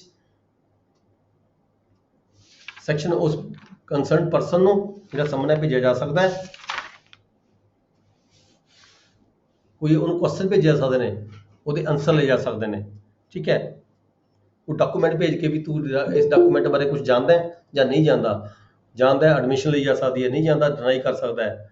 ਠੀਕ ਹੈ, ਕਿਸੇ ਫੈਕਟਸ ਦੇ ਬਾਰੇ 'ਚ ਕਿਸੇ ਡਿਸਕਵਰੀ ਹੈ, ਕੋਈ ਇੰਸਪੈਕਸ਼ਨ ਹੈ, ਕੋਈ ਪ੍ਰੋਡਕਸ਼ਨ ਹੈ, ਕੋਈ ਡਾਕੂਮੈਂਟ ਹੈ, ਕੋਈ ਇੰਪਾਊਂਡਿੰਗ ਕੀਤੀ ਵੀ ਹੈ, ਕੋਈ ਡਾਕੂਮੈਂਟ ਇੰਪਾਊਂਡ ਹੋਇਆ ਹੋਇਆ ਹੈ। ਠੀਕ ਹੈ, ਇੱਦਾਂ ਦੇ ਕੇਸਾਂ ਦੇ ਵਿੱਚ ਜਿਹੜਾ ਹੈਗਾ ਜਿਹੜੀ ਕੋਰਟ ਹੈਗੀ ਹੈ ਕਿਸੇ ਵੀ ਵਿਅਕਤੀ ਨੂੰ ਕੋਈ ਸਮਨ ਭੇਜ ਕੇ ਬੁਲਾ ਸਕਦੀ ਹੈ ਆਪਣੀ ਕੋਰਟ ਦੇ ਵਿੱਚ, ਉਹਦੇ ਤੋਂ ਪੁੱਛਗਿੱਛ ਕਰ ਸਕਦੀ ਹੈਗੀ ਹੈ। Summon issue summons to the persons whose attendance is required, ਜਿਹੜੇ ਵਿਅਕਤੀ ਦੀ ਕੋਈ ਲੋੜ ਹੋਵੇ ਕੋਰਟ ਨੂੰ ਉਹਨੂੰ ਬੁਲਾ ਸਕਦੀ ਹੈ ਐਵੀਡੈਂਸ ਵਾਸਤੇ ਜਾਂ ਡਾਕੂਮੈਂਟ ਪ੍ਰੋਡਿਊਸ ਕਰਨ ਦੇ ਵਾਸਤੇ। ਕਿਸੇ ਬੰਦੇ ਦੀ ਕਿਸੇ ਵਿਅਕਤੀ ਦੀ ਲੋੜ ਹੈਗੀ ਹੈ as a witness, as a evidence. ਠੀਕ ਹੈ, ਉਹ ਤੋਂ ਕੋਈ ਲੈਣੀ ਹੈਗੀ ਹੈ ਜਾਂ ਕੋਈ ਡਾਕੂਮੈਂਟ ਉਹ ਤੋਂ ਉਸਨੇ ਉਹਦੇ ਕਬਜ਼ੇ ਦੇ ਵਿੱਚ ਹੈਗਾ, ਜਾਂ ਫਿਰ ਵਿਅਕਤੀ ਨੇ ਕੋਈ ਐਫੀਡੇਵਿਟ ਦਿੱਤਾ ਸੀਗਾ, ਉਹਦਾ ਐਫੀਡੇਵਿਟ ਪ੍ਰੂਵ ਕਰਨ ਦੀ ਖਾਤਰ ਵਿਅਕਤੀ ਨੂੰ ਬੁਲਾਇਆ ਜਾ ਸਕਦਾ ਹੈ। ਠੀਕ ਹੈ, ਮਤਲਬ ਕਿ ਕੋਰਟ ਕੋਲੇ ਜਿਵੇਂ ਰੈਵਨਿਊ ਕੋਰਟ ਕੋਲੇ ਪਾਵਰਾਂ ਹੁੰਦੀਆਂ ਨੇ, ਸਿਵਲ ਕੋਰਟ ਕੋਲੇ ਵੀ ਸਾਰੀਆਂ ਪਾਵਰਾਂ ਹੈਗੀਆਂ ਨੇ ਕਿਸੇ ਵੀ ਵਿਅਕਤੀ ਨੂੰ ਕਿਸੇ ਵੀ ਸਟੇਜ ਤੇ ਕਿਸੇ ਕੰਮ ਦੇ ਲਈ ਜਿੱਥੇ ਕੋਰਟ ਨੂੰ ਰਿਕੁਆਇਰਡ ਹੈਗਾ, ਜਿੱਥੇ ਕੋਰਟ ਮਹਿਸੂਸ ਕਰਦੇ ਇਸ ਵਿਅਕਤੀ ਦੀ ਮੈਨੂੰ ਲੋੜ ਹੈਗੀ, ਮੈਂ ਤੋਂ ਪੁੱਛਗਿੱਛ ਕਰਨੀ ਹੈ, ਜਾਂ ਕੋਈ ਇਹਦੇ ਕੋਲ ਡਾਕੂਮੈਂਟ ਹੈ ਜਾਂ ਕੋਈ ਡਾਕੂਮੈਂਟ ਪ੍ਰੂਵ ਕਰਵਾਉਣਾ ਹੈ। ਠੀਕ ਹੈ, ਜਿਵੇਂ ਆਪਾਂ ਰੈਵਨਿਊ ਕੋਰਟਾਂ 'ਚ ਰਿਕਾਰਡ ਲੈ ਕੇ ਜਾਂਦੇ ਹਾਂ। ਠੀਕ ਹੈ, ਕੋਈ ਜ਼ਿੰਮੇਵਾਰੀ ਫਰਜ਼ਾਰੀ ਕੀਤੀ ਹੀ ਹੁੰਦੀ ਹੈ, ਉਹ ਪ੍ਰੂਵ ਕਰਵਾਉਣੀ ਹੈ, ਜਾਂ ਕਿਸੇ ਨੇ ਕੋਈ ਹੋਰ ਗਵਾਹੀ ਦਿੱਤੀ ਹੀ ਹੁੰਦੀ ਹੈ, ਕੋਈ ਰੈਵਨਿਊ ਕੋਈ ਹੋਰ ਰਿਕਾਰਡ ਦਾਇਰ ਕੀਤਾ, ਕਿ ਡਾਕਟਰ ਨੇ ਰਿਕਾਰਡ ਦਾਇਰ ਕੀਤਾ ਹੋਇਆ ਹੁੰਦਾ ਹੈ। ਠੀਕ ਹੈ, ਕਿਸੇ ਵੀ ਵਿਅਕਤੀ ਨੂੰ ਜਿਹੜੀ ਕੋਰਟ ਹੈਗੀ ਆ ਰਿਕੁਆਇਰਡ ਪਰਸਨ ਨੂੰ ਬੁਲਾ ਕੇ ਉਦੋਂ ਪੁੱਛਗਿੱਛ ਕਰ ਸਕਦੀ ਹੈ, ਸੁਣ ਸਕਦੀ ਹੈ, ਉਸਦੀ ਵਿਟਨੈਸ ਐਜ਼ ਏ ਵਿਟਨੈਸ, ਜਾਂ ਕੋਈ ਡਾਕੂਮੈਂਟ ਹੈ ਉਹ ਤੋਂ ਪ੍ਰੂਵ ਕਰਵਾ ਸਕਦੀ ਹੈ, ਕੋਈ ਹਲਫੇ ਬਿਆਨ ਉਹਨੇ ਦਿੱਤਾ ਹੈ ਉਹ ਵੀ ਉਹ ਤੋਂ ਪ੍ਰੂਵ ਕਰਵਾ ਸਕਦੀ ਹੈਗੀ ਹੈ। ਕੋਈ ਫਰਜ਼ ਹੈ ਵੀ ਉਹਨੇ ਜਾਰੀ ਕੀਤੀ ਹੈ ਜਾਂ ਨਹੀਂ ਕੀਤੀ ਉਹ ਪ੍ਰੂਵ ਕਰਵਾ ਸਕਦੀ ਹੈ। ਇਹ ਹੈਗਾ ਸੈਕਸ਼ਨ 30। ਨੈਕਸਟ ਹੈ ਸੈਕਸ਼ਨ 31 ਸਮਨਸ ਟੂ ਦਾ ਵਿਟਨਸ। ਮਤਲਬ ਵਿਟਨਸ ਨੂੰ ਜਿਹੜੇ ਸਮਨ ਹੈ ਕੋਰਟ ਵੱਲੋਂ ਭੇਜੇ ਜਾ ਸਕਦੇ ਨੇ। ਉਹ ਆਪਾਂ ਦੇਖ ਹੀ ਰਹੇ, ਪੜ੍ਹ ਹੀ ਰਹੇ ਹਾਂ, ਸ਼ੁਰੂ ਤੋਂ ਪੜ੍ਹ ਰਹੇ ਹਾਂ। ਜਿਹੜਾ ਹੈਗਾ ਕਿਸੇ ਵੀ ਡਾਕੂਮੈਂਟ ਨੂੰ ਪ੍ਰੋਡਿਊਸ ਕਰਨ ਦੀ ਖਾਤਰ, ਠੀਕ ਹੈ, ਕੋਈ ਮਟੀਰੀਅਲ ਆਬਜੈਕਟਸ ਹੈਗਾ, ਕੋਈ ਬਿਆਨ ਲੈਣੇ ਨੇ ਕੋਰਟ ਨੇ, ਓਰਲ ਵਿਟਨੈਸ ਹੈਗੀ ਹੈ, ਚਾਹੇ ਕੋਈ ਡਾਕੂਮੈਂਟਰੀ ਪ੍ਰੂਫ ਹੈਗਾ, ਠੀਕ ਹੈ, ਕਿਸੇ ਵੀ ਕੋਈ ਵਿਟਨੈਸ ਹੈਗਾ ਉਸ ਨੂੰ ਕੋਰਟ ਜਿਹੜੀ ਹੈਗੀ ਹੈ ਬੁਲਾ ਸਕਦੀ ਹੈਗੀ ਹੈ। ਨੈਕਸਟ ਹੈ section 32 penalty for the default. ਜੇ ਕੋਈ ਵਿਅਕਤੀ ਨੂੰ ਕੋਰਟ ਵੱਲੋਂ ਬੁਲਾਇਆ ਗਿਆ ਹੋਵੇ, ਸੈਕਸ਼ਨ ਆ ਜਿਹੜੀਆਂ ਉੱਪਰਲੀਆਂ ਹੈਗੀਆਂ ਨੇ 30, 31, 28 ਵਗੈਰਾ ਹੈਗੀਆਂ ਨੇ, ਠੀਕ ਹੈ। ਇਹਨਾਂ ਕੇਸਾਂ ਦੇ ਵਿੱਚ ਜਦੋਂ ਕੋਈ ਕੋਰਟ ਨੂੰ ਰਿਕੁਆਇਰਡ ਹੈਗੀ ਸੀ ਕਿਸੇ ਪਰਸਨ ਦੀ ਐਜ ਏ ਵਿਟਨਸ, ਠੀਕ ਹੈ, ਬੁਲਾਇਆ ਗਿਆ ਹੋਵੇ ਪਰ ਉਹ ਵਿਅਕਤੀ ਕੋਰਟ 'ਚ ਹਾਜ਼ਰ ਨਾ ਹੋਇਆ ਹੋਵੇ, ਤਾਂ ਜਿਹੜੀ ਕੋਰਟ ਹੈ, ਕੋਰਟ ਦੇ ਕੋਲੇ ਕੀ ਹੈਗਾ, court may issue the warrant of his arrest. Court ਉਹਦੇ ਵਾਰੰਟ ਜਾਰੀ ਕਰ ਸਕਦੀ ਹੈ, ਉਹਨੂੰ ਅਰੈਸਟ ਵੀ ਕੀਤਾ ਜਾ ਸਕਦਾ ਹੈਗਾ ਪਰਸਨ ਨੂੰ ਜਿਸ ਨੂੰ ਕੋਰਟ ਨੇ ਬੁਲਾਇਆ ਹੋਵੇ ਪਰ ਉਹ ਵਿਅਕਤੀ ਅੰਡਰ ਸੈਕਸ਼ਨ 30, ਠੀਕ ਹੈ, ਆਇਆ ਨਾ ਹੋਵੇ। ਅੰਡਰ ਸੈਕਸ਼ਨ 30 ਮਤਲਬ ਕਿ ਸਮਨ ਭੇਜੇ ਹੋਣ ਤੇ ਬੰਦਾ ਜਾਣਬੁੱਝ ਕੇ ਨਾ ਆਇਆ ਹੋਵੇ, ਚਾਹੇ ਕੋਈ ਕਾਰਨ ਹੋਵੇ ਕਿਉਂ ਨਾ ਆਇਆ ਹੋਵੇ, ਤਾਂ ਜਿਹੜੀ ਕੋਰਟ ਹੈ ਜੇ ਉਹਨੂੰ ਲੱਗਦਾ ਵੀ ਇਹ ਮਤਲਬ ਕਿ ਜਾਣਬੁੱਝ ਕੇ ਨਹੀਂ ਆਇਆ, ਤਾਂ ਕੋਰਟ ਉਹਦੇ ਜਿਹੜੇ ਹੈਗੇ ਅਰੈਸਟ ਵਾਰੰਟ ਵੀ ਜਾਰੀ ਕਰ ਸਕਦੀ ਹੈ। ਫਿਰ ਇਸੇ ਤਰੀਕੇ ਨਾਲ ਜਿਹੜੀ ਕੋਰਟ ਹੈਗੀ ਹੈ ਉਹਦੀ ਜਿਹੜੀ ਪ੍ਰੋਪਰਟੀ ਵੀ ਅਟੈਚ ਕਰ ਸਕਦੀ ਹੈ, ਪ੍ਰੋਪਰਟੀ ਅਟੈਚ ਕਰਕੇ ਉਹਦੀ ਸੈਲ ਵੀ ਕਰ ਸਕਦੀ ਹੈ, ਵੇਚ ਵੀ ਸਕਦੀ ਹੈਗੀ ਹੈ ਇੱਦਾਂ ਦੇ ਕੇਸ ਦੇ ਵਿੱਚ। ਤਾਂ ਇਸ ਕੇਸ ਦੇ ਵਿੱਚ ਜਿਹੜਾ ਫਾਈਨ ਹੈ ਉਹ ਵੀ ਲਗਾਇਆ ਜਾ ਸਕਦਾ, ਜੁਰਮਾਨਾ ਵੀ ਲਗਾਇਆ ਜਾ ਸਕਦਾ ਹੈ, ਪਰ ਜਿਹੜਾ ਇਹ ਫਾਈਨ ਹੈਗਾ ਇਹ 5000 ਰੁਪਏ ਤੋਂ ਜ਼ਿਆਦਾ ਨਹੀਂ ਹੋ ਸਕਦਾ। ਇਹ ਵੀ ਇਸ ਵਿੱਚ ਕਲੌਜ਼ ਦੇ ਵਿੱਚ ਸੀ ਕਲੌਜ਼ ਦੇ ਵਿੱਚ ਸਪੈਸੀਫਾਈ ਕੀਤਾ ਹੈਗਾ। Order him to furnish security, ਜਾਂ ਫਿਰ ਉਸਨੂੰ ਆਰਡਰ ਕਰ ਸਕਦੇ ਵੀ ਤੂੰ ਉਹਦੀ ਸਿਕਿਉਰਿਟੀ ਫਿਨਿਸ਼ ਕਰ, ਵੀ ਤਾਂ ਕਿ ਤੂੰ ਜਿਹੜਾ ਹੈਗਾ ਸੈਟੀਸਫਾਈ ਕਰਾਏਗਾ ਕੋਰਟ ਨੂੰ ਵੀ ਜੇ ਤੂੰ ਕੋਰਟ ਨਾ ਆਇਆ ਫਿਕਸ ਟਾਈਮ ਦੇ ਉੱਪਰ ਤਾਂ ਜਿਹੜੀ ਸਿਕਿਉਰਿਟੀ ਹੈ ਉਹ ਜ਼ਿੰਮੇਵਾਰ ਹੋਏਗਾ ਤੇਰਾ। In default commit him to civil prison, ਜੇਕਰ ਫਿਰ ਵੀ ਉਹ ਸਿਕਿਉਰਿਟੀ ਦੇਣ ਦੇ ਬਾਵਜੂਦ ਵੀ ਫਿਰ ਵੀ ਕੋਰਟ 'ਚ ਹਾਜ਼ਰ ਨਹੀਂ ਆਉਂਦਾ ਤਾਂ ਉਸ ਨੂੰ ਜਿਹੜੀ ਕੋਰਟ ਹੈਗੀ ਹੈ ਉਹ ਸਿਵਲ ਪ੍ਰਿਜ਼ਨ ਦੇ ਵਿੱਚ ਵੀ ਭੇਜਿਆ ਜਾ ਸਕਦਾ ਹੈ ਵਿਟਨੈਸ ਨੂੰ, ਠੀਕ ਹੈ ਜੀ। ਵਾਸਟ ਪਾਵਰਾਂ ਹੈਗੀਆਂ ਨੇ।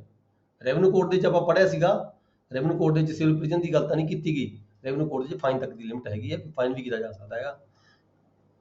ਇਹ ਤਾਂ ਸਿਵਲ ਕੋਰਟ 'ਚ ਹੈ ਸਰ। ਹਾਂ ਨਾ, ਫਾਈਨ ਦੀ ਗੱਲ ਤਾਂ ਰੈਵਨਿਊ ਕੋਰਟ 'ਚ ਵੀ ਹੈਗੀ ਹੈ। ਹਾਂਜੀ, ਕੋਈ ਵੀ ਰੈਵਨਿਊ ਕੋਰਟ ਕਿਸੇ ਵੀ ਵਿਅਕਤੀ ਨੂੰ ਆਪਣੀ ਕੋਰਟ ਦੇ ਵਿੱਚ ਸਮਨ ਭੇਜ ਕੇ ਬੁਲਾ ਸਕਦੀ ਹੈ। ਜੇ ਬੰਦਾ ਕੋਈ ਨਹੀਂ ਆਉਂਦਾ ਹੈਗਾ ਤਾਂ ਉਸ ਨੂੰ ਜਿਹੜਾ ਹੈਗਾ ਫਾਈਨ ਵੀ ਕੀਤਾ ਜਾ ਸਕਦਾ ਰੈਵਨਿਊ ਕੋਰਟ ਵੱਲੋਂ। ਤੇ ਸਿਵਲ ਕੋਰਟ ਕੋਲੇ ਅਧਿਕਾਰ ਬਹੁਤ ਜ਼ਿਆਦਾ ਹੈਗੇ, ਇਹਦੇ ਵਿੱਚ ਹੈਗਾ ਵੀ ਉਹਦੀ ਉਸ ਨੂੰ ਅਰੈਸਟ ਵਾਰੰਟ ਵੀ ਕੀਤੇ ਜਾ ਸਕਦੇ ਨੇ, ਠੀਕ ਹੈ, ਉਸ ਨੂੰ ਫਾਈਨ ਵੀ ਕੀਤਾ ਜਾ ਸਕਦਾ ਹੈ, ਉਹਦੀ ਪ੍ਰਾਪਰਟੀ ਵੀ ਸੀਲ ਕੀਤੀ ਜਾ ਸਕਦੀ ਹੈ, ਅਟੈਚ ਵੀ ਕੀਤੀ ਜਾ ਸਕਦੀ ਹੈ, ਉਹਦੀ ਸਿਕਿਉਰਿਟੀ ਵੀ ਲਈ ਜਾ ਸਕਦੀ ਹੈ, ਉਹਨੂੰ ਜੇਲ੍ਹ 'ਚ ਵੀ ਭੇਜਿਆ ਜਾ ਸਕਦਾ ਹੈ, ਠੀਕ ਹੈ। ਇਹਦੇ ਨਾਲ ਜਿਹੜਾ ਅੱਜ ਦਾ ਆਪਣਾ ਲੈਕਚਰ ਹੈਗਾ ਕਿ ਆਪਾਂ ਖਤਮ ਕਰਾਂਗੇ। ਕੀ ਆਪਾਂ ਸ਼ਾਮ ਦੀ ਕਲਾਸ ਲਗਾ ਸਕਦੇ ਹਾਂ ਅੱਜ? ਥੋੜਾ ਜਿਹਾ ਜੇ ਸਿਲੇਬਸ ਨੂੰ ਥੋੜਾ ਲਗਾ ਸਕਦੇ ਜੀ। ਹੈ ਜੀ, ਬਿਲਕੁਲ ਜੀ, ਬਿਲਕੁਲ ਲਗਾ ਲਓ ਜੀ ਸਰ। ਲਗਾ ਸਕਦੇ ਸਰ, ਲਾ ਲਓ। ਕਿਸੇ ਨੂੰ ਕੋਈ ਪ੍ਰੋਬਲਮ ਤਾਂ ਨਹੀਂ? ਕਿਸੇ ਨੂੰ ਕੋਈ ਜੇ ਕੋਈ ਦਿੱਕਤ ਹੈ ਦੱਸੋ। ਜ਼ਰੂਰ ਲਾਓ ਸਰ, ਜ਼ਰੂਰ ਲਾਓ। ਟਾਈਮ ਕਿੰਨਾ ਹੈ? ਟਾਈਮ ਦੱਸੋ, ਸ਼ਾਮ ਦਾ ਰੱਖ ਲਈਏ 5 ਵਜੇ ਦਾ ਰੱਖ 5 ਲਈਏ। ਤੋਂ 6 ਸਾਡੀ ਕਲਾਸ ਹੁੰਦੀ ਜੀ ਉਰਦੂ ਦੀ। 5 ਤੋਂ 6 ਕਲਾਸ ਹੁੰਦੀ ਹੈ, ਫਿਰ 4 ਤੋਂ 5 ਲਗਾ ਲਈਏ। 4 ਤੋਂ 5 ਸਰ ਅੱਜ ਵਾਸਤੇ ਕਹਿ ਰਹੇ ਹੋ ਜਾਂ ਮੈਂ ਅੱਜ ਲਈ ਕਹਿ ਰਿਹਾ ਕਿਉਂਕਿ ਆਪਣੀ ਪਿੱਛੇ ਕਲਾਸ ਮਿਸ ਹੋ ਗਈ ਸੀਗੀ, ਇਸ ਕਰਕੇ ਮੈਂ ਕਹਿੰਦਾ ਥੋੜਾ ਸਿਲੇਬਸ ਕਵਰ ਹੋ ਜਾਏਗਾ। ਕਿਹੜਾ ਸਬਜੈਕਟ ਪੜਾਓਗੇ? ਹੈ ਜੀ, ਸਬਜੈਕਟ ਕਿਹੜਾ ਪੜਾਓਗੇ ਜੀ? ਇਹੀ CPC ਸਰ 5 ਤੋਂ 6 ਕਰ ਲਓ ਜੀ। ਇਹੀ ਸਬਜੈਕਟ ਪੜਾਵਾਂਗੇ, ਠੀਕ ਹੈ ਜੀ। 5 ਤੋਂ 6 ਆਪਾਂ ਘੰਟੇ 1 ਘੰਟੇ ਲਈ ਪੜਾਂਗੇ। ਸਰ ਗਰੁੱਪ 'ਚ ਟਾਈਮ ਪਾ ਦਿਓ ਜੀ, ਆਪੇ ਆ ਜਾਣਗੇ ਸਾਰੇ। 5 ਤੋਂ 6 ਪੜਾਂਗੇ ਜੀ ਆਪਾਂ ਸ਼ਾਮ ਨੂੰ, ਇਹੀ ਕਲਾਸ ਇਹੀ ਸਬਜੈਕਟ ਹੋਏਗਾ। 5 ਤੋਂ 6 ਪੜਾਂਗੇ, ਠੀਕ ਹੈ ਜੀ। ਕੁਐਸਚਨ ਪੈਂਡਿੰਗ ਰਹਿ ਗਿਆ ਸੀ ਸਰ ਈਐਮ ਦੀ ਡਿਊਟੀ ਬਾਰੇ ਜੀ। ਹੈ ਜੀ, ਨਹੀਂ ਮੈਂ CPC ਪੜਾਵਾਂਗਾ ਜੀ। ਨਹੀਂ ਸਰ, ਕੱਲ ਕੁਐਸਚਨ ਪੈਂਡਿੰਗ ਰਹਿ ਗਿਆ ਸੀ ਆਪਣਾ ਜੀ। ਕਿਹੜਾ ਕੁਐਸਚਨ ਮੈਂ ਨਹੀਂ ਰਿਹਾ ਸੀਗਾ? ਈਐਮ ਦੀ ਉਹ ਡਿਊਟੀ ਮੈਂ ਦੇਖ ਨਹੀਂ ਪਾਇਆ, ਮੈਨੂੰ ਟਾਈਮ ਨਹੀਂ ਮਿਲਿਆ ਹੈਗਾ, ਉਹ ਦੇਖ ਨਹੀਂ ਪਾਇਆ। ਮੈਂ ਫਿਰ ਦੱਸਾਂਗਾ ਦੇਖ ਕੇ ਤੁਹਾਨੂੰ। ਉਹਦੇ ਵਿੱਚ ਮੈਨੂੰ ਲੱਗਦਾ ਠੀਕ ਹੈ ਜੀ। ਤੇ ਤੁਸੀਂ 4 ਤੋਂ 5 ਕਹਿ ਰਹੇ ਹੋ ਕਿ 5 ਤੋਂ 6 ਕਹਿ ਰਹੇ ਹੋ? 5 ਤੋਂ 6 ਸਰ। 5 ਤੋਂ 6 ਸ਼ਾਮ ਨੂੰ ਕਲਾਸ ਹੋਏਗੀ ਜੀ, ਫਿਰ 1 ਘੰਟੇ ਦੀ, ਠੀਕ ਹੈ ਜੀ। 5 ਤੋਂ 6 ਅੱਜ ਹੀ ਹੈ ਜੀ, ਅੱਜ ਹੀ ਤਾਜ਼ਾ ਦਿਨ ਹੈ ਕਰ ਲੈ। ਅੱਜ ਦਾ ਦਿਨ ਦੀ ਗੱਲ ਕਰਦੇ ਹਾਂ ਕਿਉਂਕਿ ਜਿਹੜਾ CPC ਦਾ ਸਿਲੇਬਸ ਹੈ ਪਿੱਛੇ ਆਪਣੀ ਇੱਕ ਕਲਾਸ ਉਹ 15 ਅਗਸਤ ਕਰਕੇ ਮਿਸ ਹੋ ਗਈ ਸੀਗੀ, ਕਾਫੀ ਮਤਲਬ ਕਿ 2 ਹਫ਼ਤੇ ਕਲਾਸ ਨਹੀਂ ਲੱਗ ਪਾਈ ਆਪਣੀ। ਤੇ ਮੈਂ ਕਹਿੰਦਾ ਵੀ ਠੀਕ ਹੈ ਸਰ, ਅੱਜ ਵੀ ਕੋਈ ਪ੍ਰੋਬਲਮ ਨਹੀਂ। ਜਿਹੜੀ ਕਲਾਸ ਸਾਡੀ ਮਿਸ ਹੋ ਗਈ ਸੀ ਨਾ, 15 ਅਗਸਤ ਨੂੰ ਹਾਂਜੀ ਤੇ ਉਹ ਸਿਲੇਬਸ ਕਵਰ ਕਰਨ ਦੀ ਖਾਤਰ ਮੈਂ ਸੋਚ ਰਿਹਾ ਵੀ ਅੱਜ ਜਿਹੜੀ ਕਲਾਸ ਹੈ 1 ਘੰਟੇ ਲਈ ਹੋਰ ਲਗਾ ਦਿੱਤੀ ਜਾਵੇ। ਬਸ ਠੀਕ ਹੈ ਜੀ, ਅੱਜ ਦੀ ਕੋਈ ਪ੍ਰੋਬਲਮ ਨਹੀਂ। ਹਾਂਜੀ, ਸ਼ਾਮ ਦੀ ਕਲਾਸ ਲੱਗੇਗੀ ਜੀ 5 ਤੋਂ 6 CPC। ਰਿਵੀਜ਼ਨ ਜ਼ਰੂਰ ਕਰਾ ਦਿਆ ਕਰੋ ਜੀ, ਅਗਲੇ ਦਿਨ ਰਿਵੀਜ਼ਨ ਜ਼ਰੂਰ ਕਰਾ ਦਿਆ ਕਰੋ, ਉਹਦੇ ਨਾਲ ਜ਼ਿਆਦਾ ਯਾਦ ਹੁੰਦਾ ਹੈ। ਓਕੇ ਪੜ੍ਹ ਕੇ ਯਾਦ ਨਹੀਂ ਹੁੰਦਾ ਇੰਨਾ, ਜਿਹੜਾ ਤੁਸੀਂ ਰਿਵੀਜ਼ਨ ਕਰਾ ਦਿੰਦੇ ਹੋ ਨਾ ਉਹ ਪੱਕਾ ਯਾਦ ਹੋ ਜਾਂਦਾ ਜੀ। ਓਕੇ ਓਕੇ ਓਕੇ ਓਕੇ ਹਾਂਜੀ ਠੀਕ ਹੈ ਜੀ। ਅੱਜ ਦੀ ਜਿਹੜੀ CPC ਦੀ ਅੱਜ ਦੀ ਜਿਹੜੀ ਕਲਾਸ ਹੈ CPC, ਇਹੀ ਜਿਹੜਾ ਸਬਜੈਕਟ ਹੈਗਾ, ਇਹਦੀ ਕਲਾਸ ਹੈ 5 ਤੋਂ 6 ਘੰਟਾ, ਫਿਰ ਅੱਜ ਸ਼ਾਮ ਨੂੰ ਆਪਾਂ ਲਗਾਵਾਂਗੇ। ਠੀਕ ਹੈ ਜੀ, class is over, thank you very much. Okay sir ਜੀ, ਥੈਂਕ ਯੂ।